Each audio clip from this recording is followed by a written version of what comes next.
Yeah, I don't know, man. Like, I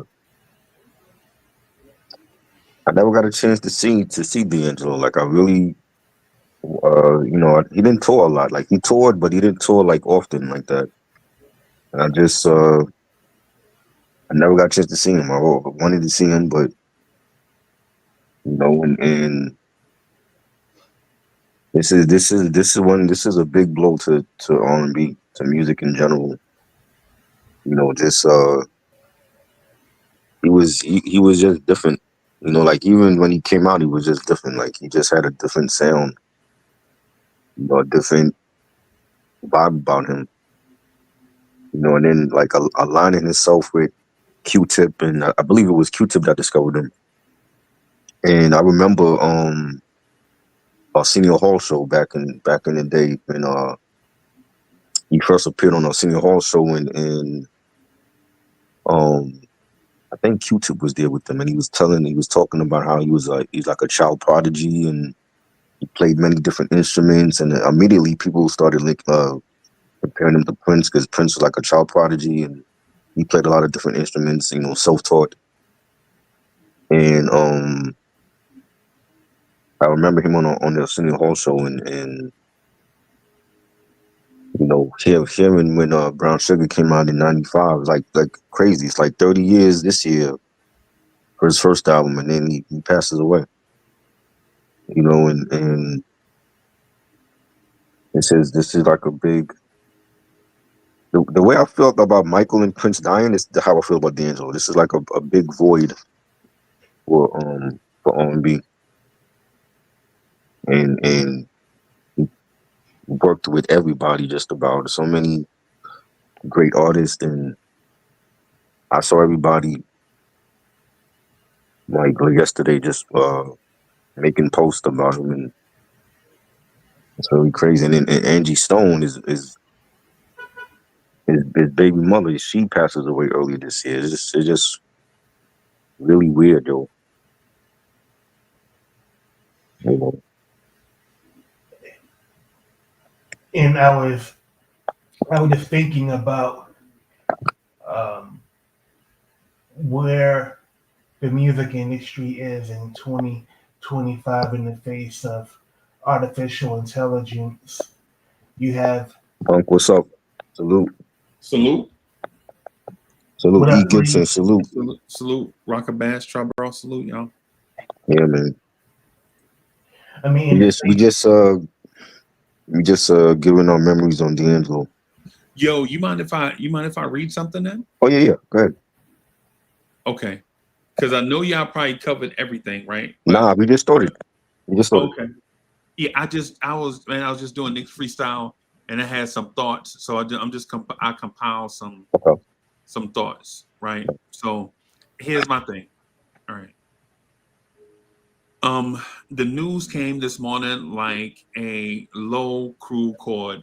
D'Angelo is gone. Michael Eugene Archer, known simply as D'Angelo, left this world yesterday, October 15, 2025, after a prolonged and private battle with pancreatic cancer.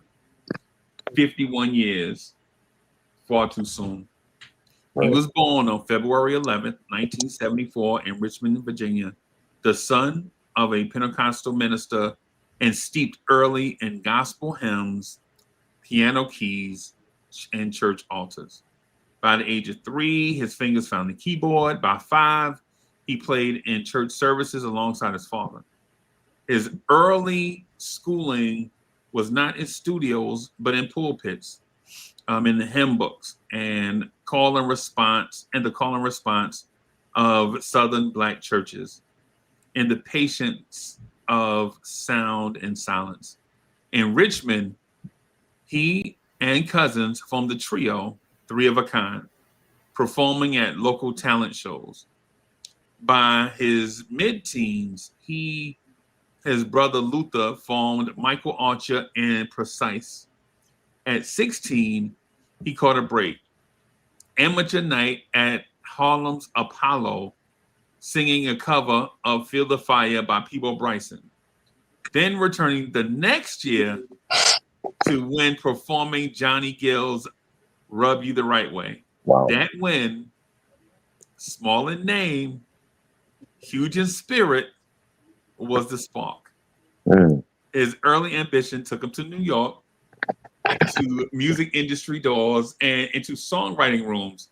He co-wrote one of my favorite songs of all time, You Will Know, for Black Men United in 1994. That was part of the Jason's Lyrics original theatrical soundtrack. In 1995, D'Angelo's Brown Sugar arrived. Album, statement, movement, a warm, organic sound steeped in soul and jazz with subtle edges of hip hop. It reached platinum and drew wide acclaim. He became one of the lodestars of neo soul, alongside Erica Badu, Maxwell, Jill Scott, Raphael Sadiq, Jay Dilla, and a whole bunch of others. Voices seeking something deeper than glossy R&B. Right? If y'all remember what R&B sounded like when neo soul came out, right? When just as a side, just take your mind back to what R&B sounded like when neo soul hit the radio. How poppy it was, how shiny everything was, how light sounding it was, how none of all the soul was gone out of R&B. Then came Voodoo in 2000. Slow, experimental, vulnerable. His falsetto, his most daring arrangements, intimate grooves, heavy rhythms. The single Untitled, How Does It Feel, burned in cultural memory. But the price of brilliance is high. The public glare, the pressure, the demand for consistency. He drifted away, struggled privately, wrestled with self-image, weight matters, addiction, and isolation. In 2014, 20 years after many thought he was gone, D'Angelo returned with Black Messiah, not just a reunion, but a reckoning. Political, spiritual, musically fearless, released early in response to social climate, it affirmed that his voice still carried weight beyond love songs into injustice, rage, and healing. He never churned out album after album. Instead, each release was a spiritual offering. Brown Sugar, Voodoo, Black Messiah, 3, but resonant enough to echo 100. His influence marched on and artists he inspired. The ones who heard D'Angelo said, now I can try to do my thing. He loved quietly. He fought quietly. He gave deeply. He left behind 3 children, Amani, Michael Jr., the one we all know, and Morocco. His family asked for space to mourn, but let us also not stay silent. Because when his voice falls into silence, the echo remains. D'Angelo, you sang from a pulpit, from a heart, from a soul that understood both sorrow and ecstasy. Your chord progressions, your breath, your silence, they taught us how to love, how to yearn, how to fight. Rest now, dear brother, because the Triborough Gigolo, Uncle Freezy, Rockabash, R&B lovers all over the place are going to continue to say your name as long as they're still here. Salute D'Angelo. Rest in heaven, brother. That's what I got, Triborough. Well said. Appreciate it, man. Yeah.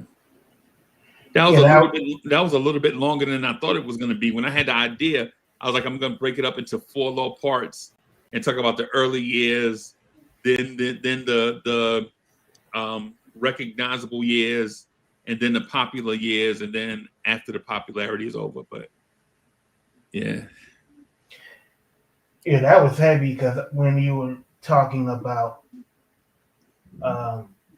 the period between his performance at the Apollo when he performed Rub You the Right Way, Yeah. and his writing and producing for You Will Know. Those 4 years is fascinating Right. because like he went from performing New Jack Swing and then writing a song that is steeped in gospel tradition for with a message about brotherhood and solidarity. Yeah. And then from then on, Crazy. his albums were pretty much musical chronicles of the Black experience Yeah. in every way. Yeah. From spirituality to sexuality, to um, injustice, Yeah. to political rage. You know, he pretty much followed his own spirit, Yeah. and he didn't flood the market with releases that was half baked. And I think his free studio albums, it makes him even more unique. Like he didn't like he like in sports, people talk about having a good field goal percentage. Yeah. You know, uh, you know, if you have a high field goal percentage and you shoot with a lot of volume, Yeah. that's that takes uh, a little bit more effort because the law of averages would say the more you shoot, the more you're gonna have the opportunity to miss. In Yeah. D'Angelo's case, in Yeah. the music industry, each album release can make or break your career, and for him to Yeah. have each album be totally distinctive, sonically, musically, and lyrically with different collaborators, that is quite a legacy. And, um, and one more thing, when you think about who his contemporaries were at that time, it was him, Maxwell, Erica Badu, 95, Yeah. 96, 97. And each of those artists had uh, had albums that were successful. They toured regularly, and they were great live performers. And I hope that in the aftermath we start to evaluate Yeah. and cherish those artists. Uh, Man, the same way I just D'Angelo was. it's just sad though, man. Like just having like unexpected bad news like that. Like this remind me of like even going back to the 90s when Biggie Smalls when he passed away. I didn't expect that to happen. And I woke up to that bad news. Yeah. And waking up to like Big Pun when he passed away Yeah.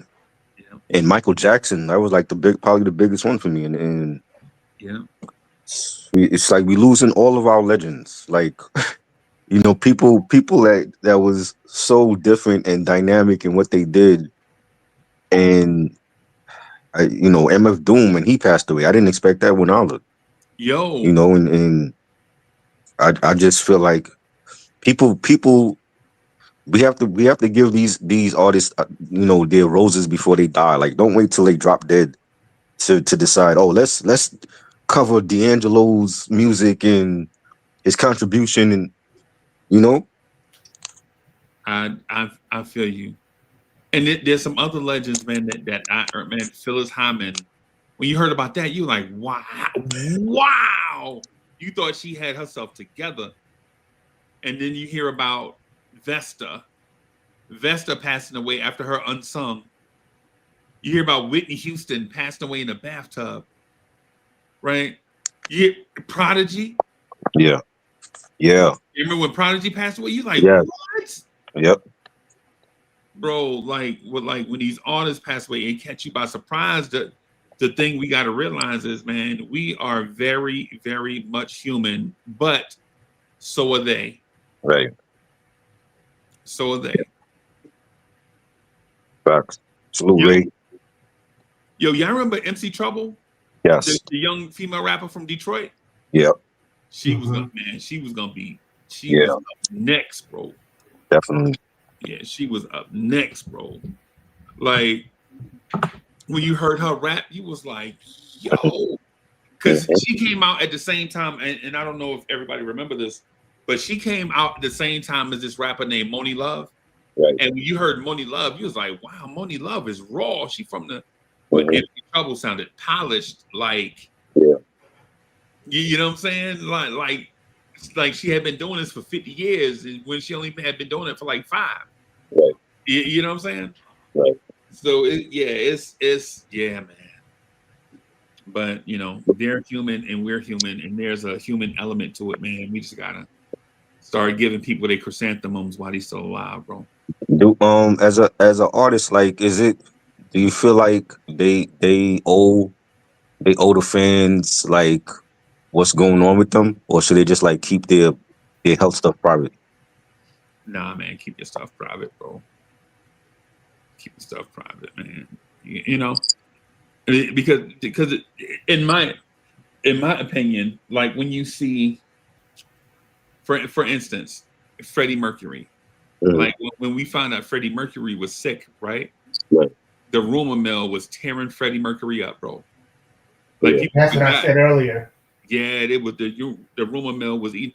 Chadwick Boseman, remember when Chadwick Boseman came out and was like, he let everybody know that he was sick, and instead of people like embracing like this might be the last time we see Chad, people was like, yo, why he wait so long to tell everybody? Right. You know, I didn't even know he was sick though. I had no idea he was sick. So his snuck up on you too then. Yeah. I mean, that was a shock. I'm like, I didn't know he didn't look sick to me. So I'm like, he had cancer. I didn't even know that. Yep. That cancer ain't no joke, bro. That cancer be getting people out of here. One of my friends, David, man, he passed away. I guess it's been about like 10 days now. He passed away from brain cancer, and I was in the room watching him struggling to breathe. But it is at a point there's nothing you can do. Right. You know, you just stay with him as long as you can stay with him, and then I came back home, and then like 4 hours later, I get the text. Like you ever saw that movie Winter Soldier, the Marvel movie? Yeah. When Cap looked at his phone and it said she's gone, that's what it was like when I got the message. Yeah, that's right. Yeah, I was like, golly, bro. Yeah, man, it'd be tough, man. And that's why, man, I believe in giving people their flowers like while they're alive. Right. Man. Yeah, man. Sure. And I mean, for me personally, doing this content stuff, like we've always done that. We never waited till somebody died to be like, oh, well, let's talk about their music, and we've always done that before they passed away, so that people can go back and they can look at those older videos. Right. And yeah, he was like, D'Angelo was great, man. What's your favorite D'Angelo album? Brown Sugar. Yeah. D'Angelo album. Yeah, I would say Brown Sugar, because it was contemporary, but it was also right. a bit of nostalgia, because his music was earthy, it was gritty, and there was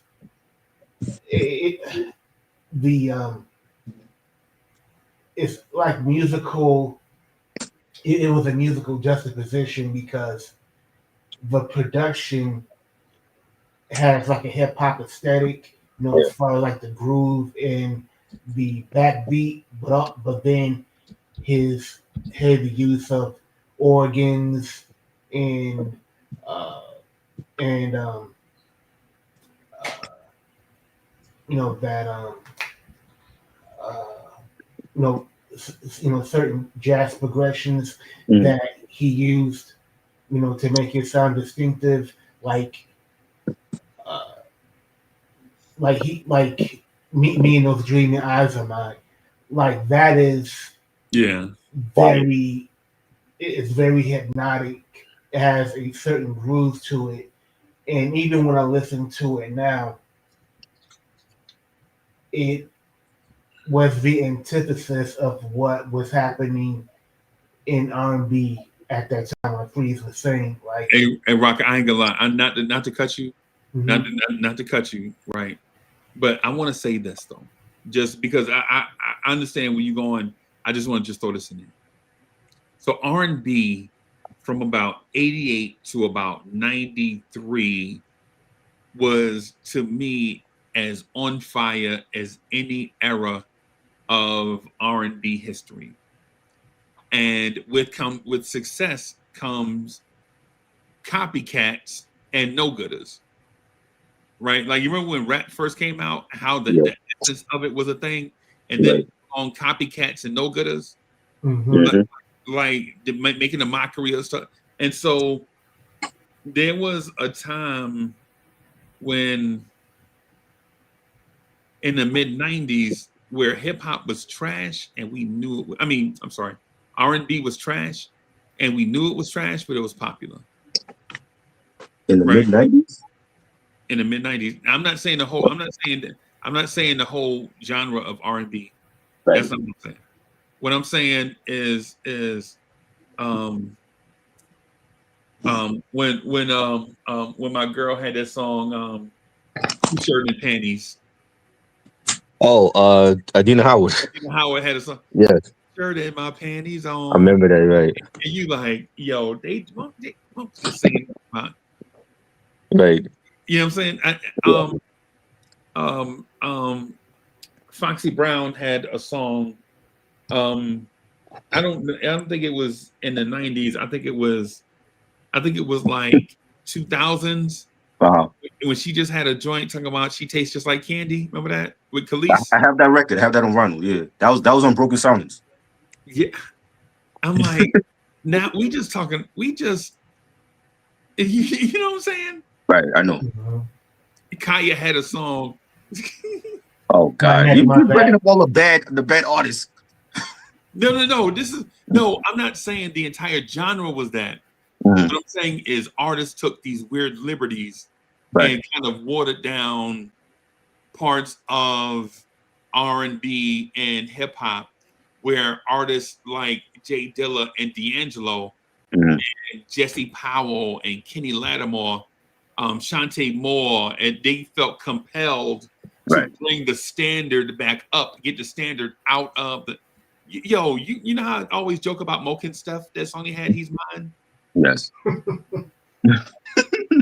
I remember those. I don't be wanting to cuss on Triborough platform, but that shit was garbage.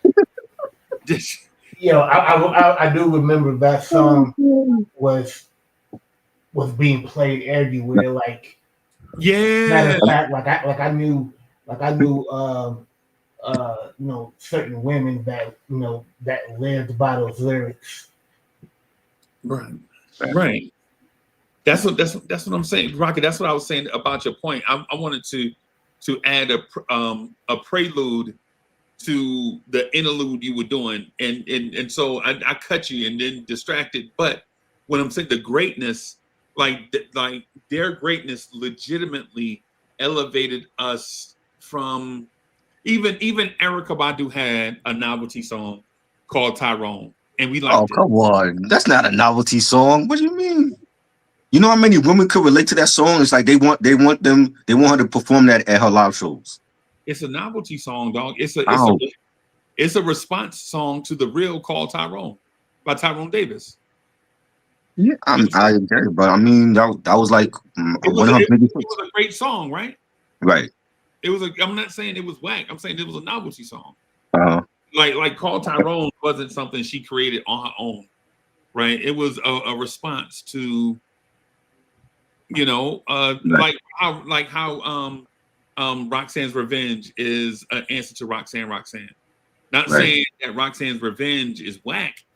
It's a novelty. It's an answer to a song that already came out. Like nobody sat behind a piano and was Spice Girls was bad. I never liked Spice Girls. They were terrible. Yeah. Never liked them. Wanna Be Bro? Quick question, Freeze. Are you saying that Tyrone by Erykah Badu, the messaging was kind of trite? No, Well, like the intent behind the song was kind of cliche and corny.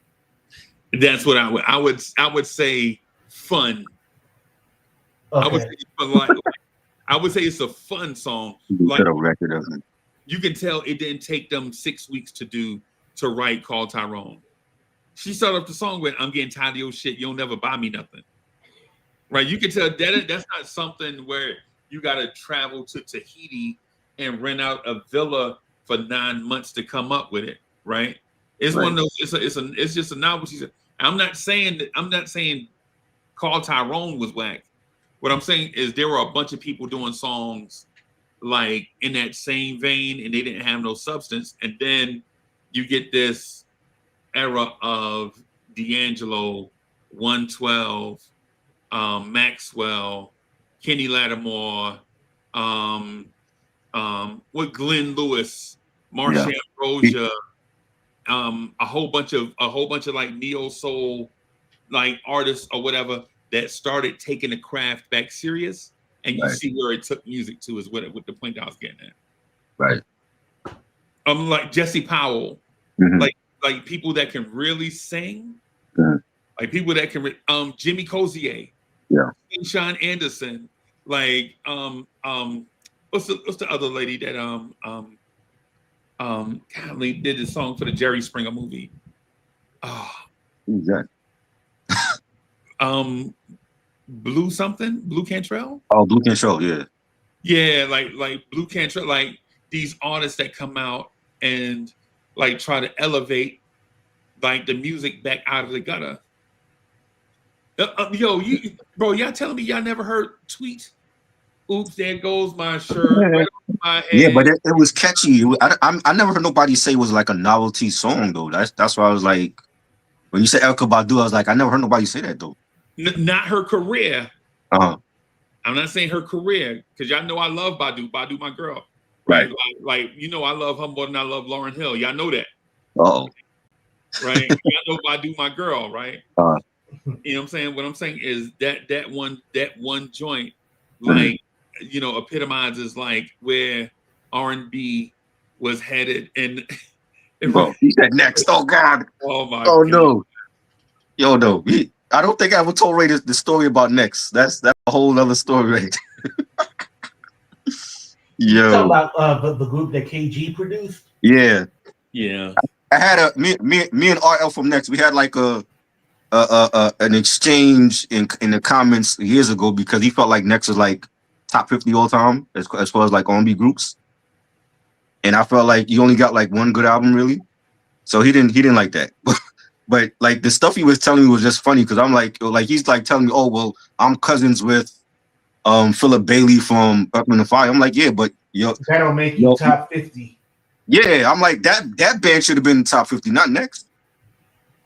I'm cousins with Zion Williamson, and I can't jump out this chair. You know bro, what I'm saying? So, bro, I've been talking about that forever. In China. Bro, he was so petty about it though, because it was like he wanted me to erase the comment on the post. Mind you, this is like a public page, and back in the day, right? Back in the day. Nah, this is like 2018. Like they put it was on Instagram. They put up an R&B like ranking of all R&B artists and groups included. They had just got a number 50. And you mean to tell me Ashanti was a higher than her? I'm like, Ashanti's not better than Jill Scott. Yeah. You know what I'm saying? So when I saw the list and I'm commenting on certain artists, and I guess he saw the list and he didn't like what I had to say about Next. So he tried to bribe me and say, oh, I'll give you $500 and tickets to the next concert because they were playing out in Foxwoods. Yeah, this is a true story. They playing out in Foxwoods, and he was like, if you retract your statement, I'll give you the. I'm like, I don't want the money. It's like for me, I felt like there was other artists that should have been on the list that wasn't on the list.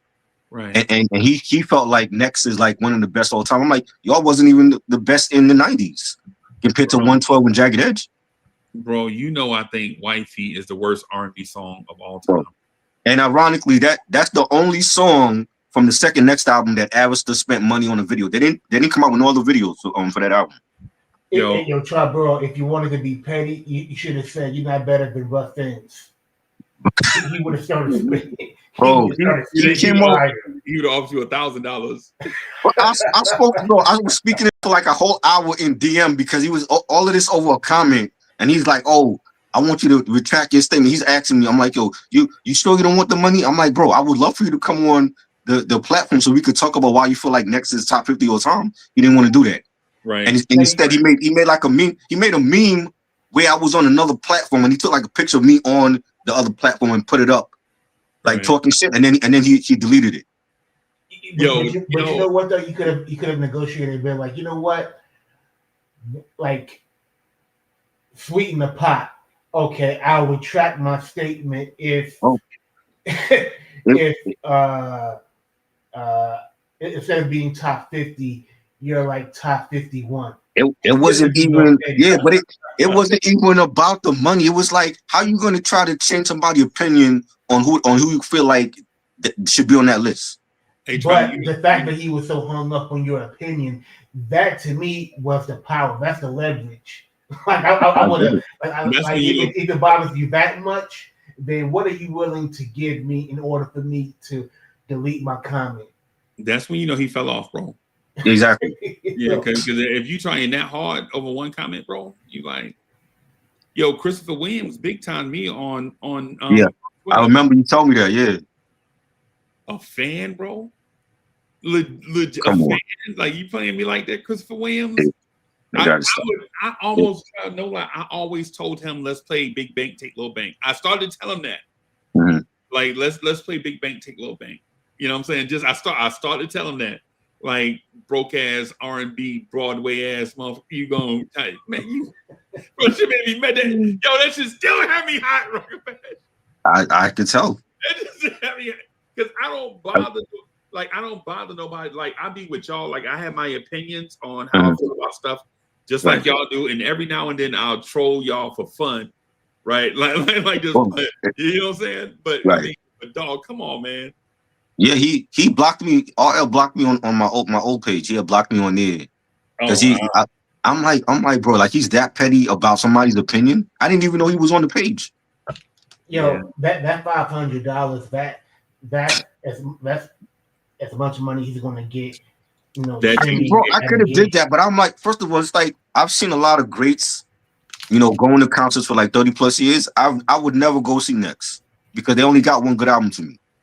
Right. You know what I'm saying? And you know, he's like, oh, I'll give you 2 tickets to the concert and this money. And I'm like, I want you to come on the platform and talk about why you feel like your group is one of the best. Because if we do like a 90s ranking of all the R&B groups, they're not even making the top 10. No. They're not making the top 10. SWV was better. TLC was better. Escape was better. 112 was better. You know what I'm saying? God wasn't even on the list. They didn't even have New Edition on there. They had certain groups. They had certain groups on there. Salute, DSJ. They had certain groups. They didn't have everybody. But the fact that they had Jill Scott at number 50 and they had Ashanti ahead of her, I'm like, yo, this list is whack. Yeah. Just to be funny, are we not so sure that Color Me Bad was better than Next? They was. For they 2 album run. You know, they do know that Jodeci and Boyz II Men came out in the 90s also, right? Exactly. Okay, I just want to exactly. I'm like, so how are you going to compete with Jodeci and Boyz II Men? Right. So Yeah, I You know, don't. and my thing is, I get you're supposed to feel like you're the best at anything that you do, and he's a great singer. But the fact that, but you're bringing up, oh, I'm cousins with Philip Bailey, and I wrote for Deborah Cox. I know all of that. I got all those albums. So what you telling me? Yeah, He thought I was like some like fan from yesterday. I'm like, bro, I've been here for a minute. I've seen all of these, most of these groups I've seen live. He ain't telling you nothing, bro. You know, and he's like, yeah, I want you to retract your statement, and I'm like, come on. That moment, he might have been drunk, bro. You know, the R&B dude, they probably be drunk on the internet. He probably high. You know what I'm saying? That's how I'm paying him on. Right. The Christopher Williams one kind of got to me kind of bad because I was like a fan. Like over the years, I was trying to save him, like put him in conversations. Like, nah, man, this dude is good. This dude is good. And then when he played me, I'm like, yeah, like you had one album that people barely know about, and then he got kicked off with the Uptown MCA tour because him and Andre Harrell had a falling out. Yeah. I mean, Christopher Williams, like his only, like what made him distinctive was his baritone, but he only had a voice. Like maybe I'm wrong, but was his music really that? Was it really that unfuckwittable where he can just treat people like that? He was good. He was good. Like for his first album, it was good, but they didn't promote it. They didn't promote it enough. Like the same way they promoted Mary J when she first came out, and Jodeci and Father MC. They didn't promote his album, and then he had some falling out with Andre Harrell where they kicked him off the Uptown MCA tour, and that was the very first tour that I went to back in '92, and they had Pete Rock and CeeLo Smooth in place of him. And Rock Bash, here's the thing, right? With Christopher, he didn't big time me on purpose. He accidentally big time me, which is worse, right? Like, because if he knew, I'm sure if he knew that that I was like a content creator and I would be at a certain place, he wouldn't have did it the way that he did it. Like he treated me like a thirsty fan that just couldn't just wait to take a picture with him, and I'm not that, right? I'm not that. I respect people's talent, right? Like when your man's came on last week, notice totally respectable with him because I understand how hard the grind can be, and I respect that. So it's like the ultimate respect, even though we didn't know each other. I'm like, nah, man, hey, salute, brother. Appreciate your contributions to the art and to the culture, all of that stuff. To let them up front, let them know, like, listen, you got to hear these words from people. Yo, we got to give people their chrysanthemums while they here, right? So they know, because even though it ain't cash money, right? It's that cachet emotion that you get when people say they respect you. Like when people say that they respect your hustle and appreciate your craft, it do something for your spirit in a way that kind of keep you going and let you know that the work that you put out is not in vain, right? But I couldn't do that with Christopher Williams because he was treating me like a stalker, right? Accidentally, like he just like, nah, man, I appreciate you being a fan. Like just like giving me the Heisman, bro. I'm like, bro, I'm not trying to run up on you, dog. Right. like, I ain't trying to. I saw you up here like tweeting, and I'm like, hey man, saying big fan of your work, man. Keep doing your thing. Right. And he trying to give me the Heisman. Yeah, like your flowers, and you giving me the Heisman, bro. Yeah, like you ain't no groupie. Yeah, come on, dog. Man, what we doing out here? What we doing out here, bro? Yeah, that's why I told you, like, that's why I don't want to reach out to artists, bro. Like, I would love to interview a lot of them, but I don't want to do all that and they act some type of way. I'm like, Christopher Williams didn't have a hit record since I'm Dreaming. That was what, 91? Yeah. You know what I'm saying? Like we trying to help you out and let this young generation know who a real R&B singer is. Yeah. Compared to like what they listening to now when it comes to Bryson Tiller. And people like that, and you're gonna act that way to us is like I don't like all that. Hey, and Rockabash, here's the thing, right? Here's the funny thing. Charborough and I start like collabing on some stuff. I don't even know when it happened, right?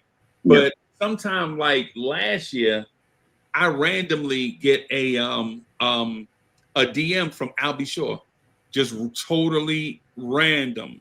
Like, hey man, I appreciate what you do for the culture. Right? Like, thank you, man, for bigging everybody up, man, saving.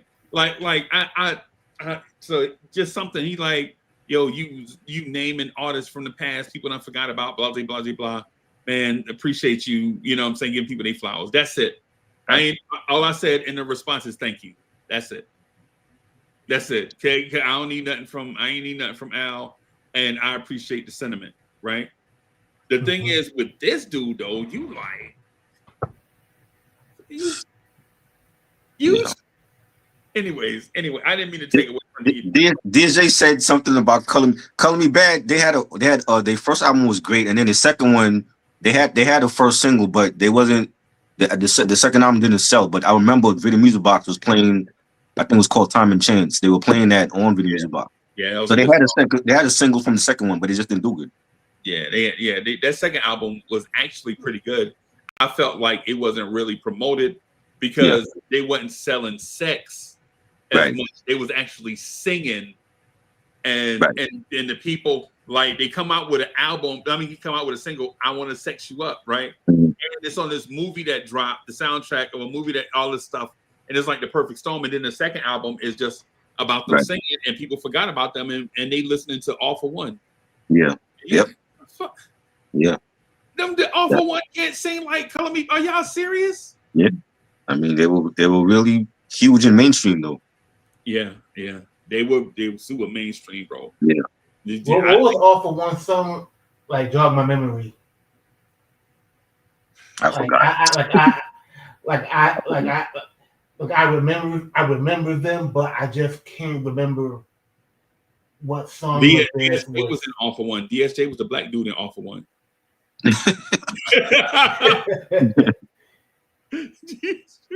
I see. Like he was like the token. Yeah. They had a token black guy in there in that group.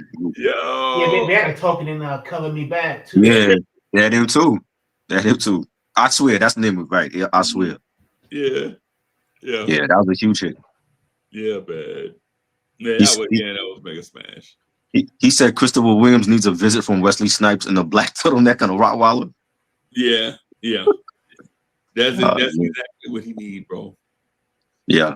But on that D'Angelo thing, though, man, I think it's really, really, really sad that this generation is not gonna.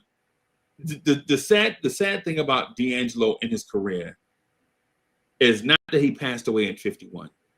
That's sad. That's sad in its own right.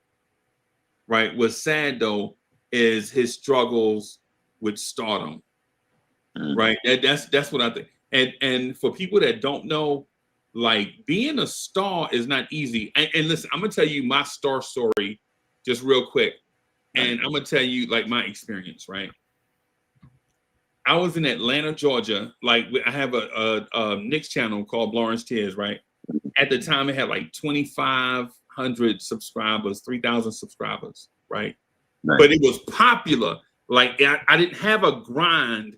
Like that channel exploded from out of nowhere. It was like I used to sit on this channel called Nothing But Knicks, and cats used to try to demolish me all the time. I remember. I used to verbally just kick people in their teeth on there. People didn't like it, so I just, you know what I'm saying, eventually I left to do my own thing. So the people on the channel was like hardcore Lawrence Tears fans. Yes. I was outside with Hoodie Kev. Me and Hoodie Kev was standing outside, about to walk around the corner to State Farm Arena, right? Right. And as we walk down the thing, it's a group of like 50 or 60 people, and they chanting Lawrence Tears. They're like, Lawrence Tears, Lawrence Tears, Lawrence Tears. And it's like 50. Now, if you ain't never seen 50 people like chanting Lawrence Tears, or chanting anything, right, in a major city like Atlanta, it could be scary a little bit. Not scared like that, but kind of freaky scary, right? like how you see like a horror movie that have like a baby doll as the killer, something freaky like that, right? Like Chucky or something. Chucky, right? And so the 50 people start coming up to us, right? Hoodie Kev is like is so nervous, he like crawling up under my armpit. And Hoodie Kev is a big Hoodie Kev, like 6'3", like 270. He big, right? And then so it's them 50 people, and then the more they start chanting and grabbing on you and high-fiving and taking selfies, more people are coming to see what's going on. Like, hey, who is that? Who's Lawrence Tears? And so it's like the 50 people, and then it's like 100 people standing around looking, and then more and more people walking towards us trying to see what's going on, right? So we finally get to this thing where I walk inside Hudson's, and the lady up front, it was like, you Lawrence Tears? And I'm like, yeah, I'm Uncle Freezy. She's like, are you Lawrence Tears? Yes. Oh, we got a table for you over here. And so she said, she bring us to a table, and she was like, so what do y'all have? And I order a Bud Light, right? I'm like, hey, let me get a Bud Light. The lady bring like a thing. What do you call the things they carry on the Try, what's the thing they carry like this with the drinks on it? You know what I'm talking about? Oh, you mean like the tray? The tray. She bring a tray. It's like 5 pitchers of Bud Light. Wow. Right? A dude walked to the table and asked Hoodie Kev what he want. Hoodie Kev was like, yeah, I'm gonna just have, you know what I'm saying, a little order of mozzarella sticks, right? The dude bought me and Hoodie Kev $90 worth of mozzarella sticks. Damn. Rockabash, what the fuck am I gonna do with $90 worth of mozzarella sticks? Right? Think about eat all of that. Think about what it looked like on your table, bro. That's wild. $90 worth of mozzarella sticks, and we sitting at the table. Sitting at the table, and people are banging on the glass. Mm-hmm. Yo, it's down. Now, mind you, it's other content creators, other Knicks content creators there too, right? There's other Knicks content creators there too, and they looking at me, and I'm looking at them like, what you want me to do? Right.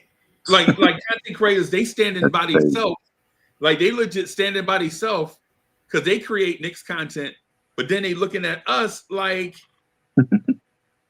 and what it is, I guess because we relatable, like we keep it a stack, like we don't feel like I don't try to make myself bigger than anybody else.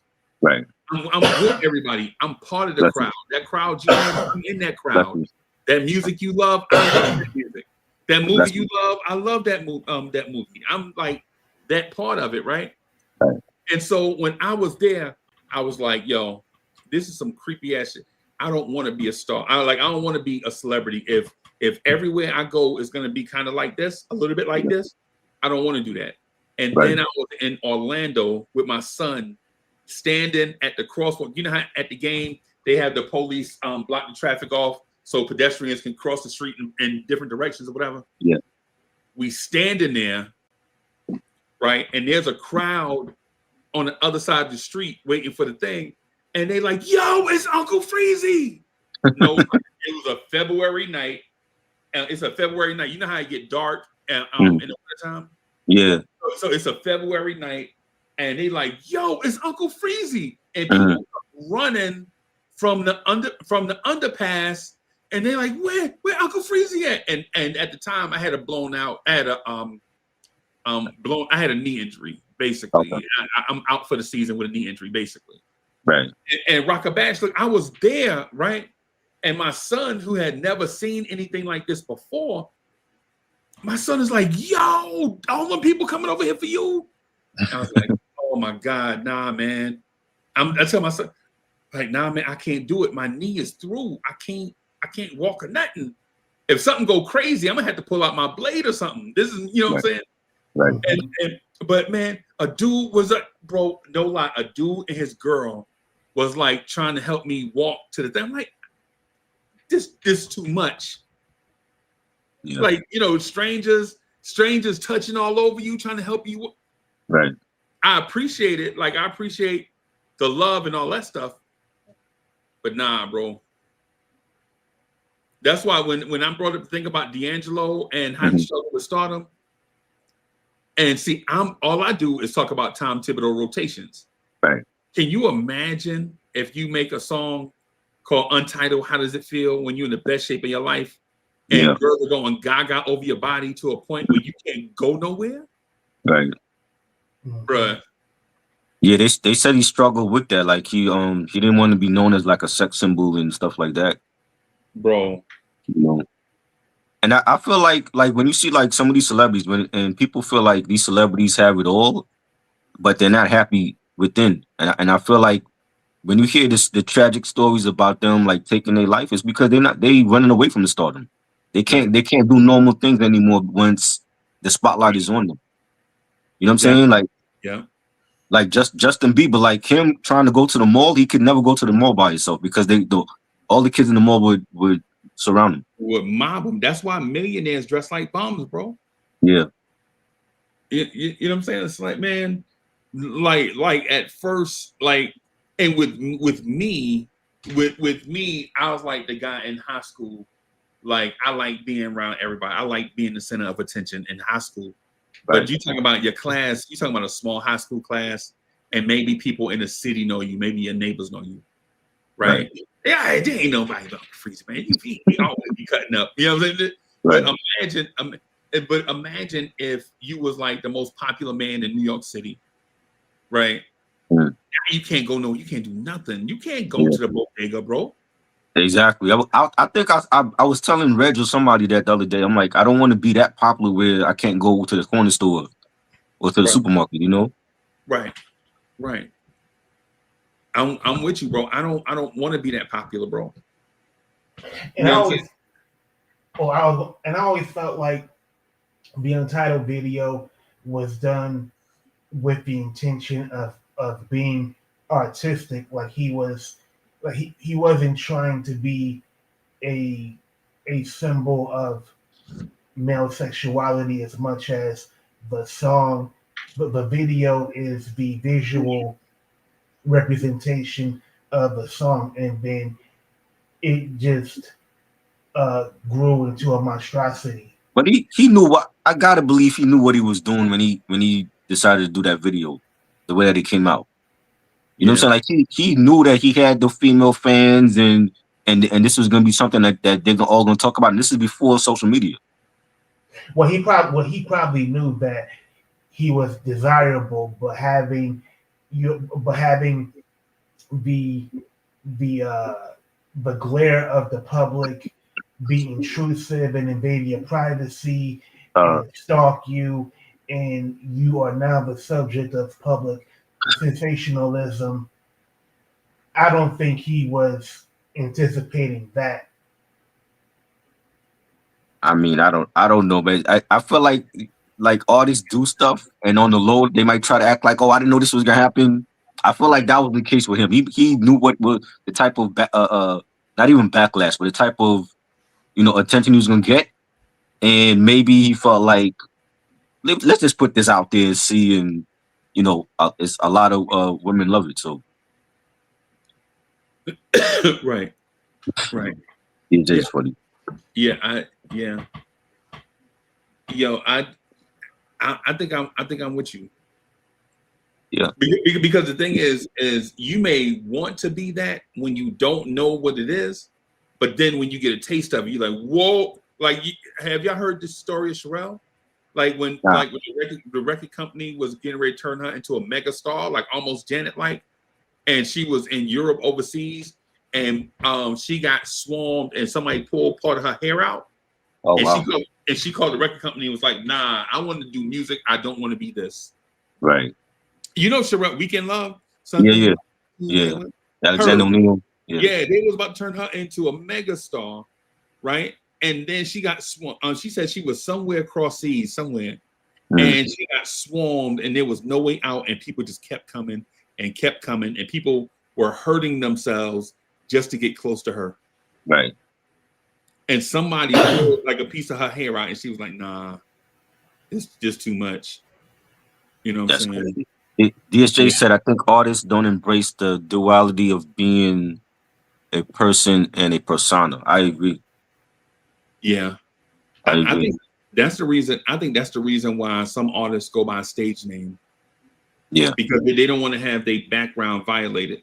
At some point, they want to kick it with their high school class, Right. or they want to kick it with their family reunion. Mhm. So like Vin Diesel. Like I think Vin Diesel and who is it? Vin Diesel and somebody are cousins. I think it's Vin Diesel and Ja Rule, or Vin Diesel and Stephon Oh, Marley. What? Somebody. I didn't know that. What, Vin Diesel and Ja Rule are cousins? It's somebody from New York, like I Vin didn't know Diesel that. and somebody from New York. Somebody told me that years ago, and they were like, Vin Diesel be at the thing. Nobody even know he there. He Vin Diesel there. To Right. them, he their cousin. Like he be coming to the functions and he be hanging out, like everybody having a good time, and then he leave and go somewhere else and do another Fast and Furious movie. Right? It's just yeah.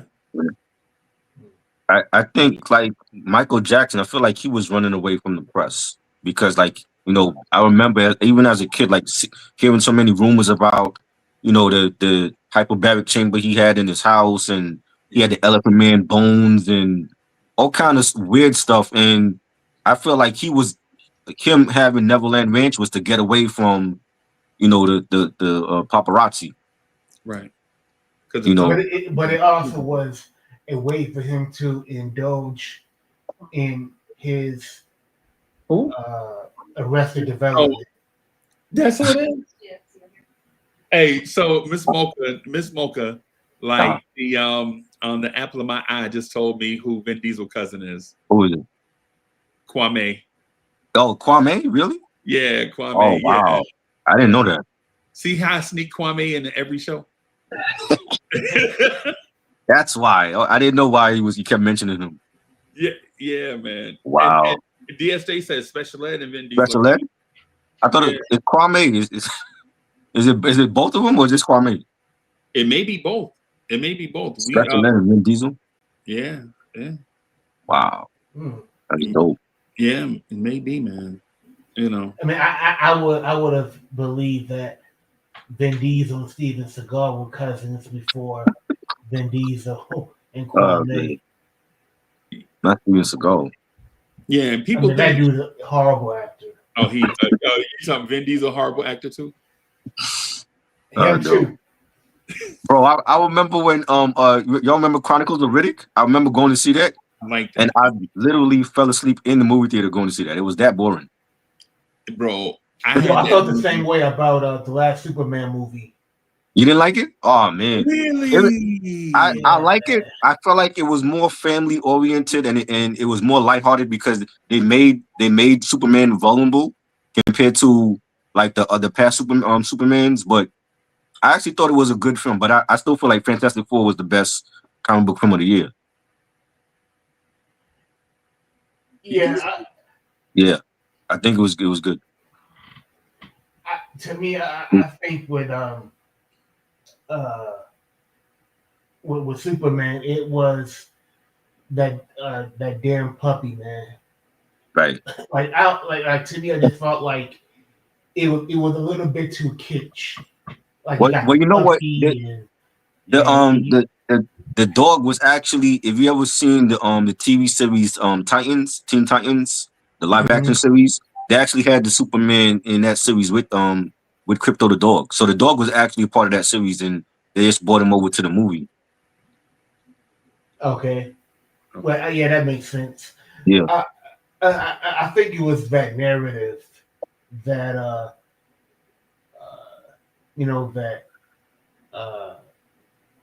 Superman is so weak that the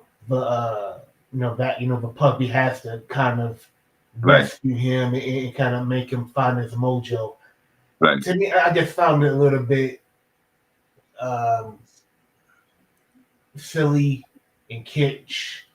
Yeah, that part was different. 'Cause I know when James Gunn had took over DC, that he said he was gonna make Superman more vulnerable, like because he's the Man of Steel, nothing could phase him. But we've seen in the past where in the comic book storyline, like Doomsday actually killed him, and he came back from the dead at some point, and that was covered in Dawn of Justice and Zack Snyder Justice League. But he can be defeated. It's just that I think overall people look at him like he's the Man of Steel. He can't be beat, but he's actually been defeated before. So I think James Gunn's version of Superman was to make him, you know, take some bumps and bruises, but still be, you know, larger than life.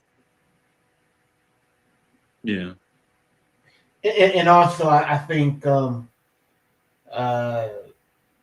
the controversy around the film, you know, like like you had certain segment of this country, not feeling, James Gunn, writing, certain changes to the character to make it more inclusive to immigrants. Right. I mean that was dominating. That was dominating the news cycle when I went to go see the movie. Yeah. And when I saw it, I was like, it's amazing where people's perspectives lie, because when I saw it, I didn't see, this terrible slant that James Gunn, the director, made. To me, it just felt like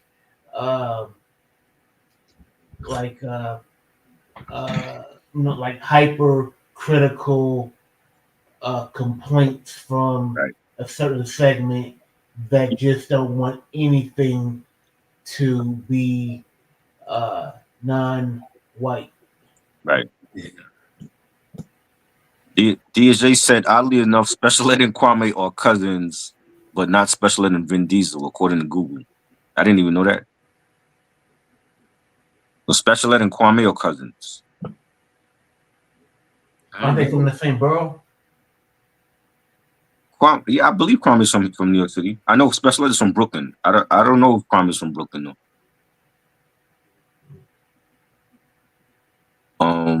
Michael Jackson responded to the paparazzi. Yeah, Leave Me Alone is like, it might be my favorite record from the Bad album. But I mean, I just in general, I felt like Michael, well, he wanted to get away from his family as well. He wanted to get away from his family and paparazzi, and I feel like that's why he made Neverland Ranch and moved out to the hills out there, and especially like when he was being attacked for the case in 93. It was, I think, not 93. Was it 93? I think it was. He had the child allegation case and all that. And when you listen to that History album, like, he was angry on that album. He went at the paparazzi. He went at the DA that was a part of the case. Yeah. He actually didn't. He name checked the sheriff. Yeah. I'm like, damn. He was angry, and he rightfully so. I mean, and they tried to get him twice. Like, the first time they failed, and they said, like, yo, we got to go after him again, and they lost that case. I'm like, leave this man alone. Like, you know what I'm saying? There's so many other people out there that's doing worse, and y'all are trying to get this guy off of stuff and that you can't prove. I feel like Michael Jackson was pushed to that point. It's like, everybody has a breaking point. Yeah. And I think Mike had reached a point in his career where he wasn't going to be the bigger man anymore. Right. Exactly. Oh, he's from East Elmhurst. Okay, Kwame. Yeah, that's. So that's down in Brooklyn. Kwame and Special Ed are cousins. I didn't even know that. Oh, so they're not from the same place. Then. Yeah. East Elmhurst. That's Queens. Oh, okay. Yeah. So I just feel like that's why I feel like people should never envy artists, because it's like, these people are human beings too. They just got, the camera's always in their face, the paparazzi's always following them around. You see them on TV, but they got real life issues as well.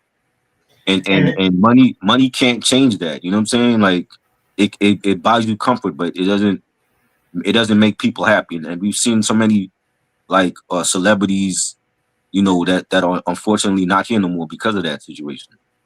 The whole thing with Michael was that a lot of the uh, anxiety that he felt, it was internal. Like Mhm. Latoya went on tabloid shows Mhm. putting Michael Jackson on blast, during the child molestation Right. trial.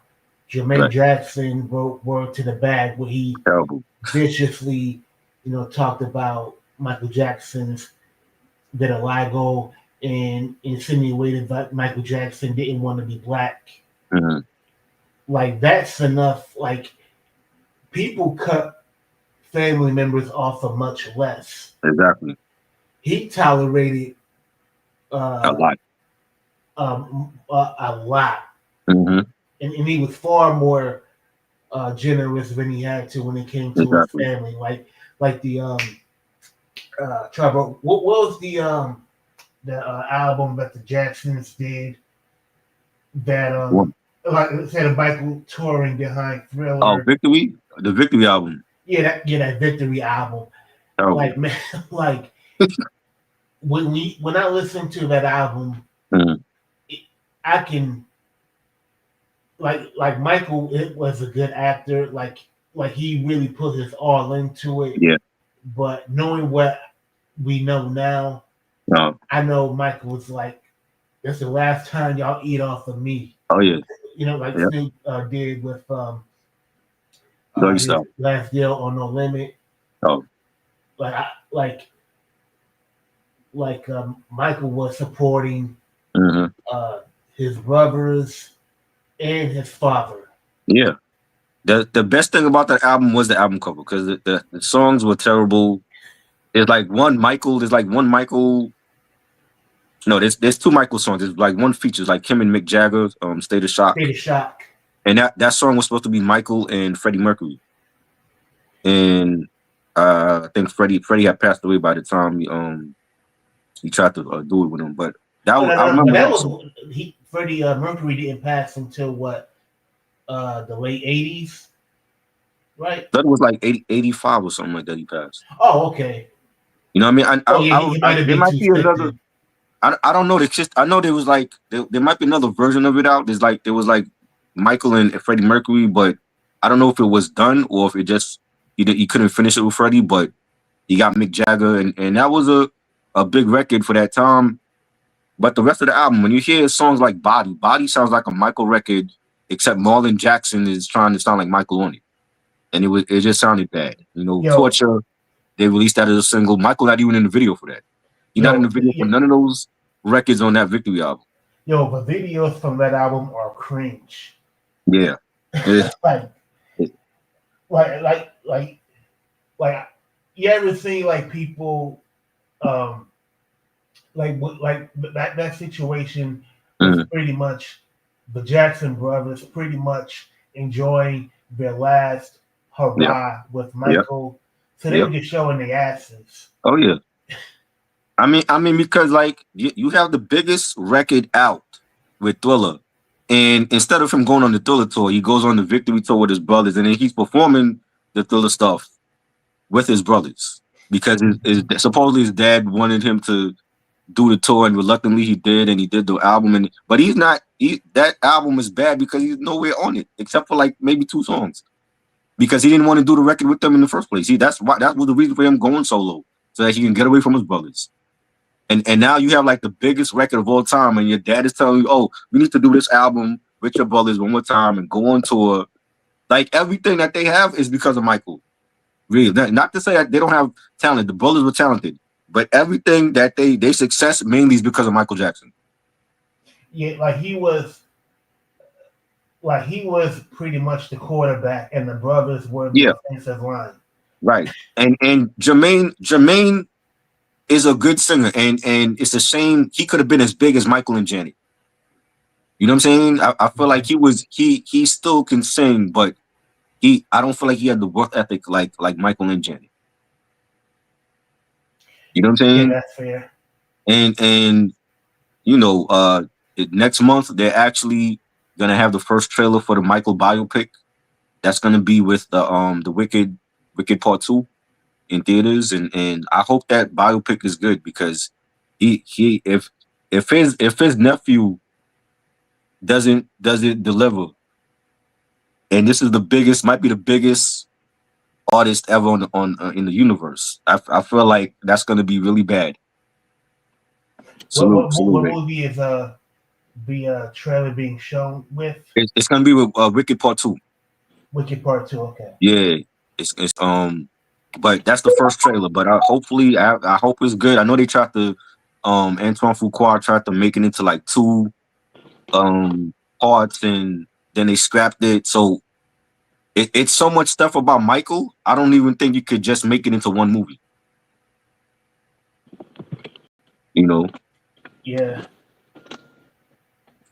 Salute, I mean, Ray. you could.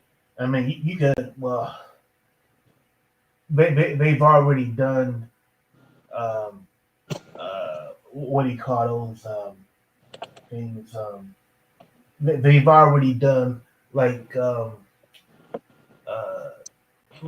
certain mini-series about different parts of Michael Jackson's life. Right. Like the Flex Alexander one was terrible. Yeah, I never watched that one though.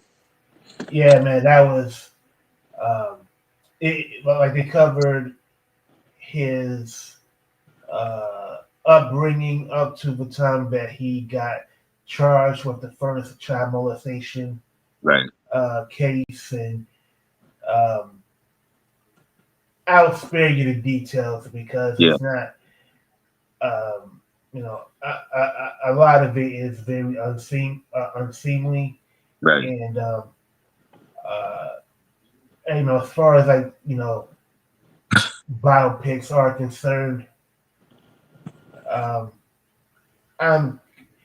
to me, like the only biopic that really hit it on the head was Ray.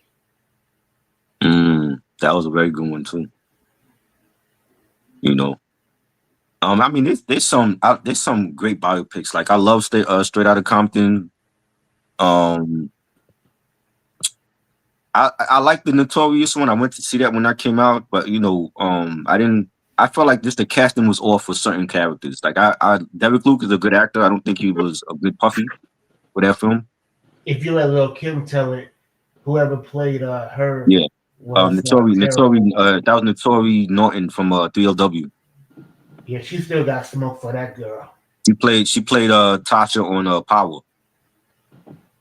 Yeah, she really delivered a great performance. Yeah, I didn't see I think Lil Kim issue was that Notori was too dark skinned for the role. Yeah, I think I read that she wanted like Christina Milian. Oh, I didn't know that. Be casted for her. There was a show. I forgot the name of the show. There was a show on TV1, and they used to do like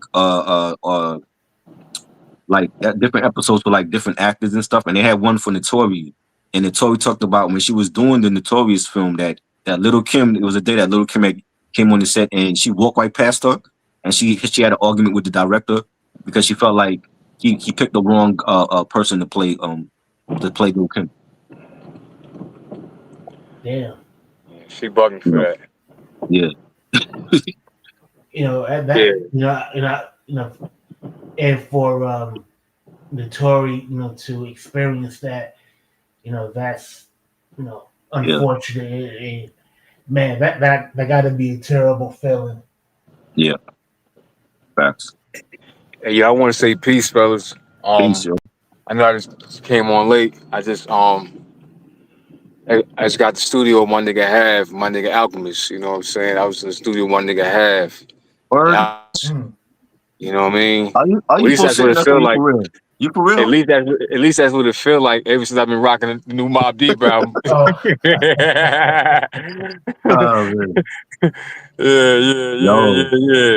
Yeah. But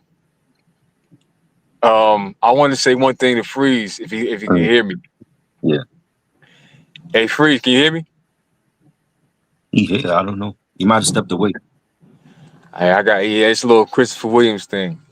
Yeah, that's all. It's funny. I was over here dying about the Christopher. I couldn't talk because I was still in work. Yeah, I was dying Yeah. Listen him talk about Christopher Williams. Bro. Yeah, I was dying. and he still got it. Like bro, like I saw him at the Rock the Bells festival this year. Like he still got it. He's still performing his ass off. He still can sing.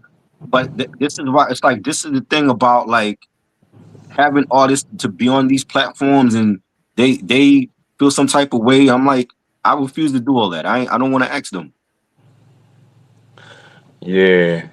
Hey, Rock, I don't know if he told you, but whenever y'all get the chance, you and Freeze and Tribe, Yeah. I got to talk to y'all, but off air. You know Yeah. what I'm saying? I Okay. talk to off air. I Yeah. forgot to tell him. Yeah, I'm glad you brought that up though. Yeah. Now I figured this would be the day because you Yeah. know this the common meetup. So I Yeah, figured, you know, yeah, you get what I'm saying. So, but Yeah. yeah, I definitely gotta need to talk to y'all some good shit. Yeah. You know what I mean? Yeah, Am I yeah, right? it's good. Oh yeah, for sure. Definitely. Yeah. So I was like, I said, I gotta holler at Rock and Freeze too and shit. But They said Little Kim can't say anything because Little Kim doesn't look like Little Kim. shit, Right? yo, whoever that's a good one. That's a good one. Yes. Yeah. Yo. Hey yo, but you know what though, man? Yo, on some real shit, man. I love Lil Kim. I love Yeah. Lil Kim, but sometimes she could be a brat. Yeah. You know what I mean? Like Mhm. even with the Nicki beef. Now I know Nicki's a brat now, Right. but I remember Kiss even said it. He's like, yo, he said Kim bugging, man. Nicki was paying her mad homage, you Right. know, during the come up DVD era and I'm being honest, I'm keeping one with you. She gave her out of all the female rappers, yo, Nicki gave Little Kim #1 as far as paying homage. Wow. And Notori, and again, let me say this, I'm not being biased because I'm from Jersey and she went to school, she was in the same class, you know, with my bro, whatever, you know what I'm saying? Right. And Right. we know the same people. We literally 1 degree separation. Mhm. I'm gonna say this, man. Hey yo, she did an excellent job as Little Kim. I'm sorry. I I'm think so too. sorry. Yeah. Yeah, she did an excellent job, man. Because I'm gonna tell you something. It's not all. One thing I learned just over the years is watching movies, you know, especially biopic films, whatever. The person can have a strong resemblance, but if the acting is terrible, it doesn't matter. Exactly. Yep. Now, Naturi might not. She might not resemble Little Kim as much. You get what I'm saying? But she played her part. Yeah. You get what I'm saying? She I agree. definitely played her part. You get what I'm saying? So I gotta, you know, Right. give her her flowers for that. She definitely played her part. You know, we see and look, that Michael film. That's his. Who's that? Tito. Yeah. Son, That right? it's no, it's Jermaine's son, Jafar Jackson. Oh, it's Jermaine's Yeah. son. Yeah. Oh, okay. So let's remember, like Yeah. what Rocker said. This is his dad had a diss song against his own brother back in the day, and now you Now I was have just your thinking the son. same thing. Jermaine gonna like Right. that. Now you have your son playing your uncle, who might be the greatest entertainer of all time, and if you fuck that up, that's it. Yo, Jermaine need to go ahead with all that fucking black tar on his head and shit. You know what I mean? He should have been had a Beijing deal. That shit look all. He Bro, like they I straight remember Frankenstein when flat top and shit, with man. Chris Rock what was it? It was one of those stand up HBO specials, and he was like when you see Jermaine on the screen, like your the He's gonna TV wipe the screen is screen like yeah. that. He's so greasy. Is Yo, Jermaine Jackson the greasiest motherfucker? I yeah, just gotta wipe the screens. bro. Jermaine's hair looks like the asphalt. But hey, listen, but here go the funny thing. Like I said before, man, nigga Whitney, hey look, all right, I'm making it funnier. Mhm. Whitney had Jermaine, get ready. Right. Whitney had Jermaine in Naughty's hood, yo. Right. I remember you telling me that. That's Yo, crazy. that ass show. Wow. Yeah. You know what I'm saying? Motherfucker Jermaine was in Illtown, Right. creeping. Sandwiches Unlimited, Oval Park, nigga. Crazy. Dodgetown. Definitely was in Dodgetown. You know what I Right. mean? But yeah. But see, I disagree with what DHA is saying. He's saying everyone in the Tories did a good job, even if they all didn't look like the people they portrayed. But I felt like Gravy looked like Biggie though, and he had his mannerisms. You know, the girl that played Faith Evans, she looked like Faith, but I didn't think she could. I don't know her, so I didn't see her from anything. Now, I'm gonna say this. I'm gonna say this. They and guess what? She from the same hood as Missouri. They from the same Oh, wow. hood. Okay. Yeah, they from the same hood. Listen, Antonique Smith. She's beautiful as fuck, yo. Yeah. I'm gonna say this. Beautiful, right? That's why Nas put on that rap. He said, "I'm after the actress who played Faith Evans." Right. She's beautiful, but I'm gonna say this. As far as Faith, I'm not sure. Even though Faith, it feels like Faith was a little more hood, honestly. Yeah. But I don't want to say she did a bad job. You get what I'm saying? It might not hit on the level as Naturi, but it still was a go. Biggie, I can't even front, man. Yo, I mean, from outside looking in, and it might be different if you're from Brooklyn, if you know how it go.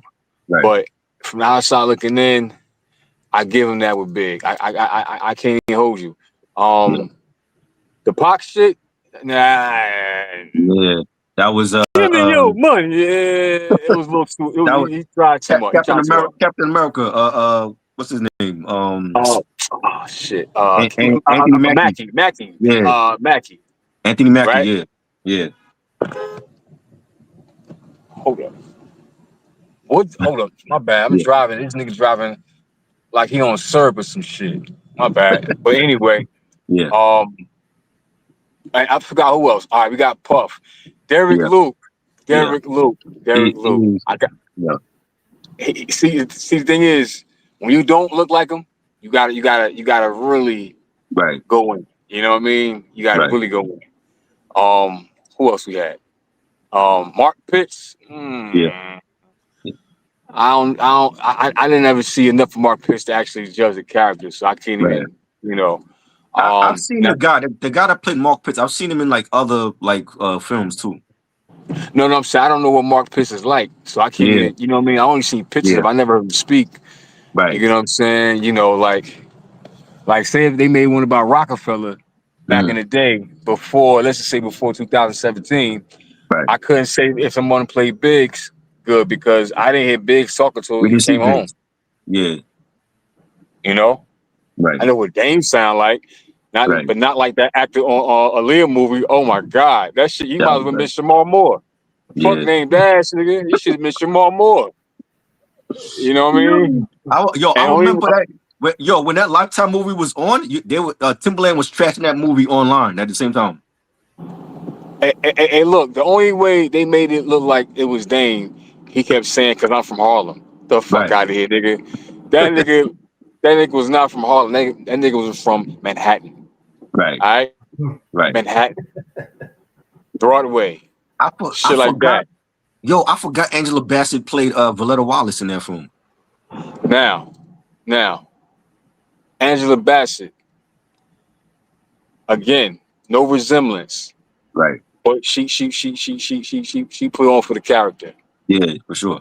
You get what I'm saying? She put on for the character. You know, who else? Oh, C's. The kid that played C's, C's. Yeah, I feel like the casting director. I feel like the casting director, they didn't put much effort into casting him. Like whoever is that, didn't Get Rich or Die Trying come out before that? I feel like the casting director just say, you know what, get the kid from Get Rich or Die Trying. Yeah, that was before. Yeah, that was before Notorious. Nah. It was before. Yeah, no. Rock said the cast director just said, you know what, let's get the kid from Get Rich or Die Trying. Right. Facts. Because no disrespect to Lil C's, but C's was kind of inconsequential to that movie. Like Right. like we already know you Biggs man, Mm. and really Biggie treated Lil C like his own son, Right. so it wasn't really that much to Right. really play off of. But he played he should have had a bigger role because he played a major part in Junior Mafia had a major part in Biggie's life. Nah, he definitely did. I ain't gonna hold you. It'd have been funnier if he had a short dude with a deeper voice, because Right. Lil C ain't look like what he sound like. He Right. one of them niggas. Him and Kiss Right. and Ja Rule. Them niggas like little kids, deep ass voices and shit. You know what I mean? Oh man. Real shit. But yeah, yo. Hey, I want to say this, not to piggyback too hard, but condolences to the family of D'Angelo, man, and Angie Stone, and their son. He just lost his mom's, Angie Stone, back in February, March, something like that. Yeah. And now D'Angelo gone, his father. You know what I'm saying? Losing your parents is one thing, but losing them in the same year, Right. that's a devastating. It got to be a devastating feel. And the holidays are coming up. That's how holidays never help with grieving. Straight up, holidays never been a friend of grieving. Straight up, So, but I do gotta say, man, he definitely pulled it on. Oh yeah. And he was like, when he came through, he was like most hood R&B singer that everybody rock with when he first dropped, yo. You know what I mean? Like, he was before Jaheim, it was a fucking D'Angelo, bro. You get what I'm saying? Yo, Like that. Remix, I mean, don't get me wrong, huh? That Lady remix with AZ, damn near neck and neck with the original. The Lady remix. The Lady remix you're talking about. With AZ. Oh yeah. Oh, the shit with AZ. Oh my god, yo. Hey, listen. Hey, Rock. That winter, I'm not sure about Detroit. I wouldn't be surprised if Detroit experienced it. But that winter, right? Mm-hmm. That winter was damn near like the COVID lockdown, because we had so much damn snow. Yeah. I saw damn near every video that came out around that time. and you get what I'm saying? So AZ had a lot of shit going on at the time. Yep. He had a remix with Hold On with Monifa. He had a remix with motherfucker. AZ was that remix feature run at around that time. He had the shit with D'Angelo. You know what I'm saying? So that brings back memories. You know what I'm saying? That brings back memories. That was back when New York used to have like the worst winters ever. Yo, that snow. Let me tell you, hey Rock, that snow to your waist. Yeah. You get what I'm saying? And I was stuck in the house by myself because my mother, I guess at her job, they had a hotel floor next door, and my stepfather, my stepbrother was stuck in New York. Wow. So I seen it. Yeah, nigga, I done lit that crib up, I done smoked all type of shit. You know what I'm saying? So I remember that. You know what I mean? And Video Music Box, BT, all that shit, man. Yep. And D'Angelo, yo, he was the number one new kid on the block. Yeah. You know what I'm saying? And yeah, man, he and then with the neo soul wave, I consider him at the forefront back then. You get what I'm saying? And so but condolences to them, man. And to the family, and salute to D'Angelo, man, because really, and it's fucked up that first of all, D'Angelo's one of those singers that, dead or alive, right? He could drop whenever the fuck he wants to, right? Him, Maxwell, Lauryn Hill, it's Sade. He's part of that list. That's not an easy list to be on. You get what I'm saying? Right. He's on that list. And like I said, salute to him, man. Salute to him. But so question. I got a question. It's whenever y'all ready. And I want Rock opinion, and I want Free's opinion. Okay. Infinite. Top 3 already for me. Definitely. Like I said this with Rich. I told him, Rich, like my top 5 looked totally different before this album came out.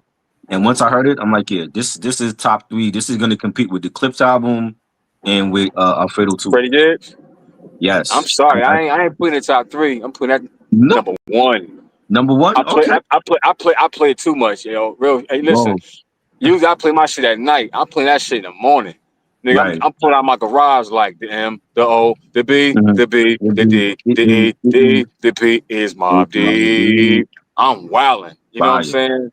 Um, Real shit. I want the ladies to be playing down by your side. Yeah, I mean, salute to Alchemist and Havoc. They really took their time with this project, and everything sounds brand new. It sounds like a Mobb Deep album in 2025, and it's that great. There's no skips on this album. The production was great. The features were great. I love it. I feel like this is their best album since Murder Music. I was saying this is the best album since Infamy. It is. I think it's better than Infamy. Yeah, it is. Definitely. It is. Hey, yo. Yeah. Hey, listen. What they did is unmatched. Yo, I'm going to be honest, man. And people might say it's early for me to say this. I'm sorry, man. Yo, a feeling is something you can't front on. Life is too short. Pardon me. Life is too short to front on feelings. Right. And I feel that this is the best motherfucking unmatched album from the Legends so far since the Legend run. And I ain't talking about the Legend had a series either. I mean, I'm talking about the Legend run these past 5 years. Right. Real, because for one, they kept it Mobb Deep. They didn't spear out, but what they did was they did an elevated version of themselves. Yeah. You know what I'm saying? Like, I'm not gonna hold you, man. Hearing P, I mean, yo, the nigga. Let me look. There's no offense to anybody else in the album. Don't get me wrong. But I'm gonna put P on the album like Kiss on that Versus stage. Straight up.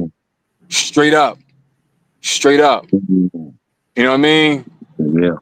Real shit. How the nigga take a Nas verse and make it sound better than Nas as his intro to Mobb Deep? The do-rags has fit has Stalkers and Furs, Rikers Island, Buzz Still Pack. What's the word? How the fuck he did that better than Nas? Who the fuck can make a Nas verse sound tougher than Nas? Oh, I know. A nigga named Prodigy. Facts. And mind you, everybody know, you know, I'm Team Esco all day. Yeah. But at the end of the day, everybody know I'm still the Mob. Oh, yeah. And the Mob, and like I said before, y'all, this Legend has a series. I know everybody's looking forward to the Primo and Nas. No offense to that, but again, like I said before the other day, I could go another 2 years without a new Nas album because we didn't have so many within the past, few years. So I'm good with that. You get what I'm saying? But and I still want to hear the new De La Soul and Big L. But at the whole series, I was more anticipated for the Mob. Right. You get what I'm saying? Because I miss that grimy ass sound. Listen, man. Listen, I'm a Locks fan. MOP. Everybody knows I'm Naughty. I don't even want to compare Naughty. It's a different type of wave. Right. But again, you know what I mean? I'm talking about legendary groups. My first group was them niggas, Run DMC. My first favorite group was Run DMC. Same. My first favorite rapper was Run. You get what I'm saying? Yeah. Run. Real shit. And Das Effect. I'm a Das Effects fan. I still play Das Effects. I fuck with I'm a Styles and P, Red and Meth. Right. But no duo is tougher. Is the mute in the darkness. I'm sorry. Than the Mob, yo. And they not solidified it. They re-solidified it on this album. I agree. You know, and listen. And that Griselda, that whole Griselda movement, you can't tell me. Yeah, you see, I had the influence from the early grimy Wu Gambino days. Right. But Will Gambino also fuck with the Mob.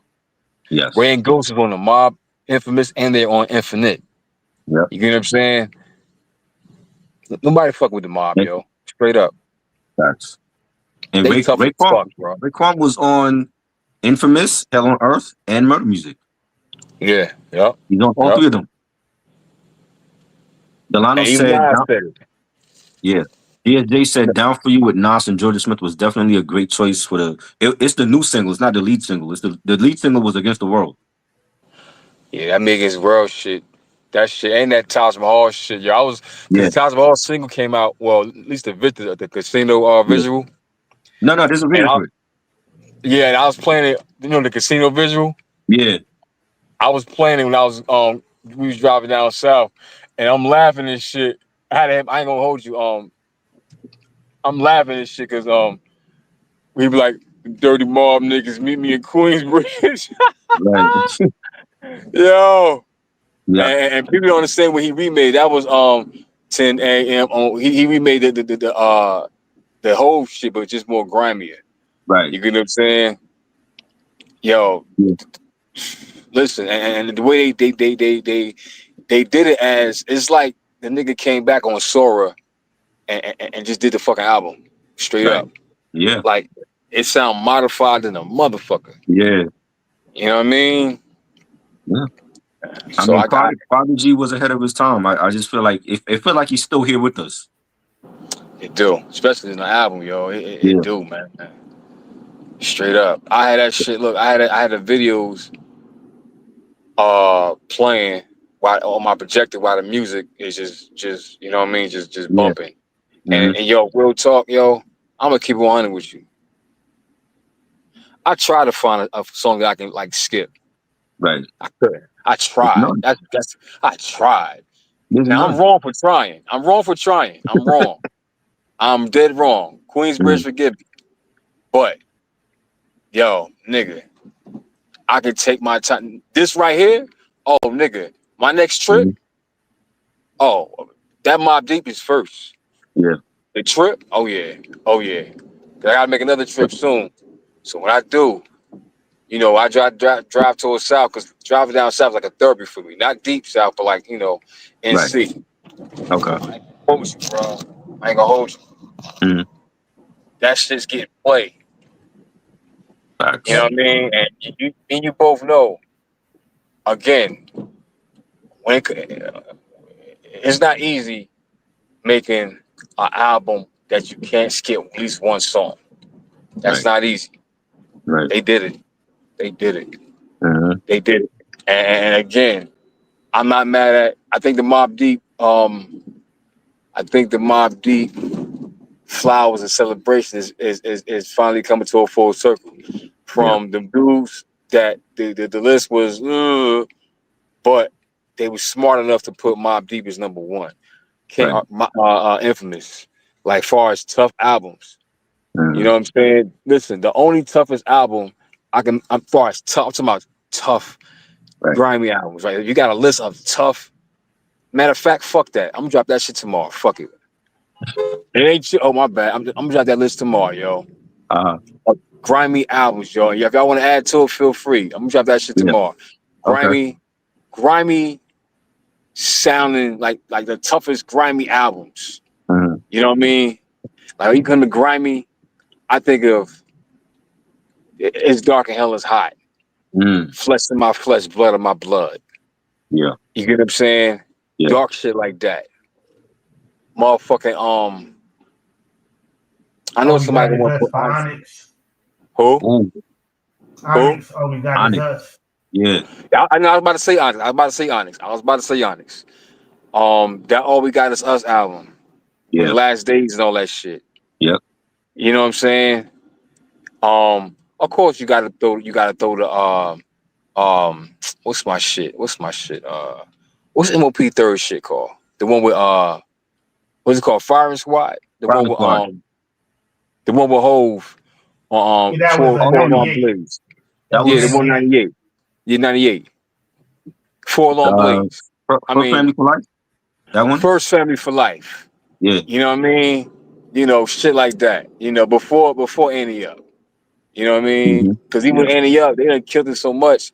My favorite song is Cold as Ice from that album. You get what I'm Ooh, that's my saying? joint too. Yeah. Word up, yo. When they rocked that shit, man, I was praying. I ain't gonna hold you, man. I was praying he's gonna pop out in Brooklyn that Like, night. like if Primo give me a whole Nas album like that, that's gonna be a classic. That's what I want to hear from Primo. Yeah, I want to hear some shit like that, man. Yeah.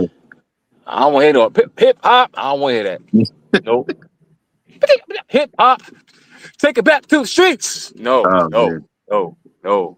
Nah, but and of course, Murder Music, Uh-huh. motherfucking the Infamous. Right. You know what I I'm mean? I'm a, Like, I'm like, gonna like. throw in Black Moon ending the stage also in The Oh, oh, Shining. oh, oh, how can I forget? Yeah. How can I forget?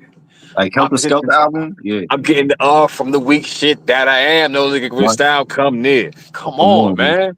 Yep. That's my nigga. You know what I mean? To the week, Yeah. what we do, buck up down, word life. Yeah. Or in the exclusive. Mm-hmm. My favorite exclusive song from Black Moon. Uh-huh. Me and my niggas don't give a damn. We Ooh, got ooh. the Bucktown boot camp attitude killing me. Fire. Turn it around. Bucks now. Rob Marley style, Cheech Chong style. What? Yeah, man. See murder MC. My shit. See murder MCs every day. Motherfucker don't play. Straight from the Bucktown side of the block. Keep your shit cocked. Like I said, that's when all the madness stop. Real shit. You know what I Yeah. mean? Like, Yeah. that fucking album, Black Moon, man. I ain't never want Black Moon to change, yo. Real Right. shit, yo.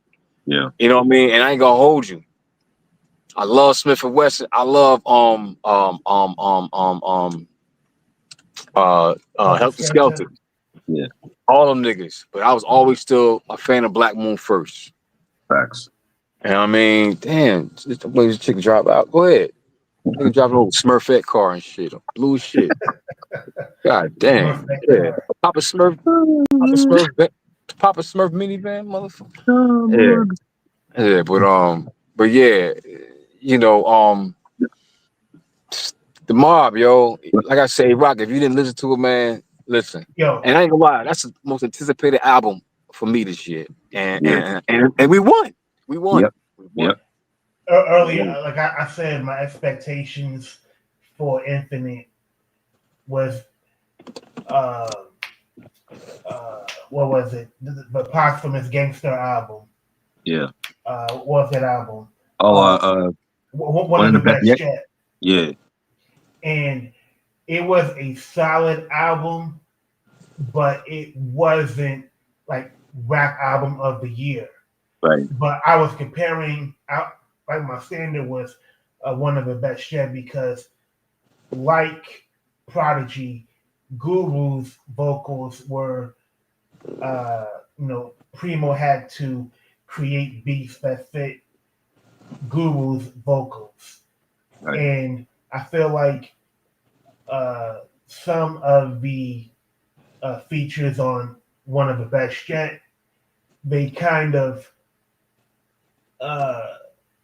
they weren't really locked in. Like for example, you remember what's that song that Talib Kweli is on from one of the best yet? I To me, forgot. I only heard the album name. I felt like Freddie Fox should have been on a beat like that. When I listen to the Infinite, I don't have any of those qualms. I don't Right. like. You talking about the Gangsta album? The Gangsta album?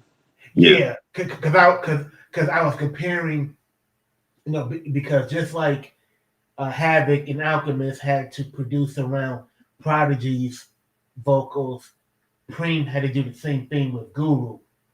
So,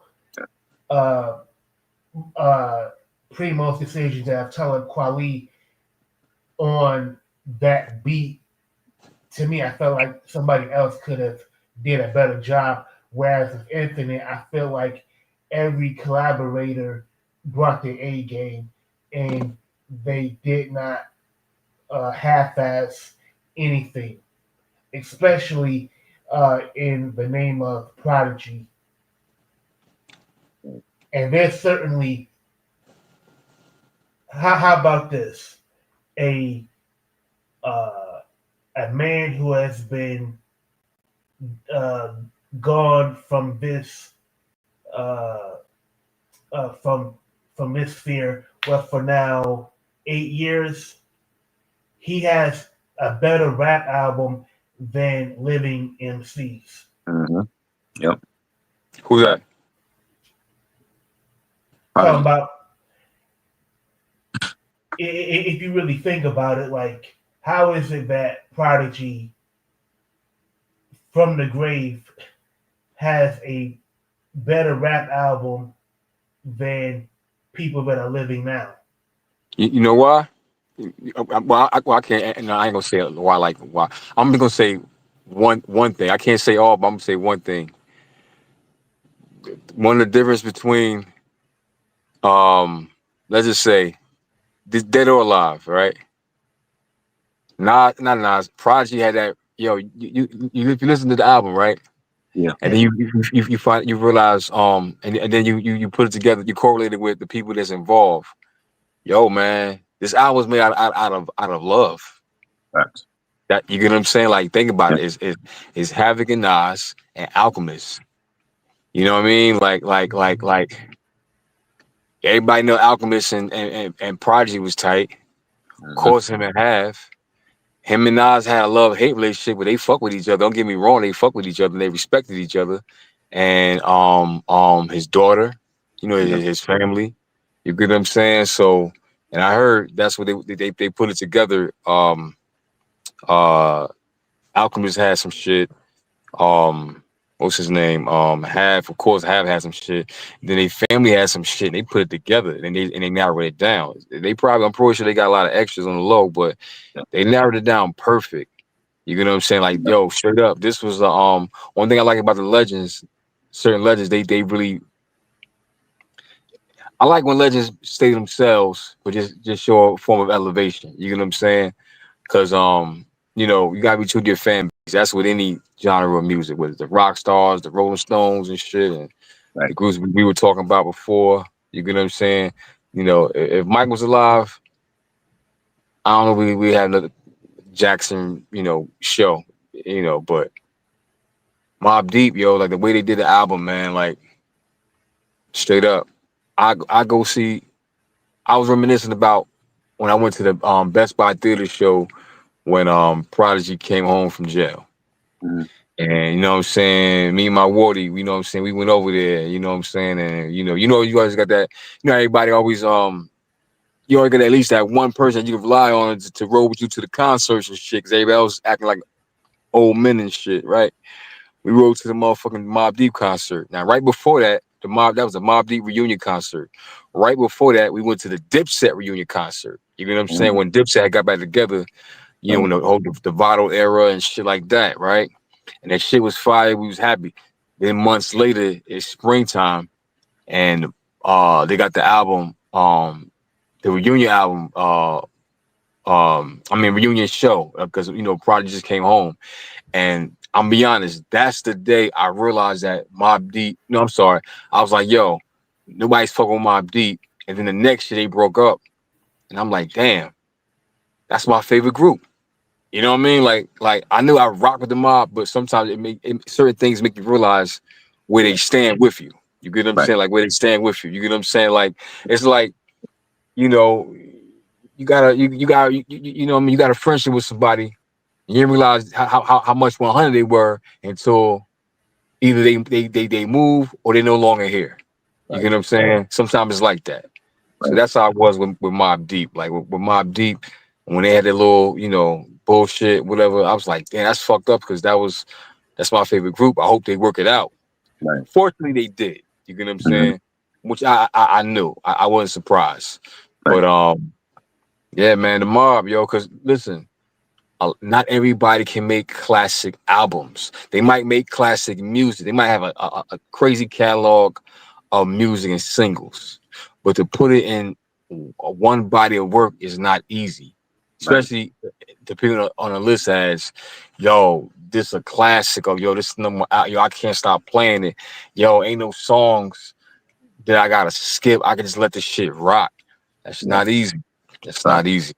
Facts. So I gotta get them I gotta get them their flowers, man. Yeah. You know what I mean? You know, rest in peace, Prodigy, man. But more like rest in power, because that album, bro. Hey, Rock, that album. That's all I gotta say. And mind you, it took a Mobb Deep for me to stop playing Freddie Gibbs, because I thought Freddie Gibbs was number one. Right. Freddie Gibbs album, Clips. Yeah. You know what I mean? Master Pill is up. Oh yeah, Alchemist is up. definitely. Alchemist is up. Alchemist producer of the year, hands down. Hands That's down. what I've been saying. I mean, He's not done yet. He still got. he's not done, right? New album. You got an album with most with Yasmin Bey in the works. Mm-hmm. That's Erykah done Badu. already. Yeah. Oh, now if it's Yasin Bey, that shit gonna be crazy. I ain't gonna Yeah, hold it's you, man. done. 'Cause they played it when they were on tour earlier this year. It's already done. Yeah, I fucks with Most, yo. I fucks with Most. Most had my favorite freestyle on the Art of Rap documentary. Mm. That was my favorite freestyle. Yeah, that was my favorite. The nigga ill, yo. The nigga ill. The nigga, he should have been to the song with Nas. Yeah. Real shit, yo. He's ill as fuck, yo.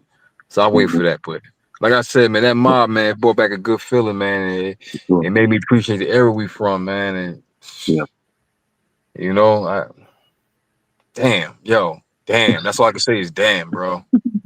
Yeah. Mm-hmm. It's so many good tracks. It was hard to just pick like top 5 from that album. Like this, every song is fire. Yeah, I mean, you always gonna have your favorites, but then it's like now I start getting to the other shit a little more.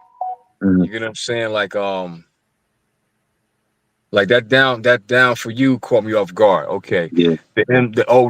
First of all, the Mobb Deep song, the M, the O, the B, the B, what made it even tougher. First of all, every Mobb Deep album has to have at least one feature from Big Noy. Right. Facts. Because he's like the third member of Mobb Deep in a sense. Mm-hmm. You get what I'm saying? So you gotta have Noy, right? And you know, so what? Nas is Nas. Nas know when he gonna have it Mobb Deep track, he got no choice but to go in. No choice. He can't. All that easy shit, nah. Because you know, but I gotta give it to him. And just classic, man. And it was they were themselves, and then then that shit called Mr. Magic, yo. Oh my god, yo. Fire. The fucking hook. They call me Mr. Magic. They call me Mr. Magic. I made you money cut up. I'm like, I put like the rabbit in the hat trick. They call me Mr. Magic. They call me Mr. Magic. Yo, that shit is tough as fuck, man. Hell yeah. DSJ said, I still think Clips album is better than Freddie Gibbs' project, but not by a lot. Still looking forward to Meth and Have. See, I can wait for that Meth right now. I can wait for, I'm gonna be honest, man. I can wait for anything. I feel him though, but I can wait for anything right now. I just want to fuck. I just want to fuck with the Mob. You know what I'm saying? Like when Big L, I seen a little snippet of Big L shit with him and Nas. Yeah, I'm glad they ain't play a verse. I don't want to hear that right now. That sound like they took something from a Big L freestyle and just put it to a beat. I think some of them are though, bro. Keep me 100. I'm be honest with you. I think some of them are like unreleased Big L, not freestyle shit that we heard from like Stretch and Barbito. You know what I mean? Does anybody know why Nas and Big L didn't collaborate, especially when they were on the same label? Because I remember when Nas was interviewed by Ron Epstein, and Nas was saying Big L scared him lyrically. Yep. So it's kind of disappointing that Nas could give a verse posthumously to Big L, but they couldn't, collaborate when Big L was alive. Hey man, well, one ain't the same Nas from back in the day, so of course, I'm pretty sure his decisions matured. Right. But and you never know, man. That whole big, first of all, that whole just bring it. First of all, we ain't seen a Big L album in years. Whoever thought we were actually going to hear another Big L album? You get what I'm saying? So I'm pretty sure that shit took a lot of scraping to put it together. You get what I'm saying? They really had to scrape. But You know what I mean? what does he have though? What does he have left that we haven't heard? We I guess we're gonna find out on Halloween. We're gonna Right. find out. You know what I'm saying? Now the rollout ain't as like it ain't like the biggest rollout. I'm not gonna include Clips because Clips wasn't a part of the Legend Had It series. But Right. as far as the Legend Had It series, I think the Mob had the best rollout. Mm. I mean, yeah, Yeah. Havoc and Alchemist, they gave like at least 24 interviews to promote the album. That But- and it's like the visuals, it's just like the spirit of P, like all that shit. Like you get what I'm saying? It's like they like, all right, so check this out. So Rock, y'all seen Joe and Jada, Yeah. and they had having I think Raekwon on there, Raekwon and then was there, Rhapsody, yeah. and then Yeah, I Rhapsody saw that. popped up. Mhm. And let them hear that Mobb Deep is just me against the world. Right. I mean Mobb Deep against the world, and then it's Yeah. like it's like damn, we Yes, in Jay. some new Mobb Deep. Mhm. Yeah, salute to y'all. What's going on? Tell him. Salute. But DSJ, have you heard the album? What did you think about it? Yeah, I loved it. Infinite. Because for one, I'm a huge Mobb Deep fan. I've been a fan honestly since the first Shook Ones. Infamous. Yeah. No. I'm talking about the first Shook one, not part two. The first one, the first joint. Not just saying the album. That's all. Yeah. Because Juvenile Hell really wasn't like. Yeah. Like you could tell where there was evolution in terms of P's rhymes. Mhm. So I became a fan from that point on. As a matter of fact, I got a funny story, right? So I'm okay. So this is me in high school. Now I go to my high school in Midtown Manhattan, even though I'm from Brooklyn. I went to graphic arts, aka Okay. Cybertron. If you know, you know. Yeah. So this is like the first week of school, and I remember I was crossing the street to West 49th Street to go to the NR station. I almost get hit by a car. It's a like a gray Honda Civic, but it got like film stuff around it. Right. I bang on the hood and I'm like, "What the fuck are you doing? You see me walking?" Little did I know that was having P and that famous scene of them crossing the bridge. Wow. Because 3 weeks later, the video gets released. Right. To Shook One's Part 2. And I'm recognizing because I always said that Havoc looked just like my neighbor and friend from third grade, Eric Manu. Right. And the dude looked like Eric to the point where I thought that was Eric driving. I was like, okay, yeah, you bugging. Like, yeah, you can't even be behind the wheel no more, fam. So I was on that type of time with him. And it was just funny that, when I seen it, I was like, yo, these motherfuckers almost hit me. Wow. So to me, it was one of the coolest moments. I got so many more of them like that, but that was one of the coolest moments that I had in terms of actually seeing the Mob. You know what I'm saying? It's not the only time I met them in terms of had any interaction with them, but that was like my very first one. It was it was super dope, and you know what I'm saying? It was just funny that was how I initially encountered them. But I've been such a fan of their music. As a matter of fact, I tried to get my boy Sean to boost the Infamous album for me because he already did it. Right. And I was like, "Yo, fam, I need that. Yo, I need that. If you're not gonna dub it for me, at least get me a copy, man. Boost me a copy." Right. But I ended up buying it. You know what I'm saying? Just because I was like, yeah, I just needed to hear what it sounded like. You know what I'm saying? And it was like, yo, this is by far the best thing I've heard. But it's like, it's crazy to say that, and then like a week later you hear so much other stuff that comes out. But this was like one of those things where it was like, you could tell it was different. Like you could tell that this was special. Yeah.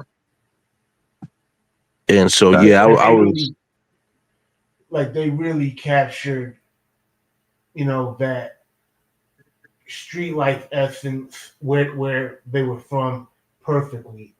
Like especially with Havoc's production. Yeah. You know, because I remember Havoc said that he wanted to get some production from RZA, and RZA encouraged him to do his own beats. So that Right. forced Havoc to experiment with different recording technologies and the way that he would, you know,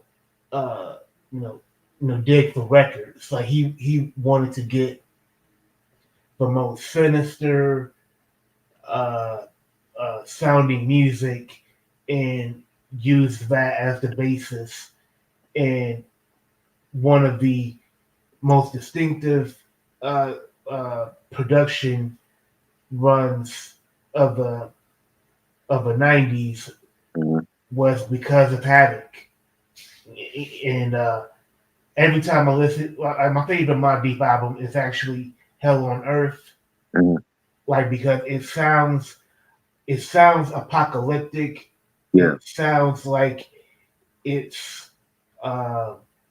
like it's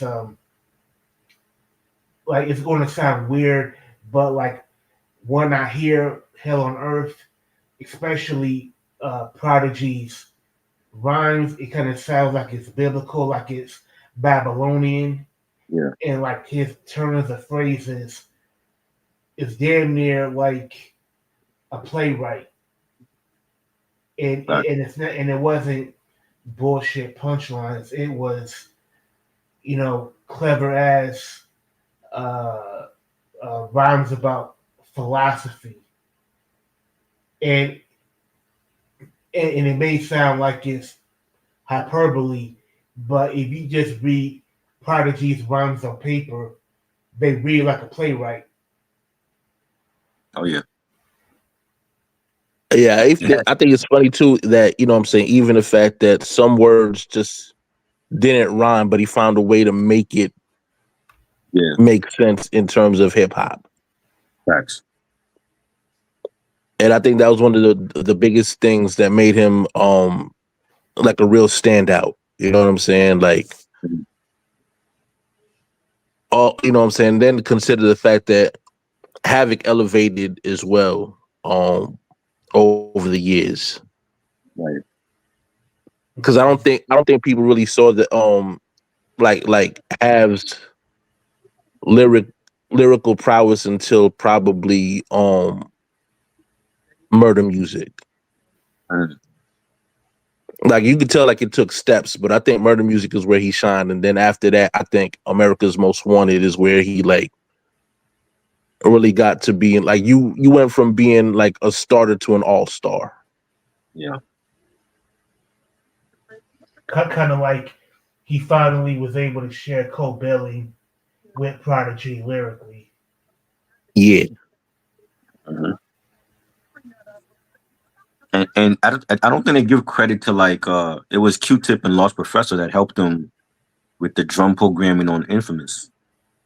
You know, like to, Right. you know, have the snares crisp and, you know, the drums hitting, and that was, you know, Q-Tip and Large Pro. And, you know, from there on is when Havoc made the effort for each album and he got better with each album production wise. And I think he's definitely a GOAT when it comes to producers. Yeah. I think you should put him in that category. Yeah. Is Havoc the greatest rapper and producer of all time? No. No. I would give that to like Large Pro, even Pete Rock. Pete Rock, people sleep on Pete Rock on the mic too. I think he's dope on the mic. I think Pete Rock is one of those guys that he kind of I think his production is so elite that his rap just Yeah. kind of gets overshadowed easily. Yeah. So you don't even remember that he raps. Right. Right. Mhm. In terms of like greatest of all time, in terms of like production and ability to be on the mic, surprisingly, I would probably say Kanye. Just because I can't think of anybody that's really mastered being a dope MC and dope producer at the same time. What about Q-Tip? Q-Tip, I think at times his raps were better than his beats. Not saying that his beats weren't. Not saying his beats weren't fire. I'm saying that like I think sometimes like where somebody can elevate at one thing and Right. something might like take a step back. I think that was his thing. I think his rap style, his rapping ability was better than his production, but not by a lot. Okay. That's the first time I heard that. Yeah. You know, and I like that's something to consider because you know Q-Tip, when you think of him as a writer and an MC, like he certainly can play with you know certain you know with certain type of content, like for example verses from The Abstract, from Low End Theory. Like he sounds really chill, very sublime, and like he's very mellow, and he's not really attacking the beat, you know, like Fife.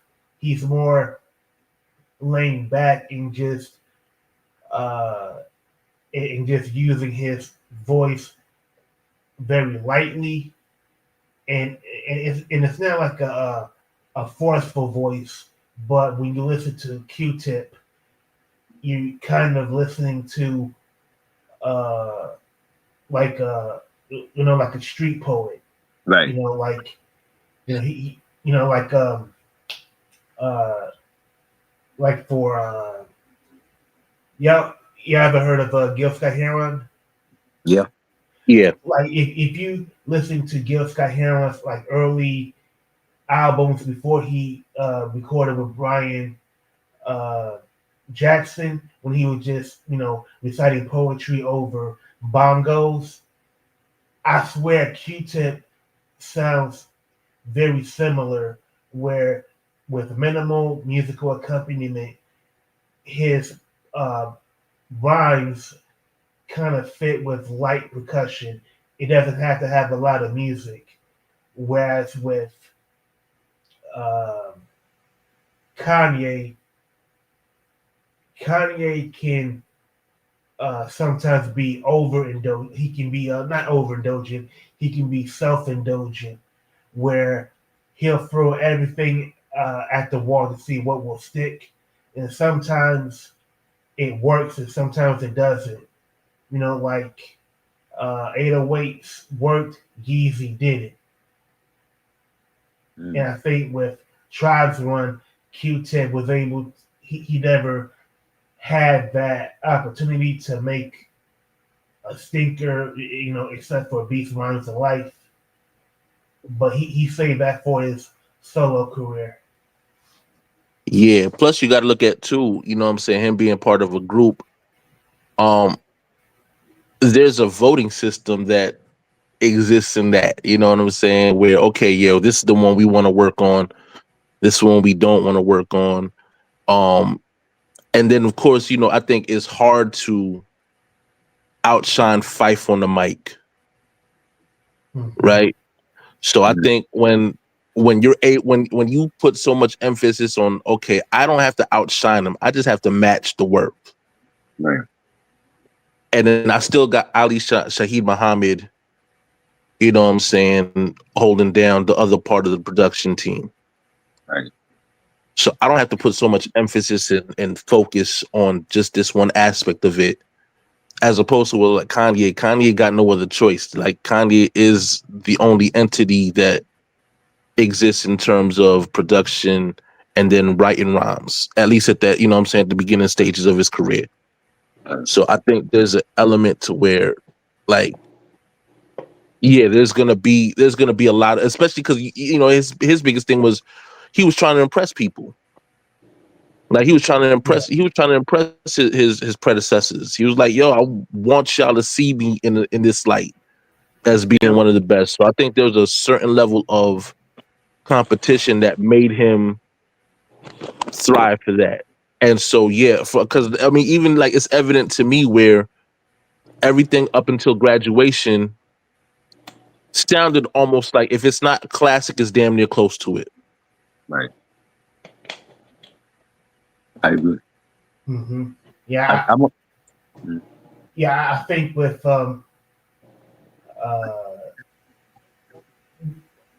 say with graduation, that was where he really started to incorporate other musicians that could embellish his ideas, and they became a lot more melodic, like The Good Life.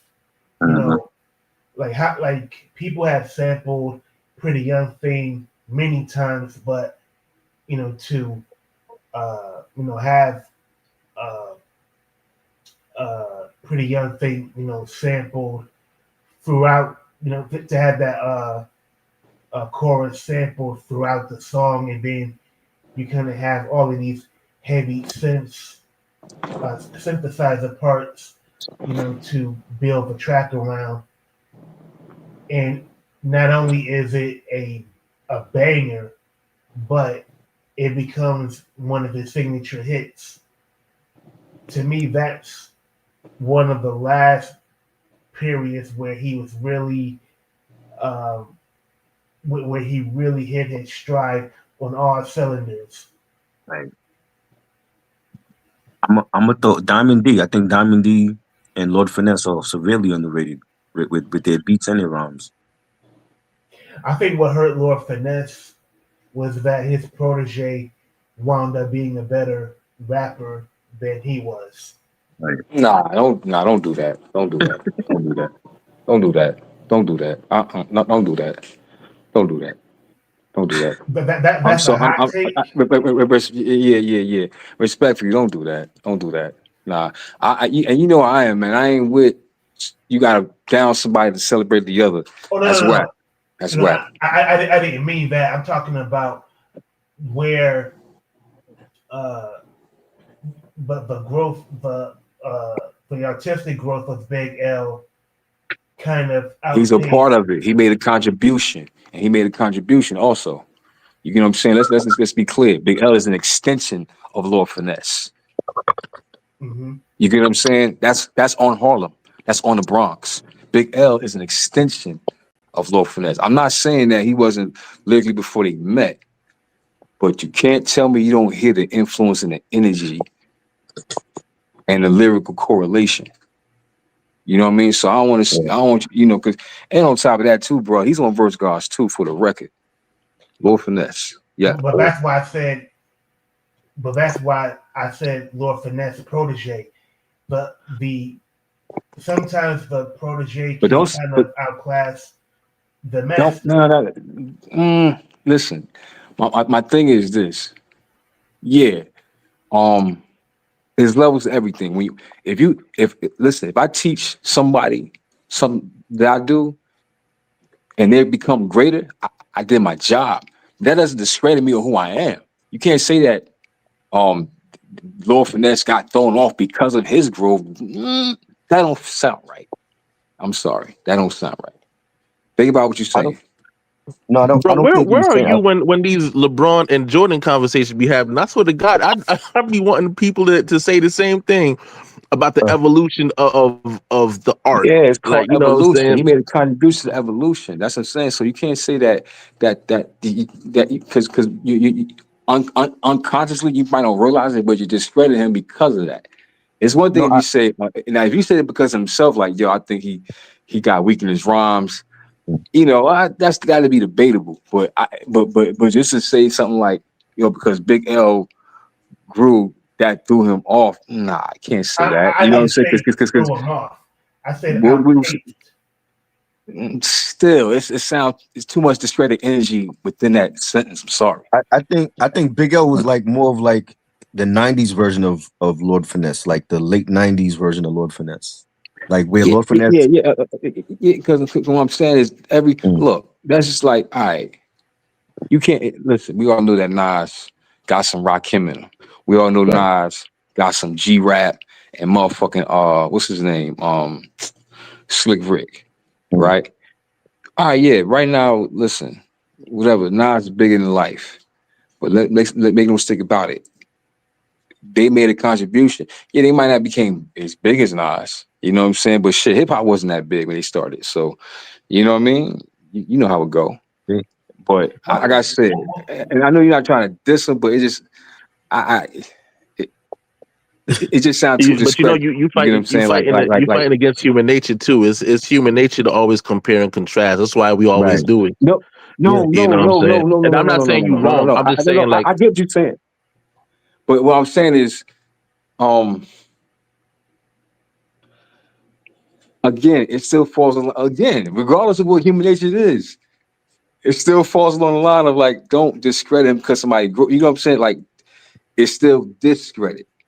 That's the point. Nah, My I point is got still, you. I don't think it deserves any form of, I don't think that he deserves any lyrical form of discredit if you say that. But what if You get what I'm he saying? might?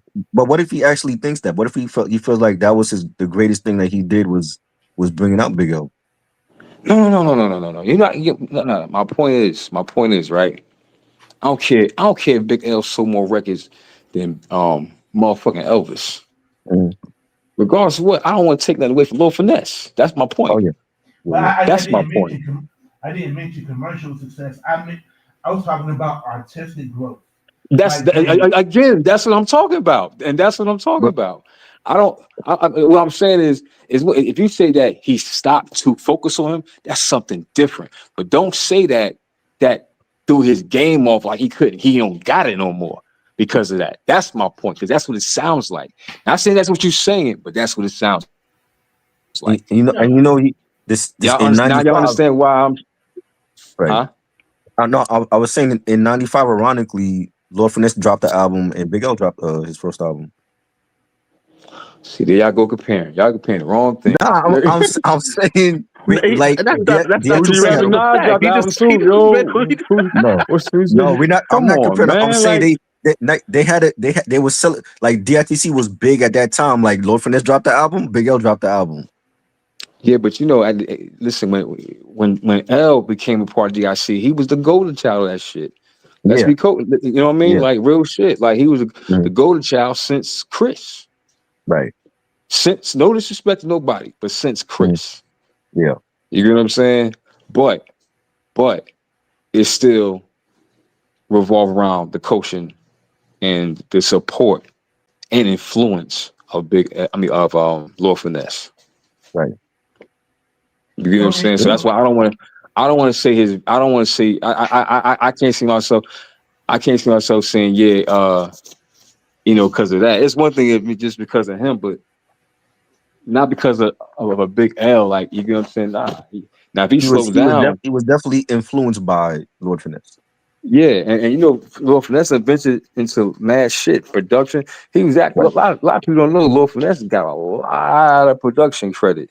You know what I'm saying? For mad shit, yo. Like you be the problem rappers. Absolutely. I mean, he produced for Dre, The Message, Biggie. Yep. My comment was not to slight Lord Finesse. My point was to show how sometimes the alkalite can sometimes overshadow the sensei. It happens. Yeah. I feel like he did get overshadowed. I felt Lord Finesse got overshadowed. You use the word like overshadow. No, nigga, he built the motherfucker. He helped build it. That's what I'm saying. I don't want to. You get what I'm saying? Like I still don't want to take nothing away. It's not his overshadow. It's just that it's his time. Right. That's all it was. It was his time. So you don't feel like he's getting overshadowed by Big O? Fuck no. Hell no. No. No. I mean, even like a conversation like this where we talk about. Why even compare? Nah, we not. Man. It's And I ain't with, like and I ain't when with, Big L, I mean, Big L he, rhymed to be the best. Big L just stopped. You gotta understand, Big L just not Big L. Lord Finesse just stopped. Mhm. He gets the difference. It wasn't like he breaking his neck to make records. The nigga was Right. eating off of production and other shit. So again, I'm standing on what I'm standing on. No, sorry. Agree to disagree on that one. No. But Big the L thing rhymed is to like be the best. So when we if you rhyme to be the best, his work is going to show the work. The proof is going to be in the pudding to listeners. Like what I'm saying is not really a hot take.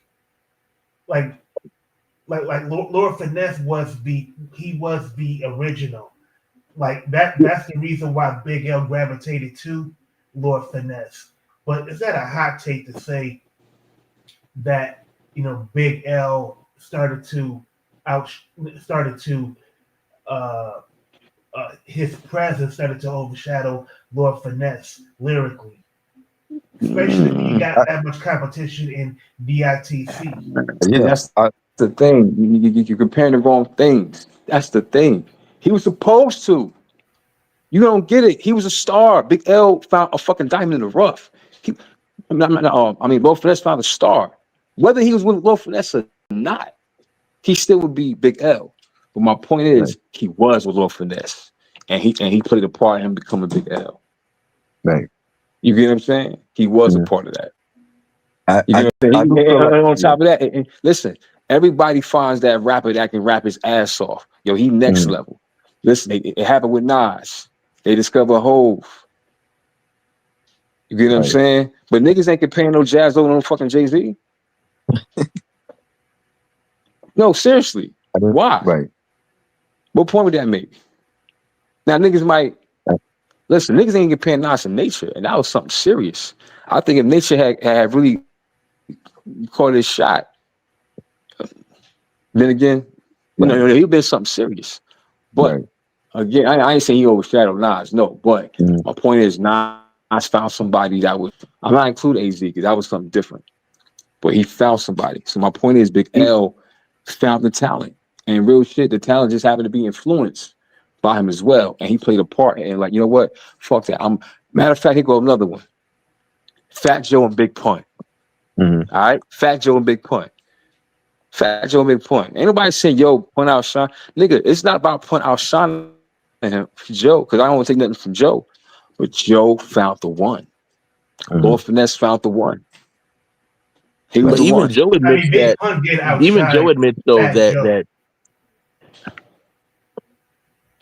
Yeah, I was about to say that Joe out of his own mouth would tell you that Big Pun was better than him by miles and miles away I and did it. outshined I him. did it. No. Oh, of course. But my thing is this: why can you compare them? You know what I'm saying? Like, I ain't comparing the team. I'm comparing outside the team. Right. That's when we I mean, really but go. You know what I'm saying? it happens. If you like Boot Camp Click, the people have their favorites out of that crew. It's just a lot of them niggas. Damn. Nah, that's shit. Like I Well, I ain't always gonna felt hold like you. Storrain. I felt like Storrain would have been a great solo artist, but he never came out. Yeah, but I ain't gonna hold you, yo. As far as like a solo one, I mean, yeah, of course, Buckshot. Yeah. Smith Wesson ain't solo, but Right. They've done was solo infamous. stuff. Yeah. But they duo was infamous. But my favorite solo one from Boot Camp, Rock. Oh, okay. Straight up. Rock This Monster. Okay. Rock This Monster is that nigga. Yeah. That nigga is a beast. And see, now, you know what I'm saying? He's a beast. Like, I remember when it was some kids that were young and they didn't really hear about Boot Camp. They heard about Sean Price, right? Let's go to they're like young and they not as knowledgeable as hip hop as us. They're from another era, but they love that raw shit. I was like, look, Sean Price is that nigga. He's from that group. I schooled to the group. Helter Skelter, the Boot Camp Click. I said his partner was even more of a beast. I'm sorry, Sean Price, that nigga. but I Yeah. was more of a rock fan. Okay. I don't know because of the voice, delivery, but I was always a little more rock. Real shit Right. is that for a while I didn't hear from rock. I just heard Ruck as Sean Price. So Mhm. the era's changed. But if I go to a show, I'll see them together Yeah. and on stage together. But when it came to new Mhm. music, it was more Sean. I mean, I mostly was in tune with a little more Sean Price's music during the Sean Price era. So Right. uh, Yeah. Even with a conversation like this, like an artist that can wear both hats in the studio, they overlook Lord Finesse and Diamond D. Yeah. now Diamond D to me was more of a producer though. You know what I'm saying? Like Mhm. it felt like I ain't really I heard Diamond D, but I didn't hear him as much. It felt like Diamond D. I heard more his production than his vocals. Right. You get what I'm saying? Mhm. You know, he was cool. You know what I'm saying? But I didn't really hear him that much. Right. But his production Yeah. is shit. Oh yeah, for sure. Yeah, Even like Third Eye Vision mentioned Evidence. Evidence has been highly slept on as an MC and a producer. Who's that? From Dollar the People. Dilated Peoples. Oh, Yeah, he's like real underground. yeah, I fucks with them. I fucks with Dolly Peoples. Yeah. You know, Necro also. I love Necro's production and his rhymes. Like, yeah, he's been slept on forever. I mean, we could take it to the West Coast. Mm-hmm. Quick. David Blake. That's Yeah, another beast. for sure. Who? DJ Who? Quick, David Blake. David Blake. That's his name. Who's that? I ain't gonna lie, I don't know who that is. That's DJ Quick. That's his real name. Who? David Blake. Oh, DJ Quick. Yeah. Oh man, Quick a motherfucking beast, man. Yeah. Man, listen, I ain't gonna hold you, man. I started really like, I mean, I just rock with Quick, you know. Mhm. My favorite song they want to be like Compton, and that shit became reality, unfortunately. But Yeah. his production, I ain't realize his production. I ain't gonna hold you. I didn't realize his production until Pop, Mm. the Pop, Death Row era Pop. Yeah. And when he made in the late night, similar to Buckshot, because you know the Black Moon shit, Bucking Mhm. Down, they had the Donald same Byrd sample. What's it called again? Wind Donald Parade. Byrds, right? Yeah. Yeah, Wind Heard Parade. went for rain. Mhm. Yeah, I fucks Yeah. with Quick, man. I fucks with Quick. I mean, Quick's production, it is so clean and it's so very high fidelity. Like his production for Tony Mhm. was That's such, right. to me, that was such an R&B funk workout. Mm-hmm. You know, Let's like, get down. That joint was yeah, fire. Hey, let's part get of folks, I down. got a jet, but it was Okay. great chopping up with y'all, even Oh for a yeah, little no bit. doubt. Thanks for coming here. Hey, EJ. salute, brother. I no doubt. Peace. Thank you. All right, Salute. peace. Peace. And he brought Elder Barge back. Yep. Oh yeah, man. The bars, yo. I love the Yeah. bars, man. I'm a big fan of the Same. bars music, man. Same. Word up, Definitely. yo. I fucks with them, yo. The group as a group Mhm. and solo, but Yep. oh my god, yo, that's one of my favorite. Yo, that's another one of my favorite groups, yo. From the Oh, yeah. 80s, yo, is the bars, man. Oh my god, yo. Well, Listen, like their song from the Last Dragon movie. I don't know. I forgot the name of it. But that Was that a song was Rhythm of the big. Night? Yeah, Rhythm of the Night. Yeah. I mean, yeah, that was. I mean, shit, that song was everywhere. Yeah. yeah, I just like the old school shit, like ooh, I like it, shit Mhm. like that. All this Yeah. love, mate. That's Elder why I'm Bar should digging have it. been like Michael That's Jackson. correct, huh? Elder Bar should have been big like Michael Jackson. Like he should have been bigger than what he I ain't gonna was. say Mike, but he should. I ain't gonna say well, Mike, but I know not what Mike, you but mean. yeah.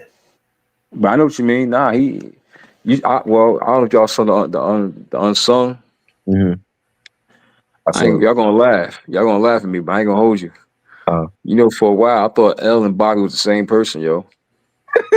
Facts. They look like alike. the same mustache. Yeah. Not, you know what I thought it was? I thought L was with the group, and then he came back with his brothers and sisters. Until Right. I seen Son. I said, oh shit, I thought Bobby and motherfucking L was the same person. I thought L was a part of Switch. Then I didn't realize. I'm Right. like, yeah, he is younger than it. You know what I'm saying? Yeah. So yeah, he definitely was younger. But Yeah. yeah, man. Listen. Yeah, Rock. We got to call it freeze too. Shit. I need to We holler still at on. y'all this week. We still live though. No. I'm saying Okay. no. I'm saying like whenever time, whatever. We all gotta chop it up. You know what I'm saying? You know, I don't want to Yeah. forget, but I definitely gotta holler at y'all. But yeah, man. Yeah. This is what I was gonna ask too. I'm gonna ask y'all this on air. You know what I'm saying? Let me see how we do this. I want to have a talk about the series. It's a Yeah. you know Yeah. what I mean. If y'all want to see anything again, let me know. Feel free. I'm trying to. I want to make the screening out there. I told you I got a pass for you. You ain't got to worry I about know. nothing. Rich said he's going. I want. I got a friend out there who he lives out there too. He said he lives near the theater, and he might want to pull up too. So I'm like, yo, I gotta hit up Ray and see if I can get like two passes. I got you. Ain't he right there? So he already. Oh, that's easy breezy. That's easy breezy. Yeah. Okay. That's easy breezy. You know what I'm saying? Yeah, it's yeah. That's all. It's just it's a process. That's all I'm gonna say. But Yeah. you know what I mean. I'm gonna let the process do the talking. I ain't gonna, Yeah. But I mean, whenever you want to go live, brother, it's on Instagram, YouTube, whenever. I'm definitely gonna do it. Start with this because everything else is gonna be after. You know what I'm saying? Right. Like real talk. I ain't Okay. got nothing scheduled till after the Okay. 26th. You know what I'm saying? Realistically, you know what I'm saying? Yeah. So the 26th, they might announce the date because not just gonna be me on the Q&A. It's it's gonna be Right. people that was involved. And Like the yeah. artists and stuff. Nah. Oh. I don't know. Okay. I can't I say feel yeah like no. you're not telling us everything. You're just keeping it a secret. Yeah, I mean pretty much. But what I'm Right. saying is as far as no, I was just saying like far as like Yeah. the date for the actual release for the series. Right. You get what I'm saying? Okay. Like that's all. Just the dates. Because Right. we push it for the holidays. You know what I'm saying? And Okay. what I'm saying, stretch it out from there. Because the whole thing is, after y'all done watching it, gotta be ready for more. You know what I'm saying? But as I say, just be crock pot this rollout. You know what I'm saying? Crock pot it. Okay. You know what I mean? I ain't gonna put the rollout in the microwave. We got too much of that. Right. So I don't want to. That's all. So, but a part of that is that conversation that you had Sunday that when we want talk to Rock and and Freeze. You know what I'm saying? Yeah. So Sure. I know that Yeah. Sunday might be interested in. So Yeah. For sure.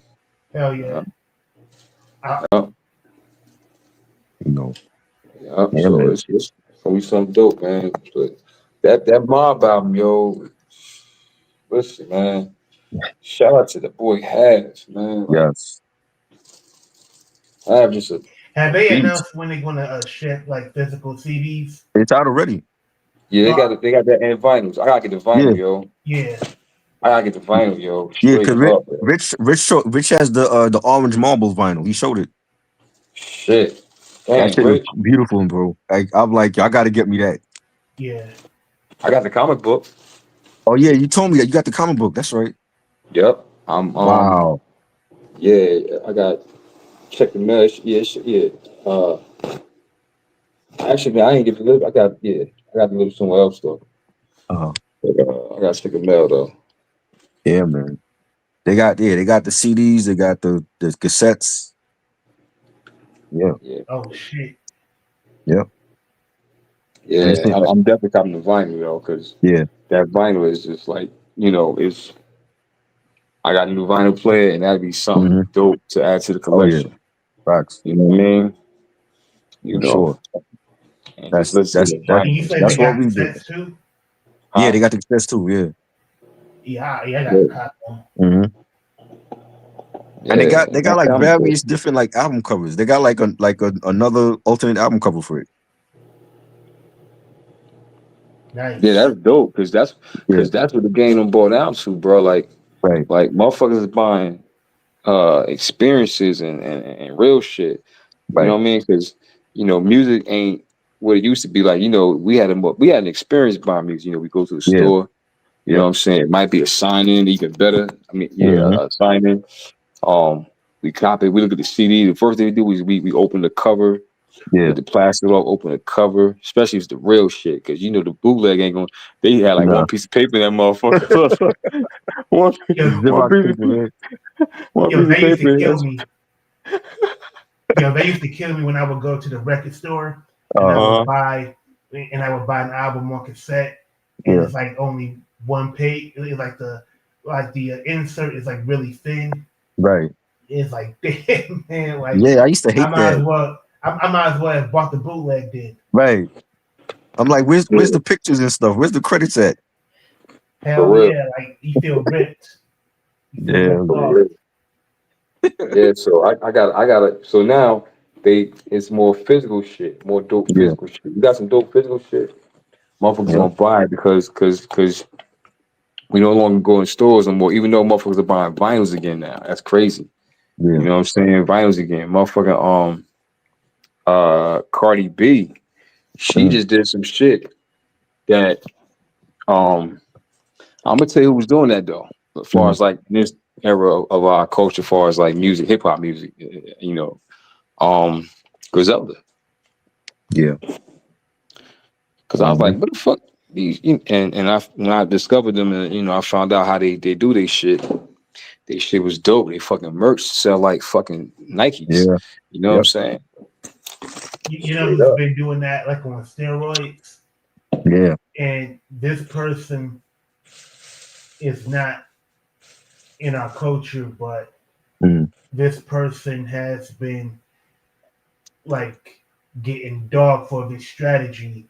But Taylor Swift, she's been like releasing these variants of the same album. In different colors and stuff. Yeah, different Yeah. colors and different mixes. And I'm like, people are slamming her for being greedy. But this this the music industry. Like this Right. is like the object is to maximize value of the asset, which is hmm the music. Yep. And I think there's nothing wrong with that strategy. I wish more people would adopt it. It's up to the market to decide what they don't want and what they do want. Yeah. Yeah. But Griselda, they've been on top of that, for the last half decade. Right. Oh, you said Taylor Swift though, right? Yeah. Yeah, like she got like 19 versions hmm of the same Damn. album on Yeah. physical Damn. copies. Like, Yeah. Like the and the ill vinyl, she thing got is like that different colors on the vinyl. Hey, listen. and her hardcore fans, they are buying all Yeah. of these variants because hmm they want to collect them. They want to be able to put it on an Instagram page, or they want to frame it in a house and Right. show it off as memorabilia. Like, to Oh me, no, that's where it's at. she dude told me that she had an Amazon. I forgot it was something with no, my bad, not Amazon, with AMC movie theater, right? And she sold out. I guess her show. She bought her shows in the theaters, right? And Beyonce went to go visit, do her homework, did her due diligence, and did her own shit, like similar. You get what I'm saying? For the Beyonce fans. Yeah, and some of them is like in IMAX. Yeah, that's what I meant. Yeah, AMC and IMAX. Yeah, yep. Man, you go see a movie in IMAX, you damn near don't want to see another movie without it.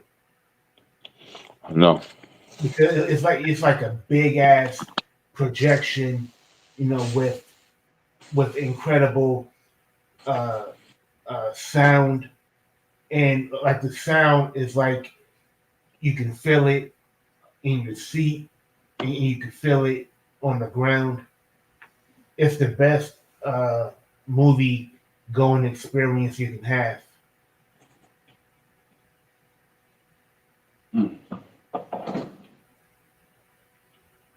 Yeah, I wanted to. Are y'all familiar with like the back and forth that's going on between Tony Yayo, Bleak, And Jim Jones. I Yo, seen like that. this, like the weirdest. Like this, like the battle of the little niggas. Oh shit. I mean, like you got grown men arguing over which rich person is taking care of the other. Like when did we get to this point?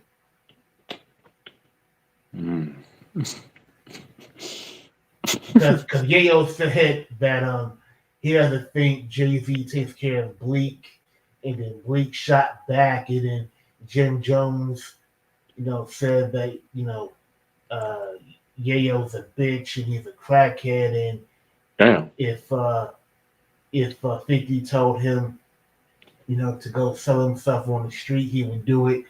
Wow. I'm like, this is like where like the rails go right off the track.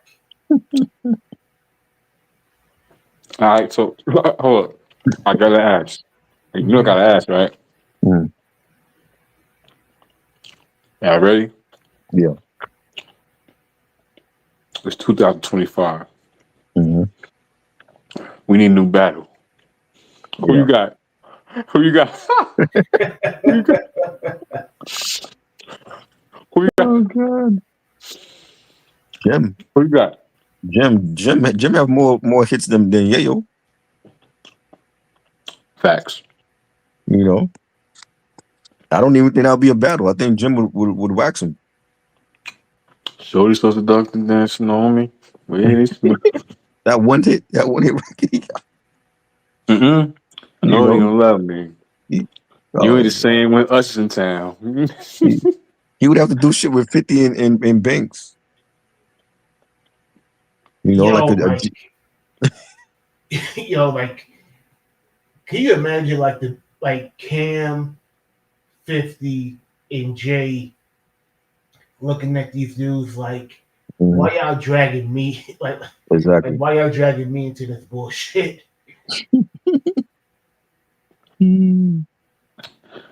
Do my ladies run this motherfucker? And Bleak sitting there co-signing it. Bleak co-signing it.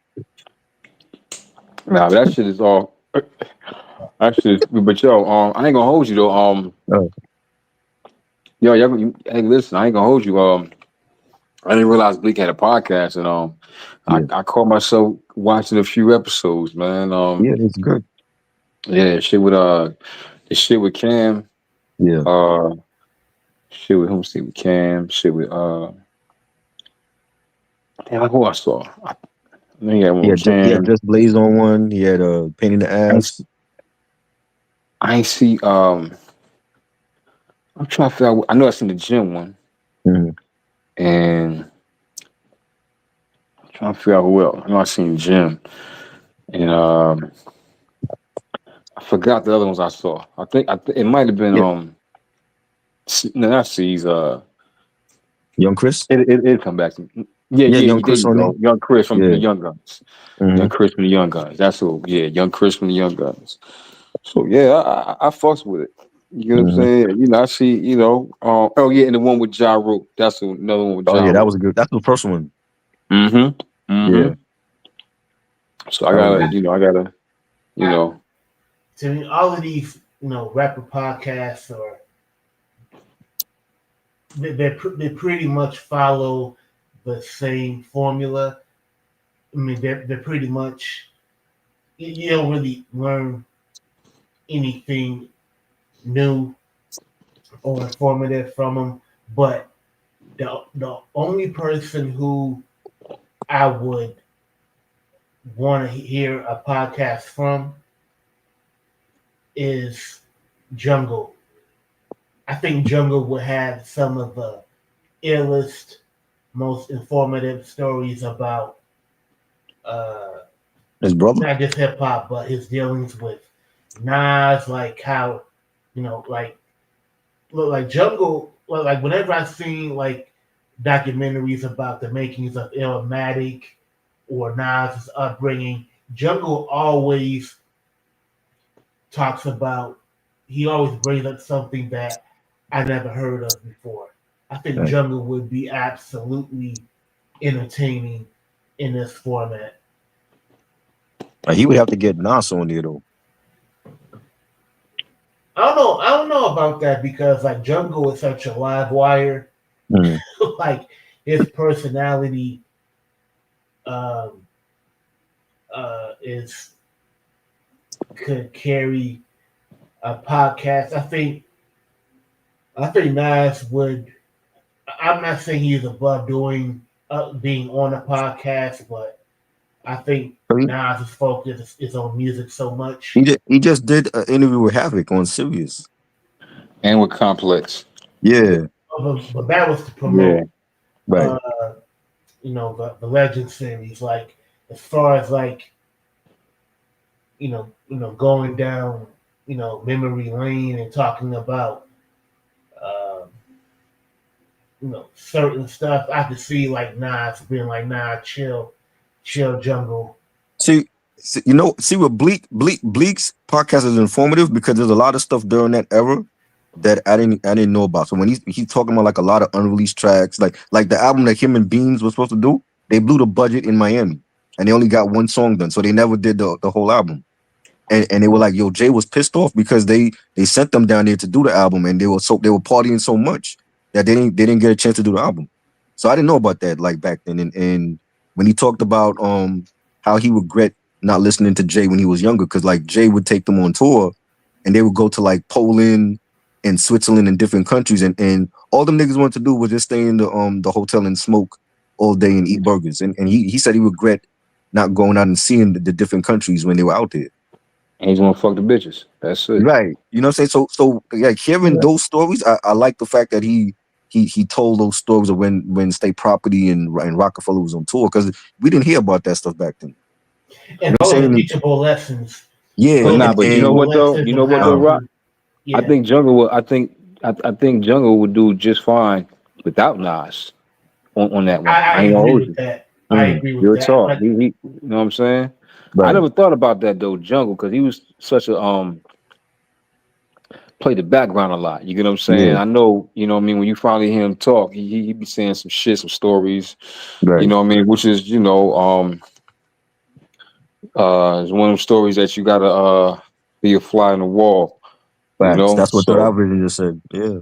yeah, you gotta be a fly on the wall. So I definitely I feel you in that. He probably had all type of Queensbridge stories from the industry to the what happened in Queensbridge, because it is the I don't know. I'm not gonna say the world.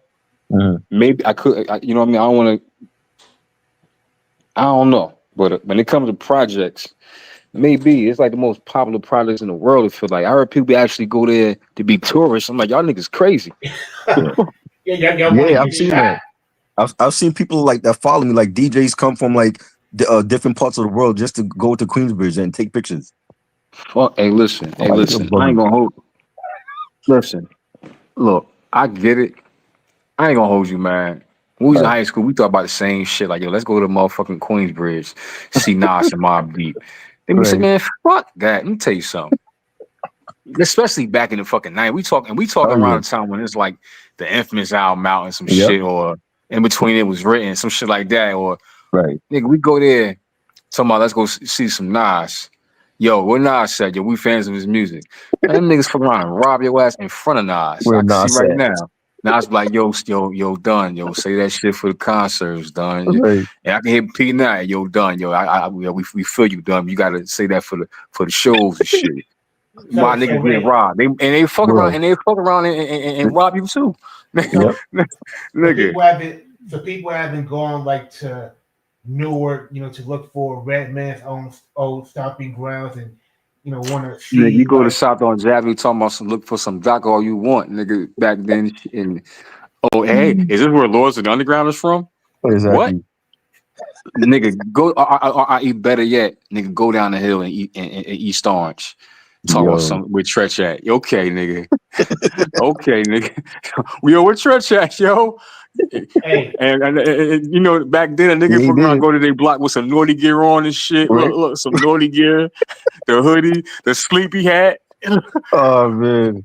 And tuck their t-shirts inside their naughty boxes. You know what I'm saying? Just like, yo, we're naughty at? Yo, we ready to get naughty. Yeah, okay, nigga. Yeah, okay. All right, nigga. Naughty run that motherfucking pockets, nigga. Yep. But that might be the new hustle, though. That might be the new hustle for niggas, you know, in certain areas like in Newark, you know, they might, you know, you can like hustle, you know, people like you want to see, you know, where Naughty shot the Ghetto Bastard video, like set up a tour of the old stomping grounds and then rob them, you know, when they get there. Like, you know, times are tough, and I can see people doing that, like in Queensbridge, Hey, Rock. Newark, or Brooklyn. You cooked on that one, yo. No. He cooked on that one. That one. No. Rock, you cooked on that one. No. I'm gonna tell you behind the scenes. I'm gonna say thank you in advance. Tell you behind the scenes. Boy, oh boy. Okay. Wow. That's a light bulb moment right there. Wow. Yep. That's Yep. crazy. Yeah. Yes, sir. Wow. But nah, bro, like, listen. All right. I go to Detroit, right? Listen, in that same era, right? I go to Detroit. Let's say it's 2000 something, right? Right. Mm-hmm. And I go in. Now, I'm not saying niggas won't show me love, because don't get me wrong. Now, here's the catch. Niggas I know from South Orange Avenue went down Shaolin, and they showed them love. Right. You know what I'm saying? Right. So it can go either way. Don't get me wrong. It can go either way. But say if them niggas who they were looking for weren't around, it could have been some shit. Oh, they ain't around. You get what I'm saying? They gonna tour? Oh man, listen. Niggas go to Marcy talking about some where Bleak at, where motherfucking Hove at. Yeah, okay, nigga. Right. Yeah, and nobody's going to vouch for your safety. Shit. Facts. Nigga, you might get robbed by. You might get robbed by a nigga that used to be on Rockefeller, nigga. Right. Straight up, nigga. Nigga like, yeah, Bleak, yeah. Oh, you looking for Bleak? Yeah, they go up here. Come on. Yeah. Right. Yo, real shit, nigga. There was a video of a white girl dancing in the dancing. I saw it. Wow. She Harlem shaking, right? Yeah. In front of Marcy Project sign. Look, my boy I grew up with. Yeah, word is born. She's Harlem shaking. She's Harlem shaking in front of a Marcy. First of all, she got it fucked up. Harlem shake, not Brooklyn. Harlem shake. Exactly. So she don't know what the fuck she was doing. That's why you know she ain't know no better. You know what I mean? Brooklyn is what's that dance?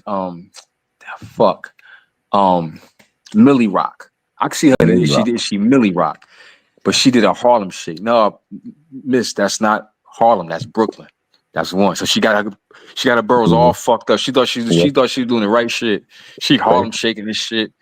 Nigga, that's not Cam Projects. Nigga, that's Hove.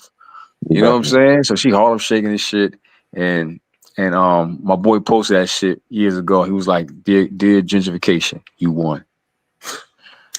Real shit. Real shit. I was like, yo, she really. You should have. Look, you should have seen it, yo. Harlem shaking and shit. Like, get the fuck out of here. That's like a motherfucker probably was a fan of Redman and Naughty, right? But they go to Irvington and do the stolen car shake, do the stolen car dance. the fuck out of here. You know what I mean? Right. Like, Right. Yeah. or not even Irving. I ain't gonna say Irving because that's kind of that's a part that's a county too. I'm gonna say some shit like a whole other side of Jersey where because Jersey is different. It's two different sides. It's one side, you know, but just a whole other side, and you got the whole like she do some North Jersey shit, but she in South Jersey. She in Camden somewhere, thinking she in Newark.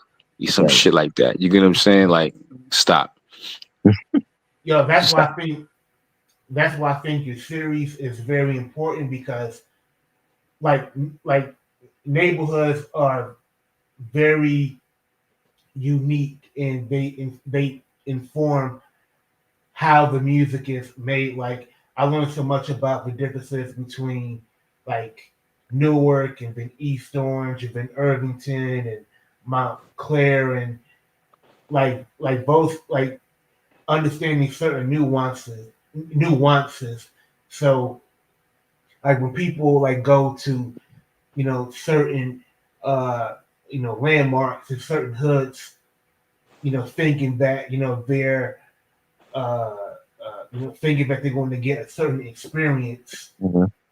that could go horribly wrong if you don't know those values of that particular neighborhood and borough. Right. Yeah. I ain't gonna hold you though, bro. I ain't gonna hold you. Like I said, it depends on the time, but I didn't realize it until after the fact. You know what hood I was in, yo? Mhm. You know what hood I was in? I didn't realize until way after the fact. You know what hood I was in? Late night. And I guess the dude worked for the studio or something. Right. And it was the week before Juicy's single drop. But we heard the whole album of Big. Wow. Word up, yo. I'm in the projects in Brownsville. Mhm. Damn, You already know who that was. Oh yeah. Lil Fame. Absolutely. Wow. Absolutely. And at the time I had a mixtape. And guess who was on the mixtape? It was a song with Big and MOP. I caught the mixtape maybe about a few weeks after Juicy drop. Wow. You know what I'm saying? I forgot he said MOP, no, Lil Fame was like, I break niggas up like referees, put them on point back in my joint, they make a move like refugees. Mm. I'm going all out the Western way, old school, the new school. I whoop your ass like a freshman day. Mm. Real shit. You get what I'm saying? Like Ooh. fire. You get what I'm saying? Like he he was a problem. But yeah, yo, but I look back like, damn, nigga, we was in motherfucking MOP hood and like maybe like months later, I got cool with somebody from the actual crew, Mash Out Posse, because that was really Yeah. like a, I don't want to say a set, but that was like a Mm. game, real Right. shit. Mash Out Posse, it really was and the nigga was on a run. It's crazy. I got cool with him and a Low Life. They both was on a run, Wow. and they was around my little hustling spot, which was in Jersey City, Newport Mall. You know what I mean? I had a little something going to Newport Mall, right? And yeah, yo, and I'm talking, I'm like, damn, I was in your hood. You know what I'm saying? Like shit, you know. But I didn't realize, you know what I mean? Anything can go down, some shit like that. But yeah, yo, that's Yeah. That's a collab. Huh? Now I was saying that's a collab that should have happened. Biggie and MOP. Nah. You mean all right? So they got a collab, but it wasn't mainstream. It was underground. It was on the Okay. Mixtape. Yeah, but it was original, Wow. but it wasn't an original song. You know what I'm saying? Right. But you know, like Puffy keep that shit for the mixtapes. You know what I'm saying? Like he wasn't ready for no MOP to be on, at least in my knowledge. You know what I'm saying? Right. Because he did rock with Mobb Deep. Right. He wasn't Survival of the Fittest video, so That's he do fuck with the gutter shit. He just, you know. Mm. But yeah, yo, MOP, yeah, hell yeah. Now I would love to hear some new MOP next year. Yeah, You know what I mean? Real sure. shit. It's long overdue. It is. You know, I be hearing these solo shits, Yeah. which is different. You know what I mean? Mhm. Like, because you know, we the one groups that it's hard to hear one without the other. Like Right. the DOS effects. Right. You know what I mean? You know, certain people you don't want to hear one without the other. Right. But yeah, yep. Oh yeah. So, and you know how to go. Crazy. Mm-hmm. Yep. But yeah, I would love fellas. to see like a. I Mhm. would love to see like a. Like if Nas continues like the Legend series into the new year, like have like MOP, like Smith and Wesson, Onyx, do their own albums, but with the same, uh, but with the same aesthetic, as far as like having original collaborators, like, as far as like Smith and Wesson, had the Beat Miners do the whole album, Mm. you know, Onyx, uh, Fredro. I mean, Fredro is an underrated producer. Yeah, he is. Quiet as kept. Mm-hmm. He's doing like little vids with like he's making beats. yo, Yeah. you just made me think of Uh, Cassidy when he was making videos of them doing beats and them shits. oh wow. I It's never saw the terrible. Cassidy ones. Go on YouTube and Uh-huh. look up Cassidy making beats. Okay. It's some of the worst sounding beats ever. Wow. And That's crazy. and like he's nodding his head like Mm. this is some like these are some fire beats, like he can't wait until somebody spits over him. It is Wow. hilarious. I It's gotta like see being that. worthy. Wow. Yeah, Fredro always been underrated though. Like I think now he's really trying to put his name out there as a super producer, and he's done stuff for UFO Thief. He's a newer artist, and he's done some other stuff for like he has like other artists out on like the 100 Mad label that he's done stuff for, and yeah, I always see him making like he's going on Instagram live and making beats while he's live or whatever. Yeah, I think that's a great idea. Like Yeah. Number one, it keeps Fredro's name out there, Mm-hmm. and it's also a way for him to kind of build his buzz, as a producer. Yeah. Like he has the credits, Oh, but yeah. people don't go and look at the liner notes. Right. So people got to see you do it in order to believe it. Right. I saw a video today with Steve Rifkin. I forgot to send it to you all. He supposedly he's bringing back Loud Records like for one-off releases, and he mentioned that he wants to come out next year with a Loud Records compilation album with like all the Loud artists. And somebody in the comments asked him, is he going to use the mass appeal playbook to release the album? And he's saying that they're the ones that stole his playbook. So Who kind of that? like throwing shade at Nas for that. Who said that? Steve Rifkin. Oh shit. There's a video. Oh. I'm gonna send you all the video because he was on Instagram Live talking about he's releasing the Loud Records album next year, and he's saying that Mass Appeal stole his playbook for that. For the Legend has But it even series? if that's Yeah, true, though, for the series. Huh? but even if that's true though, like that's your fault. Like Nas Right. was able to execute that idea quicker than you were. Like, Right. it's business. Like Yeah. that's on Steve Rifkin. Like I Steve agree. Rifkin, he should blame himself. Right. He talking about the Mobb Deep album or just the whole No, concept he of talking about the whole Legend series. He's Legend telling the series? guy in the comment because it's in the comments. He's like answering people in the comments. He's telling the guy that they stole his playbook for the Legend Hazard series, including the comic book. Yeah. Well, he just talking about like just the album releases. Mm. You know what I'm saying? Because he's saying like he Mhm. doesn't want to come back with a label. He wants to just do like a one-off. And he's doing this Loud Records compilation for next year.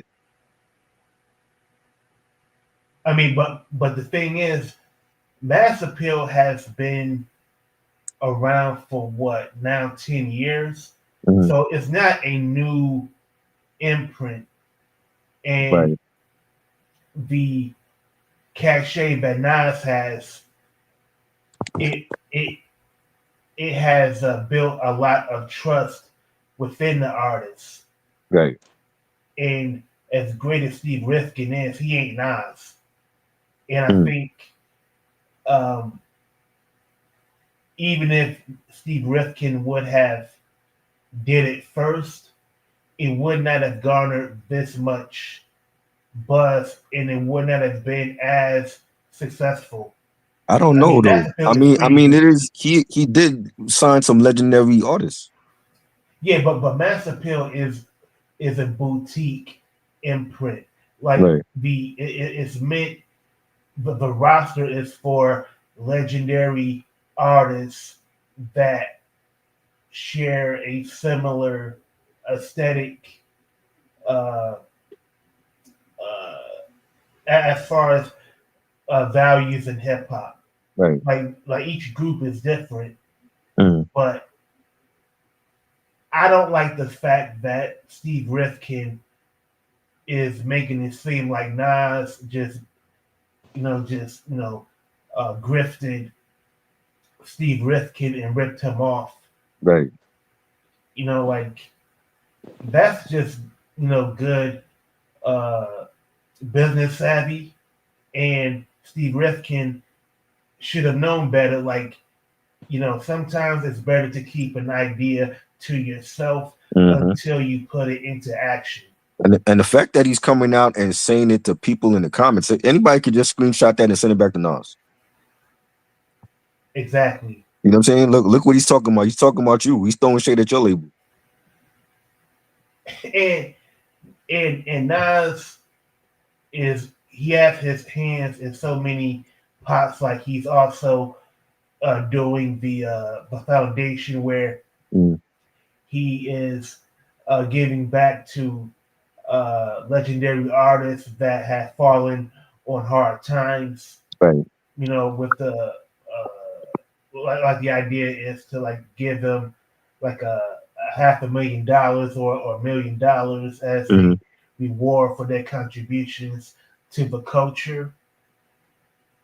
I Right. would like Steve Rifkin. He would have more credibility if he was doing what Nas is doing, with other ventures, Right. and there was a pattern. But Nas got too much respect in hip hop culture for anybody to believe that Nas has to Well, I steal mean, Steve Rifkin in order to be successful. that vision, like Fredro was always a producer. He was always producing the Onyx albums with them. It's just that he's taking it upon himself now more than ever to really produce for like other new artists. Like I said, like UFO Feeve, he's a newer artist. He was down with Terror Squad, and he's been out with some albums. And Fredro did like produced a whole album with him. You know what I'm saying? And he's done like they have like they have a record label called 100 Mad, and they have like he's done like stuff with those artists on that label, and even produced like for his own albums. And I think it's dope. I would love to hear a Fredro and Eminem collaboration. Like some grimy shit for M, or for Jadakiss. Because we know Jadakiss albums are not great. I would love to hear like a whole Fredro produced EP for Jadakiss or something like that. But you would have to accept that Eminem is going to do everything in post production. Oh yeah, I mean, and M is not a bad producer. You know, he's pretty good. I like some of his production. Some of the stuff sounds the same. You know, he has like a lot of tracks that a lot of the beats sound the same, but he's not bad. You know, but I mean, like, you want like the grimy shit. Like Frank Onyx still got the grimy shit. They put out a good album this year. You know, Oh yeah, most definitely. the Lower East Side album, that was fire. They definitely still got that sound. You just made me think it true, like when you mentioned Lower Uh-huh. East Side. Yeah. You know, that's what they named the album for whatever reason, Lower East Side, and it had some bangers on there, you know what I'm saying? And they still got that, they still kept their sound. They never changed their sound for mainstream or the cell, and you know, they still got the grimy shit. So I would love to see like a Mass Appeal rollout for them. Yeah. You know, definitely. I think a lot of people forgot about them. Yo, subject change. Yeah. I was watching some old episodes of Miami Vice, Mhm. and then I turned and looked up a couple of episodes of New York Undercover. Oh man. What's the better show Oh to man. y'all? That's only the two shows, like cop shows, that I ever watched. I was not into cop shows. I never liked cop shows. I'm like, because the cops don't fuck with us like that. It's like, you know what I mean? You don't like Hillside? You don't like what's that show? Hillside Blues. I remember it when I was a kid, but I never watched it. Yeah. I remember that, like, the theme. You know, your theme song, Cameron sampled. He sampled that theme song. Yeah. Yeah, I never watched it. I remember it as a kid. My mom used to watch those shows, like Law and Order and shit. I don't watch that stuff. What You know about what I'm saying? Chips? Chips, With I used Eric to. Estrada? I remember Chips. Yo, I had a Chips coloring book. I had a Chips coloring book when I was in kindergarten. Yo, I remember that, and they had a cartoon, because there was some shows back in the 80s that they would have their own cartoon, and they, for whatever reason, they gave Chips their own cartoon. And I remember, like, in syndication, like watching the syndication episodes. Like, I remember Chips. I was young, but like, yeah, like New York Undercover was my show, because it was like they dressed like us. They had the Tims, they had the Tommy Hilfiger stuff. They were like, you know, JC and Eddie. They were like us from the hood, but they were just cops. You know what I'm saying? And you know, the Natalie's, every week you would see like a special guest at Natalie's performing, the nightclub. And it was great. And so many cameos came from that show. Like Biggie was on that show. You had Onyx on that show. You had Aaliyah. Yeah, Sticky Fingers with his Sticky Yeah. Fingers, like his acting. Mhm. Yo, it wasn't bad, but there were certain parts where like he's trying to like be emotional. Mhm. I wasn't like when like and his man got shot. Yeah. He's trying to act all emotional, trying to act all distraught. Mhm. But to me, as far as style is concerned, Right. Miami Vice is the GOAT. Yeah. That was good too. Cop show. Mm-hmm. Yo, think about it. They was wearing like those fly ass suits. Yeah. Driving hot Man. luxury cars. Mm-hmm.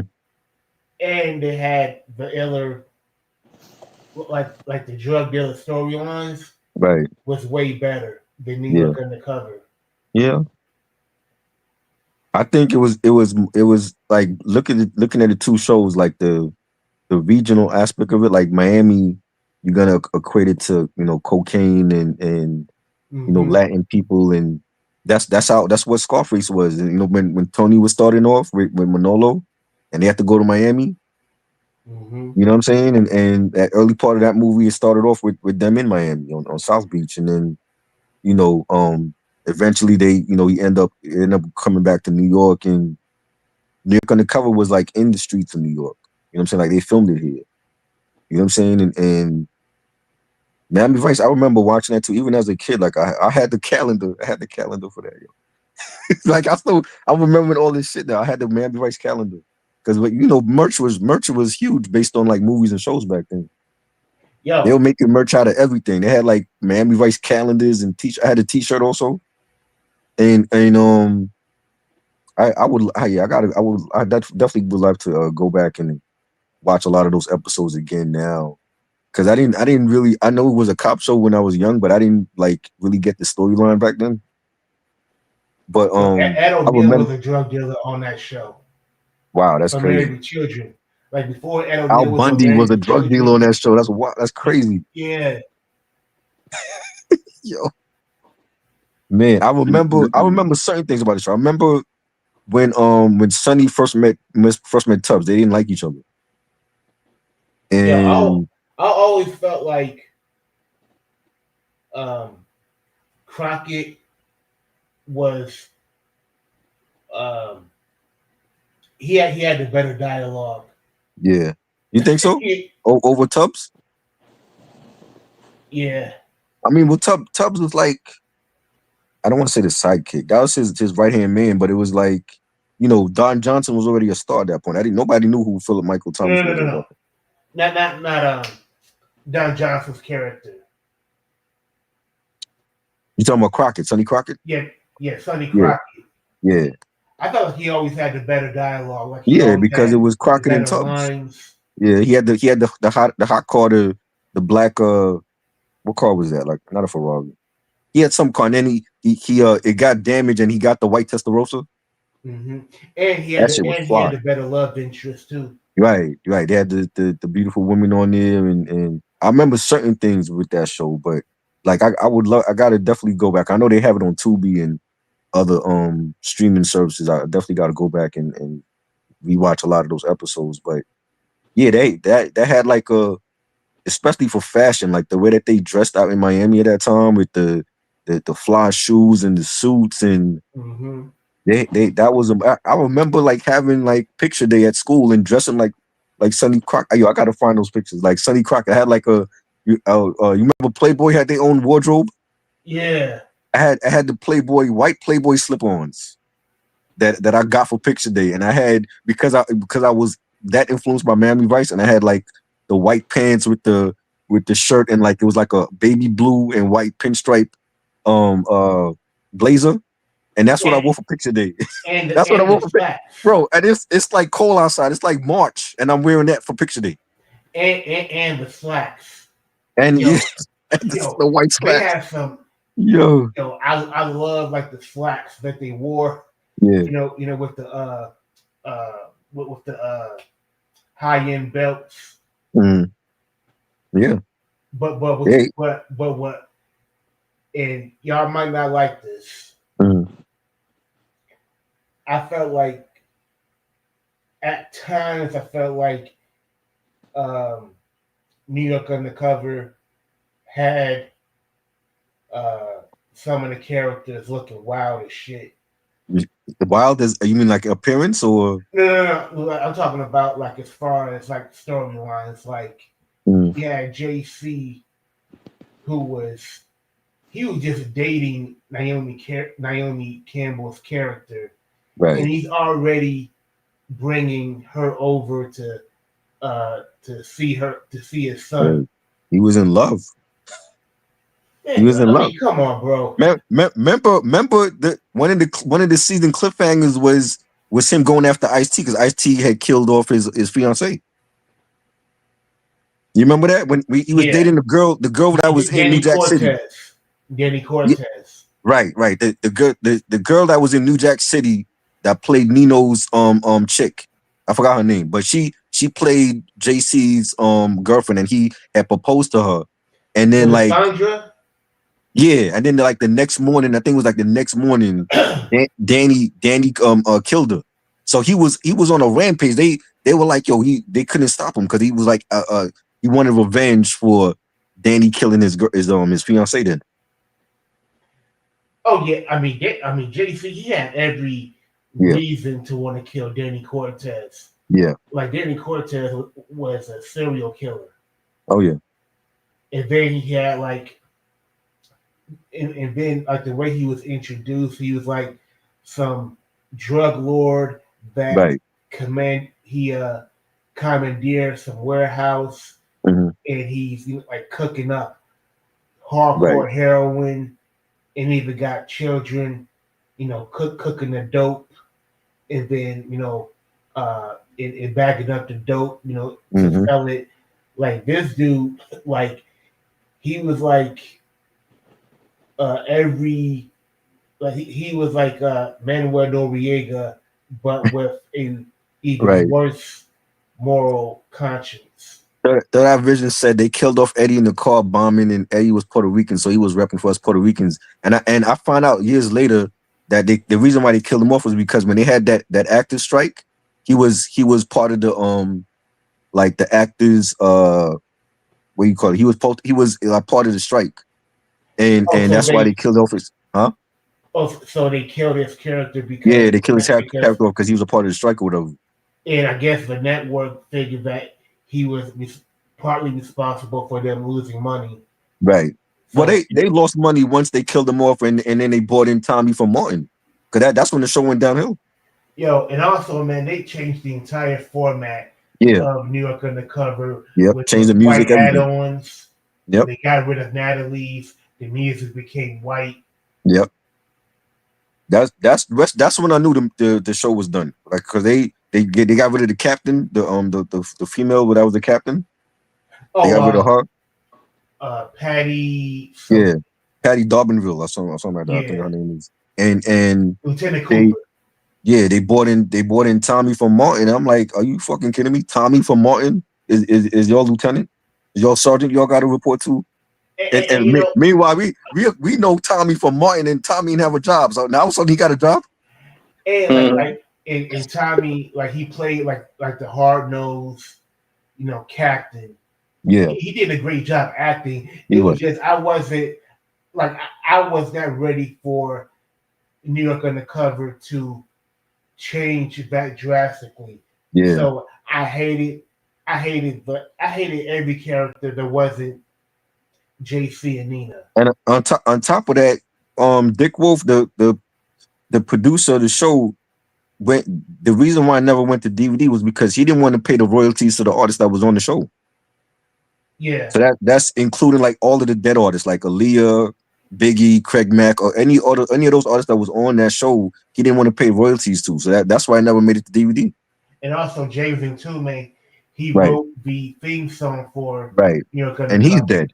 So it went straight to streaming now, like after all these years. But they actually, like during the pandemic, they made a pilot for a reboot of the show, but Oh my they God, never. no. It was supposed to be picked up by ABC, and I don't know if they didn't pick it up, and it was supposedly was going to streaming, and it still hasn't been on streaming yet. Now, first of all, like, but like hip hop culture has changed so much since the 90s. Right. Not only that, street life has changed so much since the 90s. Right. I don't even see how it can even be successful. The thing, I could see them doing it, but they would have to include like the music from today and not just the old school stuff. Oh God. And that's the thing. That's the thing. I'm like, the heads that watched it back in the day not gonna like that at all. Yo, so who would they like? I wonder, like, who would they have like to, like, to give music on the show, like Griselda? I don't know. To me, I'll say this though: if they could have like, as far as representing the streets, have like Griselda, have like 38 Special, Right. Ransom, Yeah. Like Ross, like raw rappers. Mhm. That's one thing. But as far as, then you like, got the artists like Travis Scott. You want to hear Travis Scott in the Police Chase? You know what I'm saying? yeah, And those artists, it's Cardi B, and you know what I mean? you know what though? Mhm. think Cardi B would be. I could see her like making a killer cameo Yeah, right. in a Yeah, same. reboot. Same. I could see that. Like She could play like a stripper that got beat up or some shit like that. You know, because she was a stripper. I could see her playing like a stripper on one of those episodes. and she could play like a female. She could play like a female assassin. Right. Something like Like that. like if she could tap into her inner killer, I Right. think she would be able to kill that role. Right. And they have a whole 13 episode season that was filmed. They haven't released it, but the cast they only brought back JC Malik Yoba, and they brought back Lauren Velez as Nina, because What about Eddie is still dead, so it's not like it's a complete reboot. It's like a continuation of the OG show. but the thing is like JC, like I'm sure like damn near 30 years later, JC can't be a detective. Nah, he So he what would would be he a, be he would doing? be a sergeant. I think they made him a sergeant, and they put him and Nina around like younger policemen, like police characters, and MC Light was gonna be on the show as well. Okay, I see that. Fat Joe. Yeah, like as long as like I can see, I think MC Light has tried to like she's made attempts to act. Yeah. I think a reboot would be a safe. Well, like because nobody would expect MC Light like to be Right. a great actress, Right. but I think this would be a safety net for her to Yeah. at least get To her feet practice, wet yeah. in drama. Fat Joe allegedly was going to be the main villain on the show. So I don't know. Have you seen Fat Joe act? I haven't. You know, it's not good. Yo, Thicker Than Water. That Thicker Than Water movie with Mac 10 was terrible. oh yeah, that was like straight home to video. Yeah. Yep. And he did Empire with John Leguizamo. That was bad. But yeah, he was supposed to be the villain on the show, but I know the last thing I heard about it was that they would Dick Wolf was like Dick Wolf is a multi-billionaire. Like he has all these shows on NBC, Chicago Fire, Chicago PD. I believe Law and Order's his show too. He has all these shows. There's no reason why he can't put New York Undercover on the reboot on any streaming platform. Now maybe they don't want the show, but they have a whole season that's already been done. And as far as like the reboot, like I would like they have to like do stories about what's happening today. Like for Right. example, they could do like a storyline around opioids, Right. fentanyl. Yeah. They could do like a storyline around immigration. Mhm. You know, but if they try to do a show, you know, around crack, it's going to seem outdated. Yeah. I don't know what I haven't seen episodes. There's no trailer out for it, but they have said that there is a 13 episode season that's been already done. They're just looking for like a streaming platform to put it on. There's so many. But You know what I'm saying? But as far I think with actors, like they have to tap into new energy. Like for example, Cardi B, I think would make a great cameo. Yeah. MC Light, Mhm. she's a veteran, but she's kind of new to acting. Right. You know, so I could see her like having a decent role with Right. reboot, but I don't want to see Snoop Dogg. I don't want to see Common. I don't want to see Cube. Like nobody that has already had acting Right. roles and they either flamed out or they were successful enough to have big roles in major movies. Thought our vision said Rock Marciano as a pimp. I could definitely see that. The pimp strikes back. I Yo, love that that. would be hilarious. Yes. Yeah, that's why they killed him off, because Eddie, I'm saying Eddie, what's his real name? Michael De Michael Lorenzo. DiLorenzo. Michael DiLorenzo was part of the actors group or whatever during that strike in '94, and that's why he wanted more money. So the actors wanted more money, and he was a part of that strike, and that's why they killed off his character. But once they did that, they made a mistake, because that's when the show went to shit. But you know, like, them being greedy is what did the show win. Like, Right. and they could like 40,000 was nothing. Right. But if they gave Michael De Lorenzo and the actor that played JC 40,000, now you got to make that pay bump available for every show. Right. Do.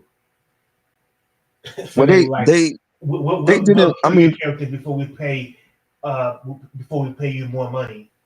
Fox didn't want that show on the air anyway, because they didn't think it was going to be any good. And once it started getting ratings, that's when they had to bring it back for multiple seasons. But they really didn't have no faith in that show from the beginning.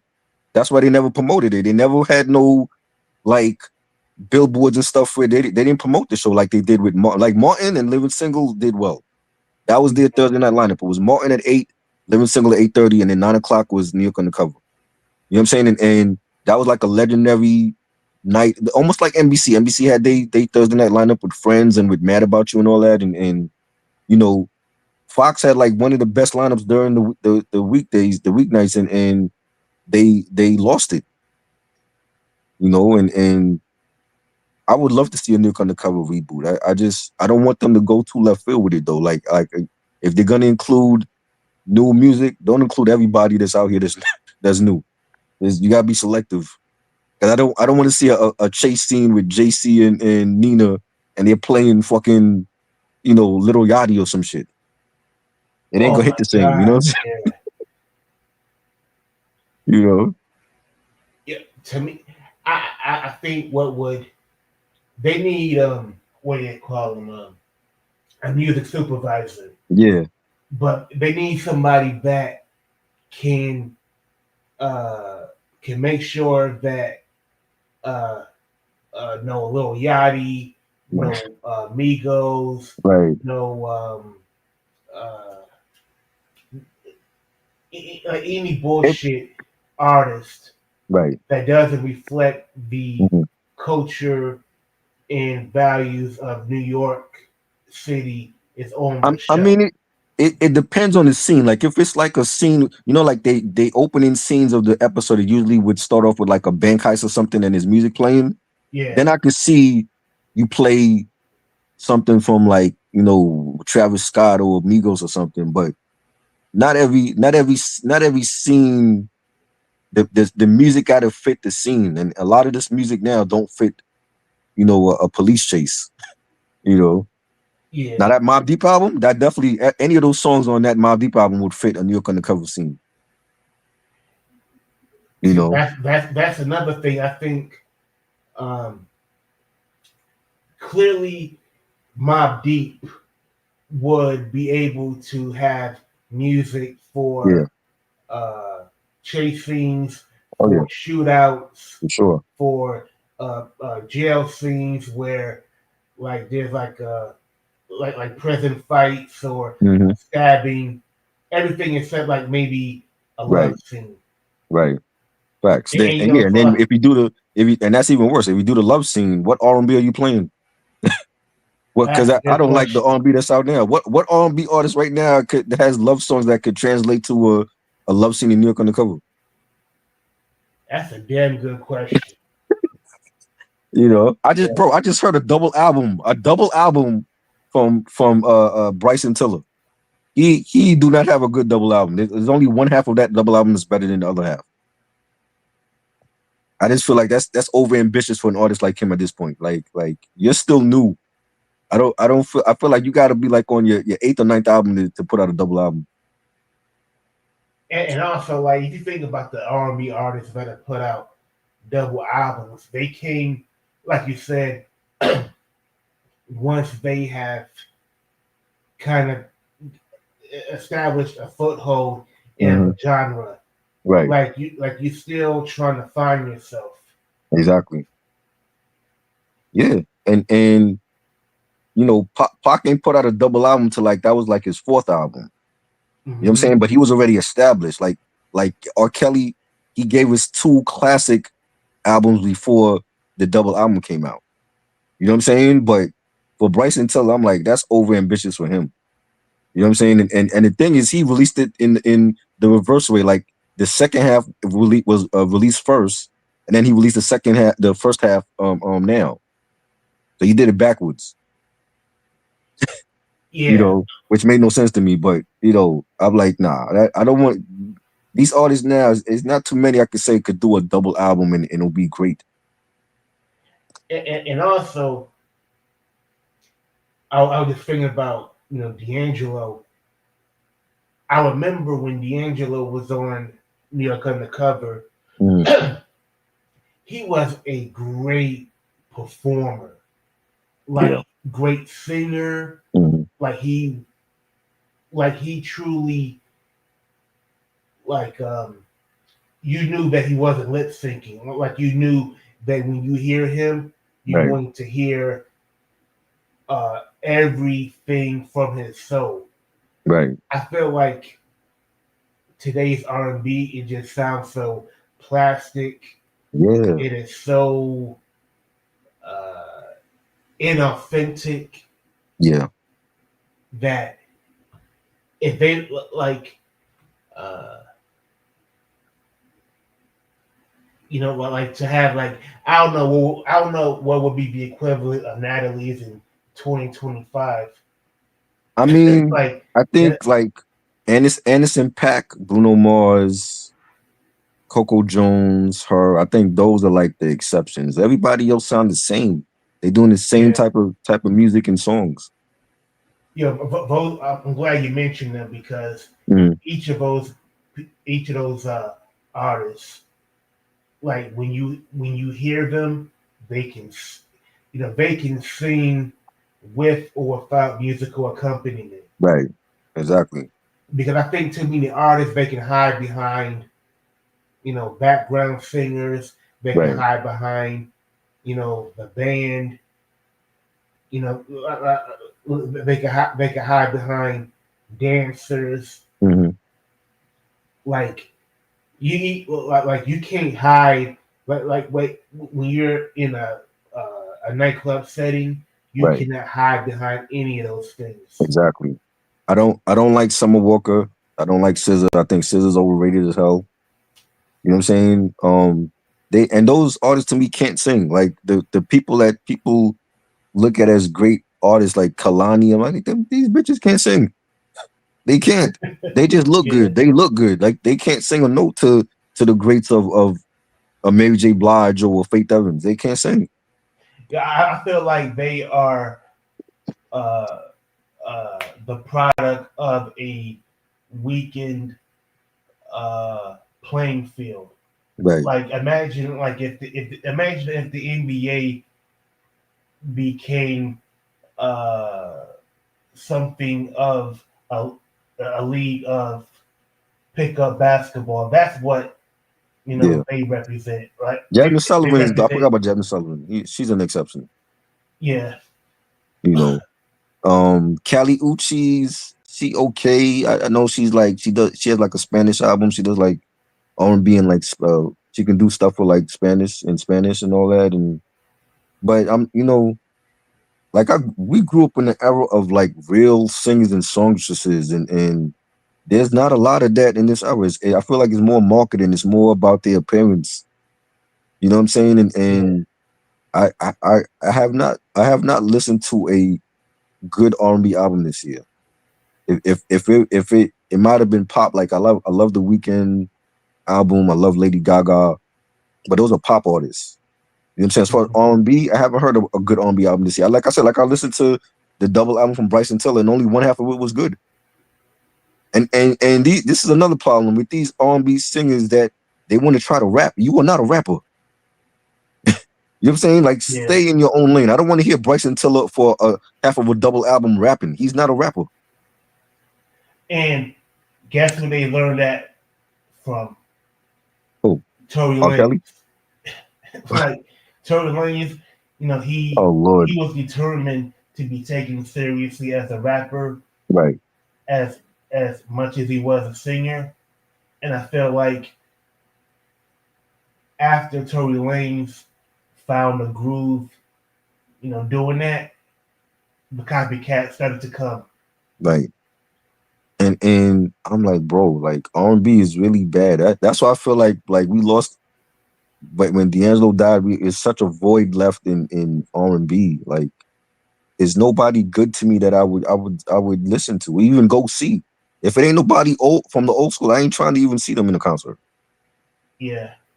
You know what I'm saying? Like, you know, it's like 4 or 5 artists. You know, Chris Brown's still doing this thing after all these years. He's still out there. You know what I'm saying? And some of the greats is like they fell off. Usher, I haven't liked the Usher album since Raymond versus Raymond. That was like over 10 years ago. He hasn't put out nothing good since then. Yeah, I haven't heard of, like, I dig Maxwell. I haven't, like Black Summer's Name might be the last. But bro, album. Maxwell taking forever to drop Black Summer's Night 3. I'm like, we're never gonna get that. Oh yeah. You know what I'm saying? I'm like, yo, like, where's the real R&B? I'm hoping this Alchemist Erykah Badu album is like the rebirth of R&B. Because we need that. We need that R&B album that we're gonna be talking about for years. You know? Yeah. It's just like what these kids listen to and call R&B. I'm like, y'all think this is R&B? This?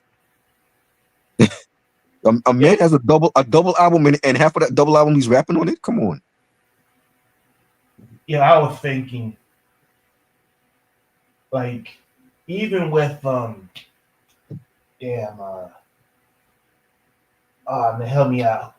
Who are the guys from New Edition that they couldn't sing but they rapped? BBD? Yeah, like, if they couldn't sing, so the only thing they could do was rap. I think Ricky Bell is these guys, you can sing. Stick to singing. You're not going to bar anybody up. Ricky Bell is a talented singer. He just was overshadowed by Ralph and Bobby. You know, because Bobby felt like he should have been the leader of New Edition anyway. Oh yeah, like Ricky Bell wasn't. He wasn't. Like, it wasn't like he was chopped liver. Right. He was good. He still got his voice. You know, like you, if you listen to Ralph now, they have to when they perform live now and they do like Candy Girl and Cool It Now, they gotta change the notes because he don't have his voice no more like that. Yeah. His voice changed. So it's like they gotta change the notes now. So it's in like in a different key. Compared to like when you hear it on vinyl and it's like, oh, it's the same song, it's just in a different key because of his voice. Like Ricky Bell could have been the lead singer of another group, but it just so happened that he had, Ralph, Bobby, and Johnny. And Johnny came later, yeah.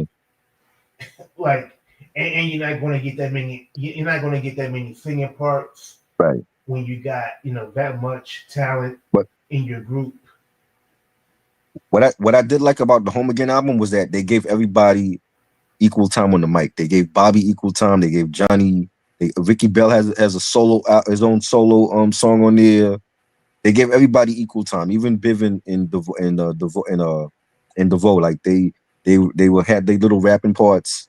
So it was an equal amount for like to divide it for 6 members. But BBD had to go solo and that's when they went multi-platinum more than their own group. They had to do their own thing, and nobody picked them to even be a side group. It was like that was an idea from like Jimmy Jam and Terry Lewis, and that was a great idea for them. Man, I did not expect Bell Biv DeVoe to outsell Ralph Tresvant. Right. I know that to be a blow to Ralph Tresvant's ego. Yeah, like for sure. A bitch. For sure. Yo, you know what's crazy? I heard it was who is it? I saw them on some podcast and they were talking about that when they finished that record Poison, they went to Ralph House to play for him, and he wanted to get on the record. Like he's like, yo, I gotta get on this record. He wanted to get on the record, and Ronnie kept saying, no, this is our shit. That's how good he thought this record was even back then. You know what I'm saying? And didn't Ralph try to cut a solo album before the Any Heartbreak album? He was trying to leave. That was in the BBD documentary. I saw that on Hulu last year. That came out on Hulu. Because they talked about that, like when Bobby left, that he left on the third album on All for Love, and they kept his picture. His picture is on the album cover, but they removed his vocals from like most of the songs, but you can still hear him on like certain songs. But they had an album in between after that album and before Any Heartbreak, and it was a covers album called Under the Blue Moon, and they did like renditions of like Tears on My Pillow and Earth Angel, and it's only 4 of them. But at that time, when Biv was talking about it, he was like, Ralph was already on his way to be a solo artist. He was already thinking about being a solo artist at that time. He didn't care about the group anymore. And you know, even in the new edition bio series on BET, it was already grooming him to be like the next Michael Jackson, and I couldn't see it at that time. I'm like, he's not Michael Jackson. Like, you don't have the voice or the dance moves like Michael. You know what I'm saying? Like he was a great front man for the group, but I never looked at Ralph Tresvant like he was gonna be the next Michael Jackson. The thing, like maybe. Hold on. Not to cut you off, Rob. Hold up. You gonna you gonna tell me that Ralph Tresvant can't fuck Michael Jackson? Nah, hell no. What? Hell no. What, bro? You think he's on the same level as Michael Jackson? Nigga, Michael was hating on Ralph. Y'all don't even know about that. Y'all don't even know about that. Hell no. Word is born, yo. I can't see it. Because I'm already feeling like, yo, there's nobody that's touching Michael unless it's like maybe Prince. And I don't even think Prince was fucking with Michael. Let me tell you something, man. Mike ain't like the fact that Ralph was a threat. His man was smashing Janet. You know what I mean? Bobby Brown. Right. Come on. Right. Now I'm just fucking. No, but that really happened. That was in the Bobby Brown biopic.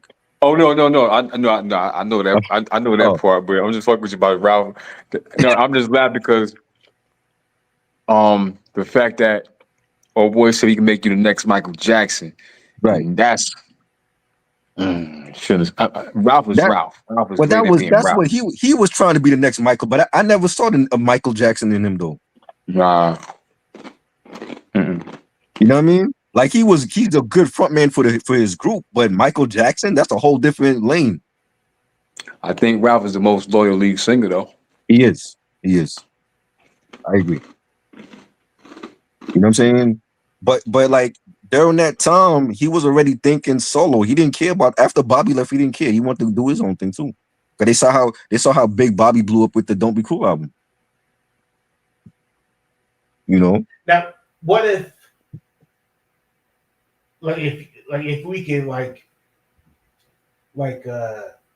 play with destiny? Mm-hmm.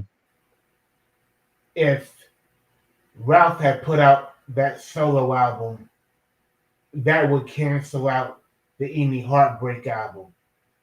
So would Ralph have made a good solo artist? I mean, I don't think he has any classic as a solo artist. It's a good album, and you know, Unc, if he was here, he would tell you otherwise because he feel like that first Ralph album was great. I don't think it was a great album.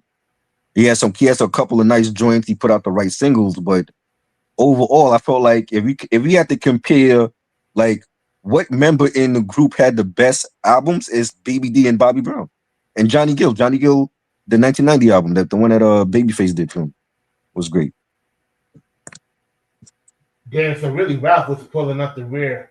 I mean, That's just for me. Like this any heartbreak. There's any fans that feel like Ralph's first album was great. I get that. I wanted to see him go solo and be successful too. It's just that I don't know. I feel like the impact for Bobby and with BBD is really what overshadowed his projects. But the moment that Ralph kind of gave up the ghost with BBD. Y'all remember Ralph Tresvant's song on the House Party soundtrack? Yo, baby. Oh my! That was fire though. See, I like that song though. I hate that song. Yeah. What song? The Yo Baby. Yo Baby Yo. Of a House Party? That was House Party 2. That's House Party 2. Yo. That's when they Play had the pajama party at the college for kid to raise money. Oh yeah.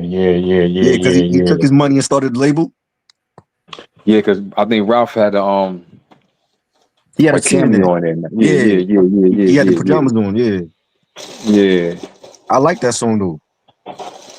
To me, that was like after he saw how Poison blew up. It was like Ralph was trying to catch up. Yeah. Especially with the rapping. Mm-hmm. Nah, Ralph. You're doing too much, man. Oh man. Yo. I think Ralph and Bobby was the best rappers out of the group. Nah. I still got Bivin the vote. Hell no. I still what? Hell no. I say that because that Word to the Mother, Ralph and that was not fire. Biggie. Ralph and Bobby ripped it. Yes, they did, but on the earlier New Edition albums, it was mostly Biv and DeVoe that would do the rapping parts because they couldn't sing. What else were they? I mean, they did the background vocals or whatever. I mean, looking for Mellow feeling like DeVoe getting paid. I love for a host to be cut like an ass, bro. That's a classic bar right there. What? You mean the Cruise to do? Come on. Yo, I agree with Ray. Like Bobby and Ralph. Too hot to handle, too cold to hold. They call it Ghostbusters and can't control. Who wrote that for Bobby? He ain't write that himself. Don't tell me Dougie Fresh wrote it. I know you about to say Dougie Fresh. No. I know you about to say Dougie Fresh. Nope. I know you about to say Dougie Fresh. Nope. Who? Nope. I heard it was Cool G Rap. Cool G Rap wrote for him. I heard. I thought that was. I bet you about to say. Big Daddy King? B. Oh, I didn't even know. You know Smooth B, the backup singer for Bobby Brown. That's true. That's right. That's right. He was. A lot of people don't know that. Smooth. That's why he thought he could sing. And I am MC Smooth B. No. He tried to come out like an R&B singer. I'm like, no, Smooth B. We need Greg Nice on this. Well, he had an R&B. I ain't gonna hold you. He used to catch the R&B joint when they did their thing. Yeah. That shit was smooth. I ain't gonna hold you. I mean, we is Smooth B, but you know what I'm saying? Yo. Every little step I take, hey, that's Smooth B. Yeah, wow. Every little step. That's crazy. Yo, Ralph at his best back in the day would have been Chris Brown to Michael Jackson. He wouldn't have been on Michael level. Nah. I don't see. I can't. You know what though? I would never. Only thing Mike and Ralph had in common was they were the lead singers. That's it. Right. 5-man group. Exactly. That's it. Other than that. But he was so determined to be a solo artist and he wanted to be like Michael. I'm like, wait, who's telling him this shit? Because he got the wrong people around him. Nah, he was in his own lane. He just didn't realize it. I can't see him. Nah. Crazy, yo. The closest to Michael. But also, if you look at when Michael went solo, he was like the Jackson 5 had been in the game for 8 or 9 years.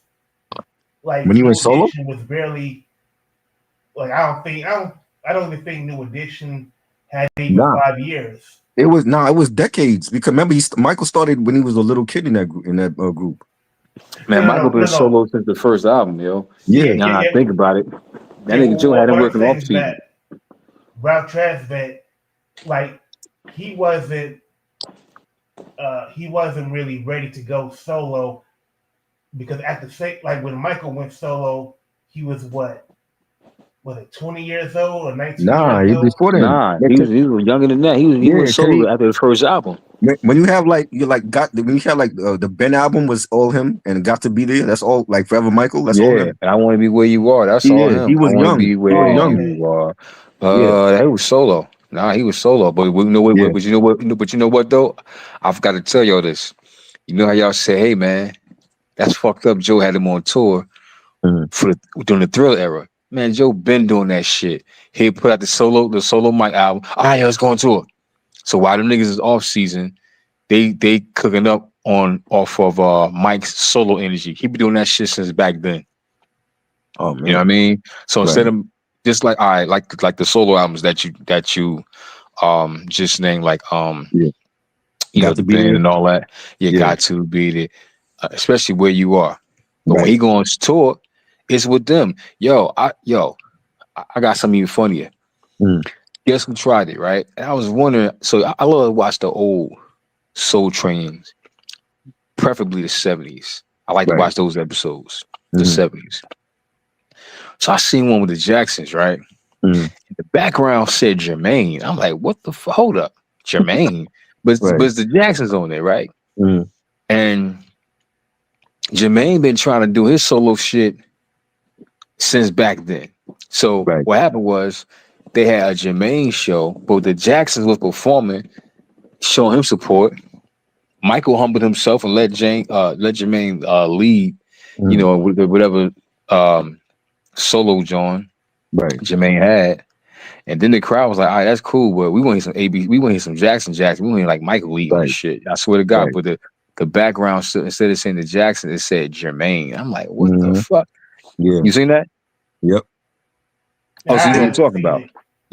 Yeah. They used to do that. Like there's a show that they have in they did in Mexico where they had like Jermaine was like singing lead and they had like Randy on like the congos and shit. Yeah, man. That was before he actually like left. You know what I'm Yeah. saying? That was like, because it was a time when it was 6, Mm-hmm. and before Jermaine, you know, he Right. left, and he kind of like, I guess, went with the label. He stayed with Right. Motown, Yeah. and he became an A&R. He signed Switch in Right. the Barge. You know what I'm Wow. saying? Yeah, he signed. Yeah, he the one that I didn't got know that. that. That was him. Jermaine signed the Barge? Yeah, I didn't know that. yeah. Because what happened was he already had Switch, and Switch introduced his family to Jermaine, and Jermaine was like, "Nah, we got it. Oh yeah, it's just the future." You know what I'm saying? Switch. He Right, seen the right. vision, Wow. and yeah, he got Barry to sign him. That's crazy. That's how that started. Yeah, because if you notice too, Mm. on the what's that?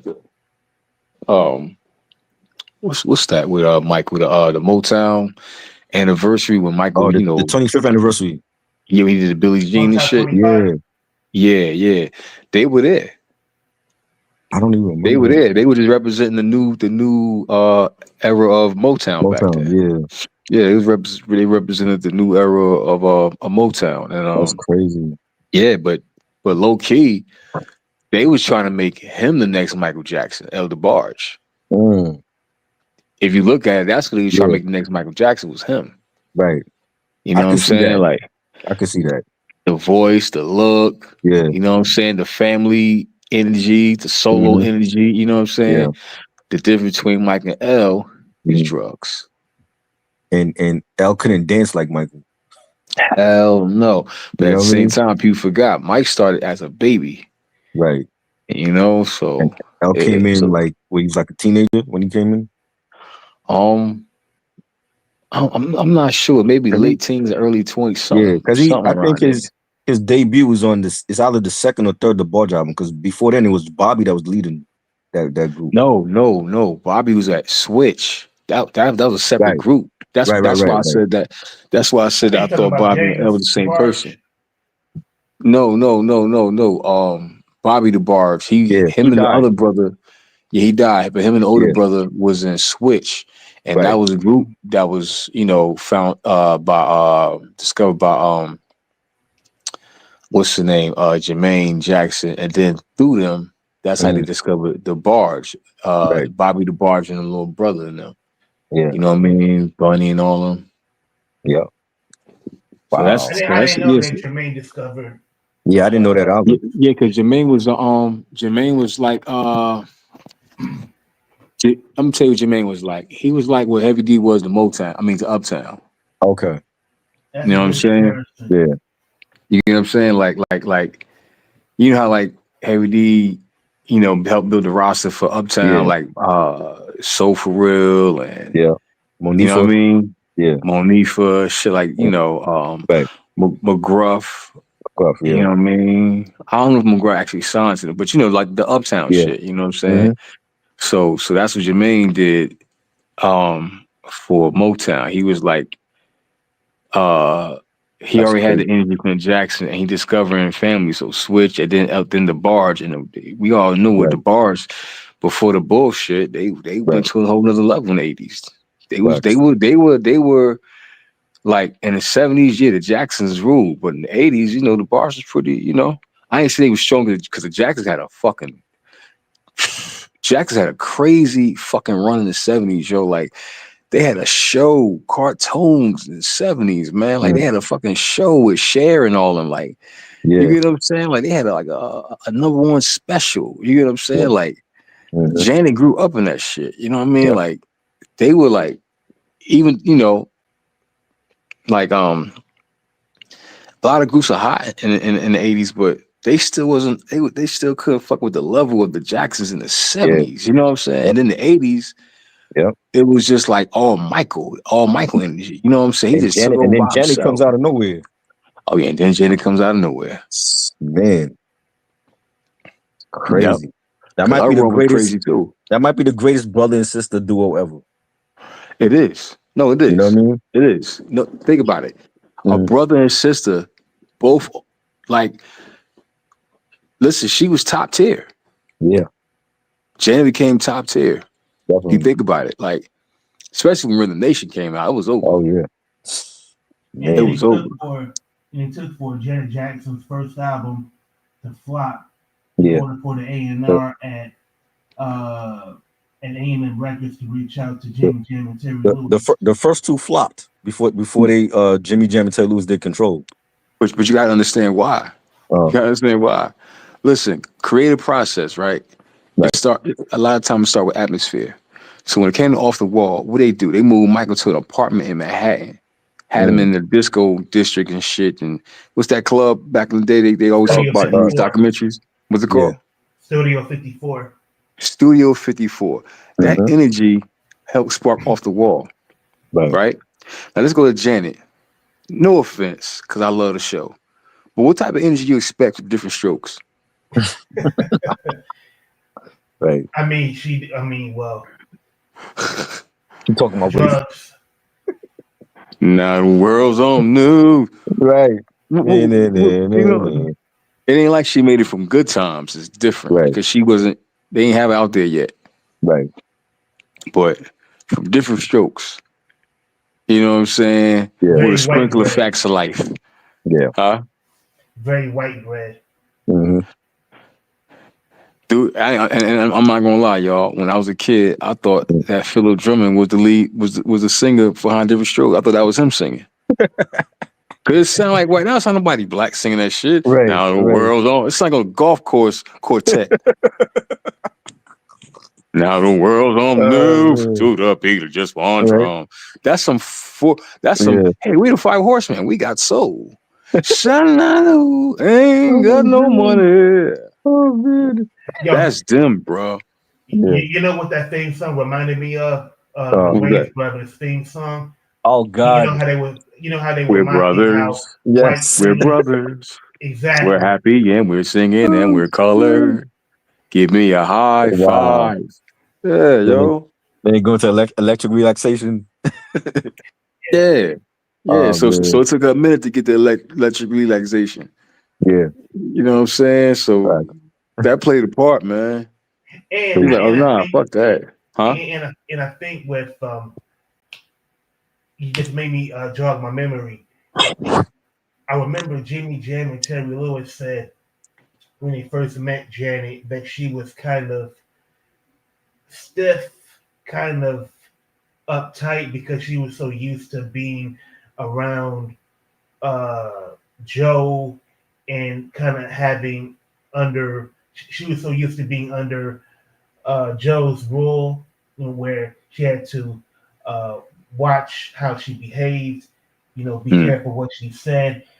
Whereas when Jimmy Jam and Terry Lewis, they talk shit, they were, they were more lively. She, they helped her become more of the personality that she already had. Like she had to open up and come out of her shell, and that's what they helped her do. And by having Jimmy Jam and Terry Lewis, talk to her, joke with her, kind of poke and prod her, to get her to not be such a quiet person. She started to show more of her personality. Right. And that's what helped her, get some of those vocal performances out of her. Man. And then she met Bobby Brown. Yeah. I don't know. Took her to Boston. Well, Roxbury to be exact. Right. Yeah, man. Damn. But yeah, nobody was top but before the brother and sisters, no. I mean, and you, no, I don't remember too many. Because usually it'd be like, if it is right, the levels won't be that high. You get what I'm saying? Like, because I noticed too. If you notice, they never had the album out at the same time. They never Michael and Janet never dropped. They'll drop.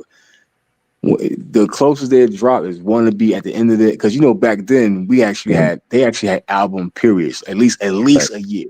You know what I mean? Now, they try to squeeze that shit in like a few months nowadays. You know what I'm saying? But like back in the day, like say the album drop. All right, so the album, just say right now, where we at? We October. All right, fall. All right, they'll be ending their album period like, let's say maybe by the summer, fall again. You get what I'm saying? Like you hear like the ending, you hear like the straggler singles after the album blew up or so, whatever the case may be. You know what I'm saying? And then they lay low in production, and then maybe a year or two later, another album. In between, they would drop in between each other. If you think about it, they drop in between. They never drop around the same time. That's one thing they didn't do, and I think that was done by design. Yeah. You know what I mean? Like, you can't have it.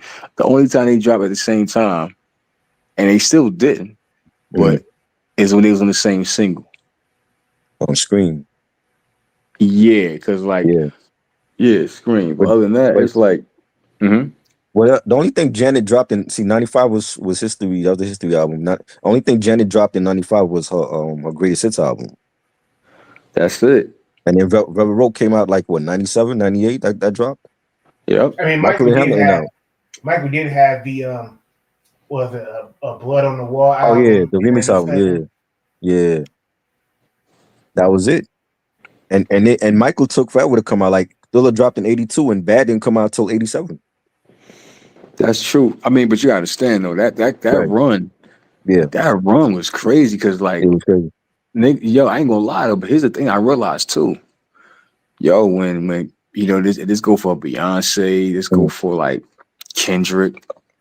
Yo, when you that big, Prince, when you that big and you have a crazy ass run, you gotta take that break before you start back. They got to. They gotta go at least a year of doing shit. Just sitting in the house farting and eating. That's it. You know what I'm saying? And on top of that, Michael, well, not Michael, because he didn't tour very much, but when Janet would put out an album, she would do a world tour. So that would be like a year and a half on the road. Facts. Then you come back, take a month or two to yourself, and then you start work on the new album. But and then even when they turn in the album to the label, now they got to brainstorm about publicity, the album artwork, marketing and shit. Yeah, marketing. how to position the album to the public, where you want to put the billboards, Right. which songs are you going to make singles, and there's going to be no less than 5 singles from any given record. Right.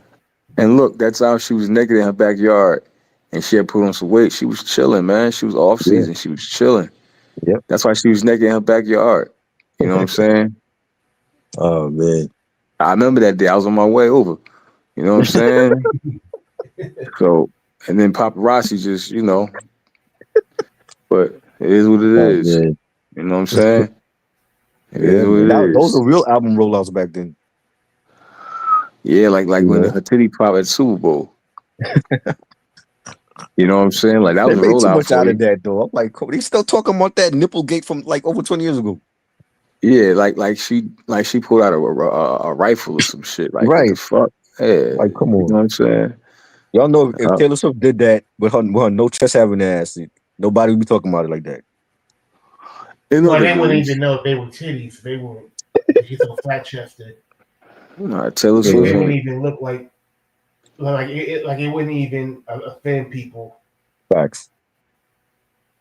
I ain't gonna hold you, man. I ain't gonna hold y'all. Y'all might laugh, but after what Kanye did, man, I still feel bad for. I be feeling bad at the hike on to roast her just because of that. I mean, that shit was it like, didn't hurt her sales though. He's the one that stopped selling. nah, it's just that she looks so sad on that stage, man. Like, y'all ain't pay attention to that part, bro. Like, oh shit, that's why Beyonce went up there and said what she said, man. That was All that I remember seeing Beyonce's face, and she's like, "Oh my God, Kanye!" Like she didn't even believe it. Yeah, but people forgot Kanye had a whole pint of Henny to himself at the awards. Right. You know what I'm saying? Like, he was drunk. He was drunk as shit. Yeah. That was all Henny. Yep. Now I don't know what he's drinking. Shit. But Kanye, he was doing more than drinking feet for Beyonce. Yeah. It's like pump your brakes. Right.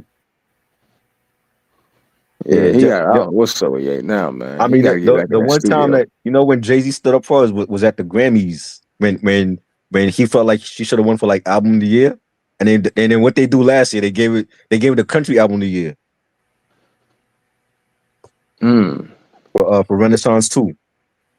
Beyonce, I don't know, man. Beyonce, she don't got no fan base. She got a cult. That is a cult, yo. Yeah. Man, you say, man, I wish you would say something bad about Beyonce on some Twitter. I ain't realize that Beehive shit was that real. Oh my God. What the fuck? Yo, they got a Britney Spears, because Britney Spears was calling, she got online and she was like, she's the real Queen Bee, and they got her, huh? Oh, Britney needs to sit her little ass, Nickelodeon ass down. Get your Nickelodeon double dare ass out of here, man. Get your ass out of here. Green slime. Double dare. Yeah.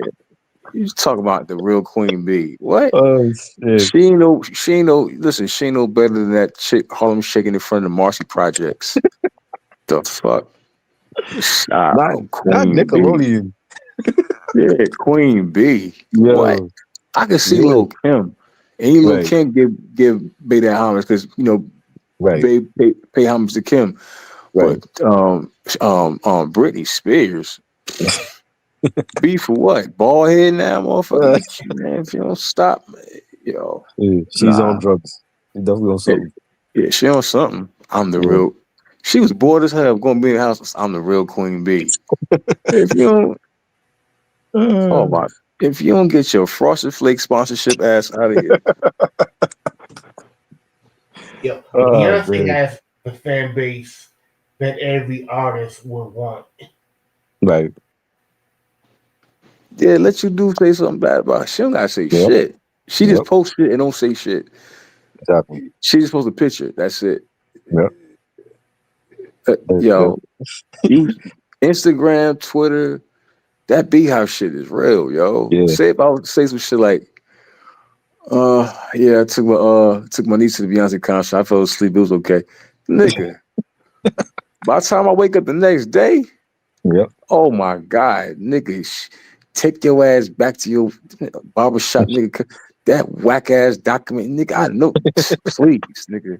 please, you gotta respect what, nigga? Get the fuck what? Wow. I get all type of shit, yo. And the thing Wow. is, it be global. I be getting cursed Yeah. out by Asians. What motherfucker? All that type of shit, man. All type of shit. Oh No offense shit. about my Asian, but you know what I'm talking about. Right. Like, Right. Yeah. Yeah. I get cursed out, man, Yeah. in all type of languages. Stop. Yeah. Nah. So I know Wow. I know they killed Britney Spears, yo. Oh yeah. I know they killed her, man. And she just No. came out of nowhere with that post. I'm like, why now? You putting that? Nah, hell no. I didn't realize I really was. I forgot something Yeah. happened. Mm. And I'm like, damn, I'm late. I used to hear about the Beehive, but I ain't, I think that's just the name of the fan base. You know how like Nicki had the Barbies and Yeah. damn, will we kill the Eminem got the bees? fans. Will we kill the bees or no? Yeah. We'll kill Wu-Tang, the we bees. kill the bees. Yeah. Kill the bees, right? Yeah. You know what I'm saying?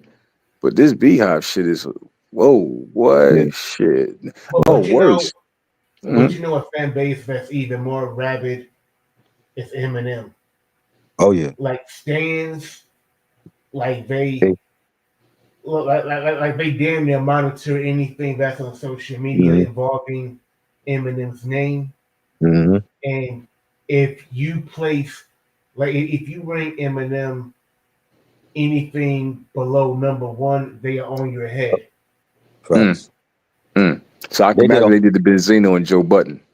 bro. They did a whole documentary on his stands. Have you seen it? It's on YouTube. No, it's on. I saw it on like I think it's on Paramount or Hulu. The Okay. Eminem documentary about his fans, and they have like his real fans. They pick like real Eminem fans in to put in documentary, and they're talking about like how much their music meant to him, how much his music meant to them, and they have like people literally crying in that documentary because that's how much his music meant to them. Like there was like an Indian girl that was crying in the documentary because she was like his music helped her through like depression and she was like on suicide watch, and his music helped Wow. her get through that, and it was great, man. I'm like, yo, they got like a lot of different Eminem fans from like across the country, across the world, to just talk about his music. Yeah. They got a guy from France named Zolt Shady. He's like a dead ringer for Eminem. Right. Like he is the most obsessive fan of Eminem. He was the guy in the documentary that he met Eminem in the limo. Yeah. Was it him? Yeah, because I remember him because he looked like Eminem, and he talked about like when he finally met Eminem, and he was in the limousine with M, and yeah, he looked like M. Like that's great. Yeah. Like and I believe like the only thing that Zolt Shady guy hasn't done was like grow a beard like Eminem. Right. Yeah. He didn't do that yet, but that was a great documentary. I'm glad that they had like real life fans that could be in a documentary and talk about how much an artist like meant to them. But I do think I do think there's something to be said about the mental and emotional health of a lot of these fans to be that obsessive about a stranger. Facts.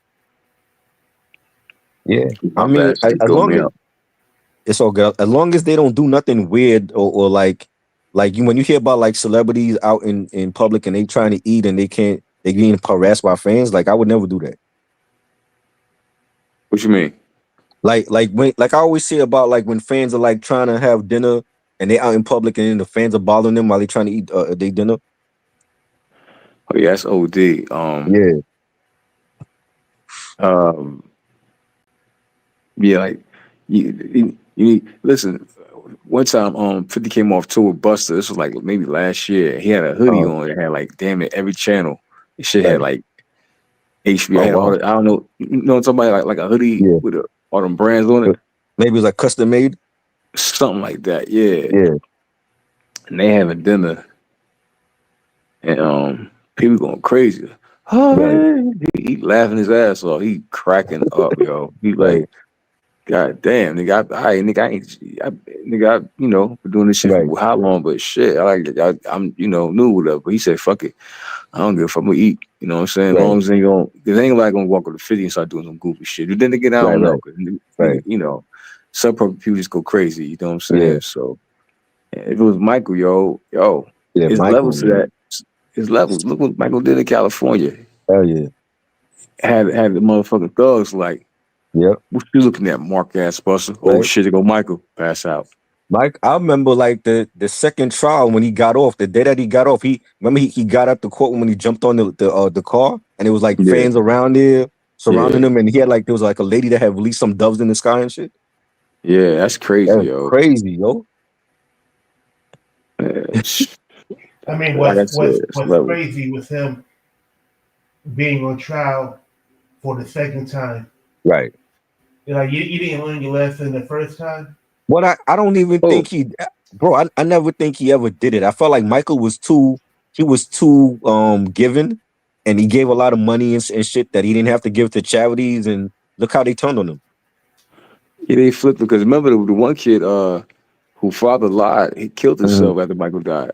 Some Right. shit like that. Yeah, you know what And I mean? then Like one of the boys that was I think he had testified in the first trial. He ended up giving him a record deal, and remember that group Quo?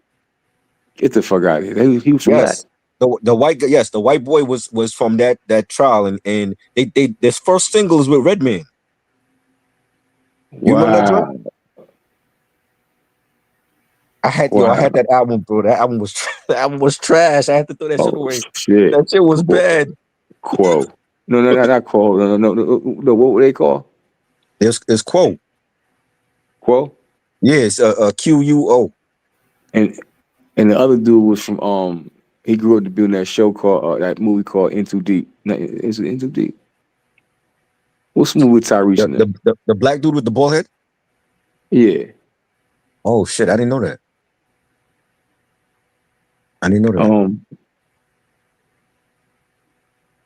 Something. Yeah. The white boy, he and Michael ended up giving him a deal on his label, and that's how he formed that group. And they put Redman on the first single. Damn. That shit was bad. But remember, they had it at the same time Illegal was out. So they had Illegal and they had Quo. And then Chris Cross was still out. And Chris Cross and the youngsters. Yeah. Yes, and the youngsters, right. It was like them little kiddie groups was out at that time.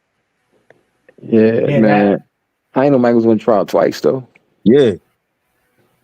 Damn. Yeah, and when trials they were 10 years apart. Yeah. Yeah, I forgot about it. It was on CNN. It was on CNN. But Nancy Grace, she was on Michael Jackson's helmet every day. It was like, damn. Like she really wanted him to go to jail. Yeah. A lot of them did. You know? Yeah, that's right. Cause you know what? Steve Harvey did say, now it all makes sense. Yeah, Steve, cause he's going to church. So I guess you're right. 10 years apart. What, early 90s, early 2000s, right? Yeah. Yeah, that shit was fucked up, man. I'm sorry, yo. That shit was fucked up, yo. And he went to some. All Michael wanted more than anything, yo. You think about it before he died was peace. Straight up, yo. That's why he said, yo, nigga, this is it, nigga. Ain't no more shows or nothing. Nigga, I'm gonna be living straight up, yo. I'm gonna be living. Yeah. I'm gonna enjoy my life, living, chilling, see shit for the background, nigga. I got an Instagram page you don't even know about. Yep. You know what I'm saying? Right. Instagram wasn't out yet, though. All we had was Facebook and MySpace. Yeah. MySpace, Yeah. He probably had MySpace low key. Yep. He looked like it. Or Facebook. You know what I'm saying? I know the Jacksons had it, but damn, that shit was all fucked up, man. Yeah. Dude went to court in his pajamas. Right, I remember that. Every day he was going to court in pajamas. Yeah, he was bugging with that shit. I ain't gonna hold you. It was like, I know you're innocent and all, but shit, nigga. Bruh. It's like, yo. Shit. Oh, man. With the mask on and shit. He had a blazer on with a tie, and then we look down. He got pajamas. I'm like, what the fuck is this? It's like he just said, "Come on!" Like it's like he just woke up, washed his face, Right. ate breakfast in the car, and just you know what I'm saying. That was Like, yeah, like fuck it. You know what I'm saying? Like I know I ain't going to jail any motherfucking way. Fuck the Right. judge. Fuck such and such. Exactly. Real shit. They know I do shit. They just Exactly. fucking with me. So I don't give a Yep. fuck. I ain't showing no yo. That's how he probably thought. Like I ain't showing Yep. no respect, nigga. I'm Exactly. innocent any fucking way. Y'all just trying to fuck with me. So I ain't beat. Exactly. Yep. Damn. I Yep. forgot about that, yo. Yeah. I remember. I remember because CNN showed it every day. They had the cameras in the courtroom. I remember watching that shit. Damn, That's yo. crazy. And it couldn't find out the nigga was innocent the whole fucking Yep. time. He was innocent That's again. the sad part. Yep. But you know where that come from though? What? It's from a psychological point. You know what I'm saying? I heard this shit from, I forgot what I was watching. You hear therapists saying that shit. Yo, Right. man, when you deprived of a certain stage of your life, you try to relive it sometimes. And I Right. think that was the childhood part. Yeah. You know what I'm saying? That's why, Yeah. his house called, Neverland. Neverland. Right. Think about it, Neverland. Not the biggest property in LA or the the throne. Right. Or, you know what I'm saying? Shit Right. like Right. that. Yeah. Neverland. You know what I'm saying? It's like Yeah. a kid named Animals that all shit. over there. Yeah, You know? he had a donut shop with candy and Yeah. shit. That Yep. shit was crazy. It was like some Yeah. more like magical land. Yep. You know what I'm saying? So And then after he got acquitted, he abandoned Neverland, and that property just fell into so much disrepair. Yeah. He moved to Vegas. Yeah, shit. One time he lived in Dubai. for a while. Yeah, he was. That's right. It was him and 50. I heard about 50 was like friends with the Prince of Dubai out there. Yeah, because they had, what happened? They helped got What happened was Michael was staying out there, Yeah. and what's his name? Who Kid had got some trouble. I think with some weed or some shit like that. Or something. They help him get out because you can't smoke in Dubai. Dubai, they don't fuck around with weed. Right. And he was talking to Who Kid. He was like, "Yo, Who Kid, what's up, man?" He's like, "Yo, what's up with 50? Yeah, I like 50 shit. What's up with Eminem?" You know what I'm saying? Right. He asked about Eminem and shit. That's crazy. crazy. This Who Kid talking though. This is Who Kid talking. Right. And Mike was living out there. So like, even though Mike, was in before he died, he had a $400 million debt. He didn't care. He knew he could easily pay that. Plus, the bastards owed him money. Right. You know what I'm saying? They try to hold off on the album because he had beat that lawsuit. But the only thing they hold over his head was, yeah, we can release the bread, but you still owe us this album. So that's what brought out. So yeah, you might have won this case. You might own the rights to half our catalog, but you still owe us this album. So we even. So we had odd until we even. You know what I'm saying? Now that you say that, do you feel like it was? You feel like Tommy Mottola was behind that? Yeah, look, I'm gonna say this. Somebody told me, they said, nigga, if you want to know who behind Michael Jackson, nigga, you can't put them all in one courtroom. Oh shit! Straight up. Wow. Straight up. That's crazy. You know what I'm saying? It was crazy because when you're great, it come with that much hate. Right. When you're that great, because great come with hate. It does. Right. You know what I'm saying? Unfortunately, they rhyme. And it's, but great comes with hate. You know what I'm saying? A lot of weight. And Michael had it all. Yeah. He was great. It came a lot of hate and carried a lot of weight. That's a bar. Yeah, real talk. Yup. That's real shit. If you think about it, you know what I'm saying? Think about everybody that's great, then the level of hate, and they carry a lot of weight. You got to put that on a t-shirt, bro. Hey, yeah, anything's possible. Anything's possible. But just think about it. Everybody. When Tupac was blowing up, because real talk. To me, I look back. Tupac was like, he was blowing up as a personality before his music did. Right. You know what I'm saying? Like we look at him as an actor from Juice, Mm-hmm. and it kind of like we look at him no longer as the dude from Digital Underground. Right. You know what I'm saying? It was like Tupac. He was, his own joint, Yeah. and he was in the news and blowing up before Me Against. This is all before Me Against the World. Right. You know what I'm saying? And I think when that Death Row era came, it was like the actor / music, hip hop, music maker all in one now. It finally came to a full circle. Right.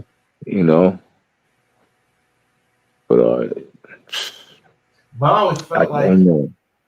if he didn't get killed in Vegas, he was gonna die sooner than later. Oh, I don't I mean, he I was. don't debate that. I don't debate that at all. Because one thing him and Big did, like I said, one thing Pac and Big did, which I didn't like. The only thing I didn't like about them two, the only thing, is they used to manifest the hell out of their death. Like, damn. Yeah. Yeah. When I die, I forgot when. Buried. I don't know how many. It's endless songs about the niggas talking about. Now, it's one thing if somebody mentioned it in a rap because everybody thinks about death. You know what I'm saying? But it's levels to that. Like, god damn, like I want to He, manifest the motherfucking shit. he You really know what I'm felt like he saying? was gonna die though. Maybe he knew that people was gonna come after him. But see, here's the thing. On the documentary, he said, what's that documentary? Was it Ramen Reese, I think? Yeah. He said, oh man, that's just the weed, man. That's just the weed. Like, you know what I'm saying? Like, man, I ain't really about doing shit. That's just the weed talking and shit. You know what I'm saying? Like, that's all. Right. I want to live no more. Time I Right. hear death, I live an everyday life of hustle. Another jug to struggle, another jug to juggle, another day, another struggle. He said he was thinking about his mans in them that was Right. going through some shit and he overcame it. He was, started hustling with that, with some shit like that. Right. So, that, all right, I get it. But it just, when I die for good, I want to go to hell. Hey, Big, this is an interview with such and such. Hey, Big, where do you see yourself in 10 years? He's like, I can't see it. I'm like, wow. You get what I'm saying? And look, now here's the opposite. Hov and them, they manifested.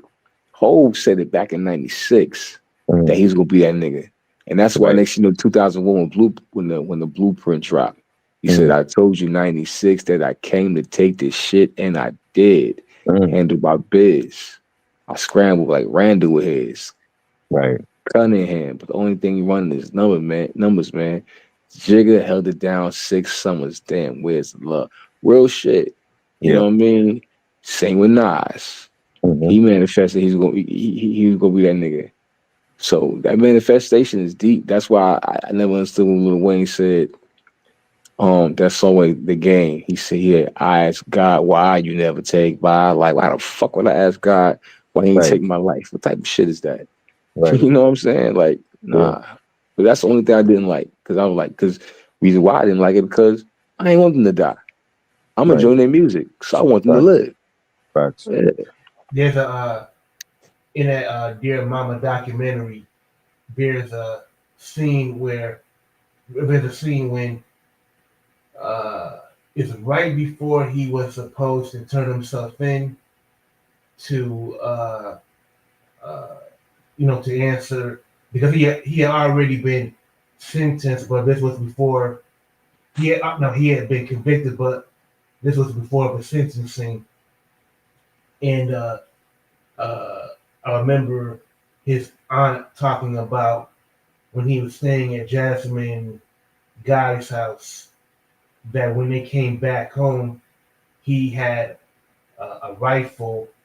He was holding a rifle, and he had fucked the world on his forehead, and he laid out his plan on taking his own life, and he wanted the outlaws to take him out in the woods, leave him there, and then he was going to kill himself. I never Who heard was that. that? It's in a Dear Mama documentary directed by Alan I Hughes. didn't watch that. I Wait gotta a watch minute. that. I watched that documentary, but I don't remember that part. It's in Which episode? it's in episode 3. That's crazy. Yeah, cause I seen that shit. That was yo. I ain't gonna hold you, bro. That was my favorite docuseries last year. Dear Right. Mama. Yeah, especially Yeah, when you I rap. only saw episode 1. I didn't see the others. Yeah, that's I the like whole that. thing. Wow, that's crazy. Yeah, his mother had to talk him out of his suicidal thoughts Mm. Damn. because he was determined not to go. He was determined that he wasn't going to go to prison. Mm. Like he would rather, Right. die, than turn himself in. Right. Oh wow. Mm-mm-mm. Hey, fellas, I'm about to Yeah, I man. know I'm about to nod off again and We get ready we for the ending it morning. now, though, bro. You know what I Word, mean? word. Another great live stream, over 4 hours, and this was great. Shout out to Uncle Freezy. I don't know what happened to him, but we definitely, I gotta hit him up, and thank you always, Ray and Rocker Bash and everybody in the chat. Ray Sean, I see you. Salute to you and Sam and Third Eye Vision, DSJ. Thank you for coming by. And yeah, we'll be here again next week, man. Same time, same place. Peace. Peace. Peace.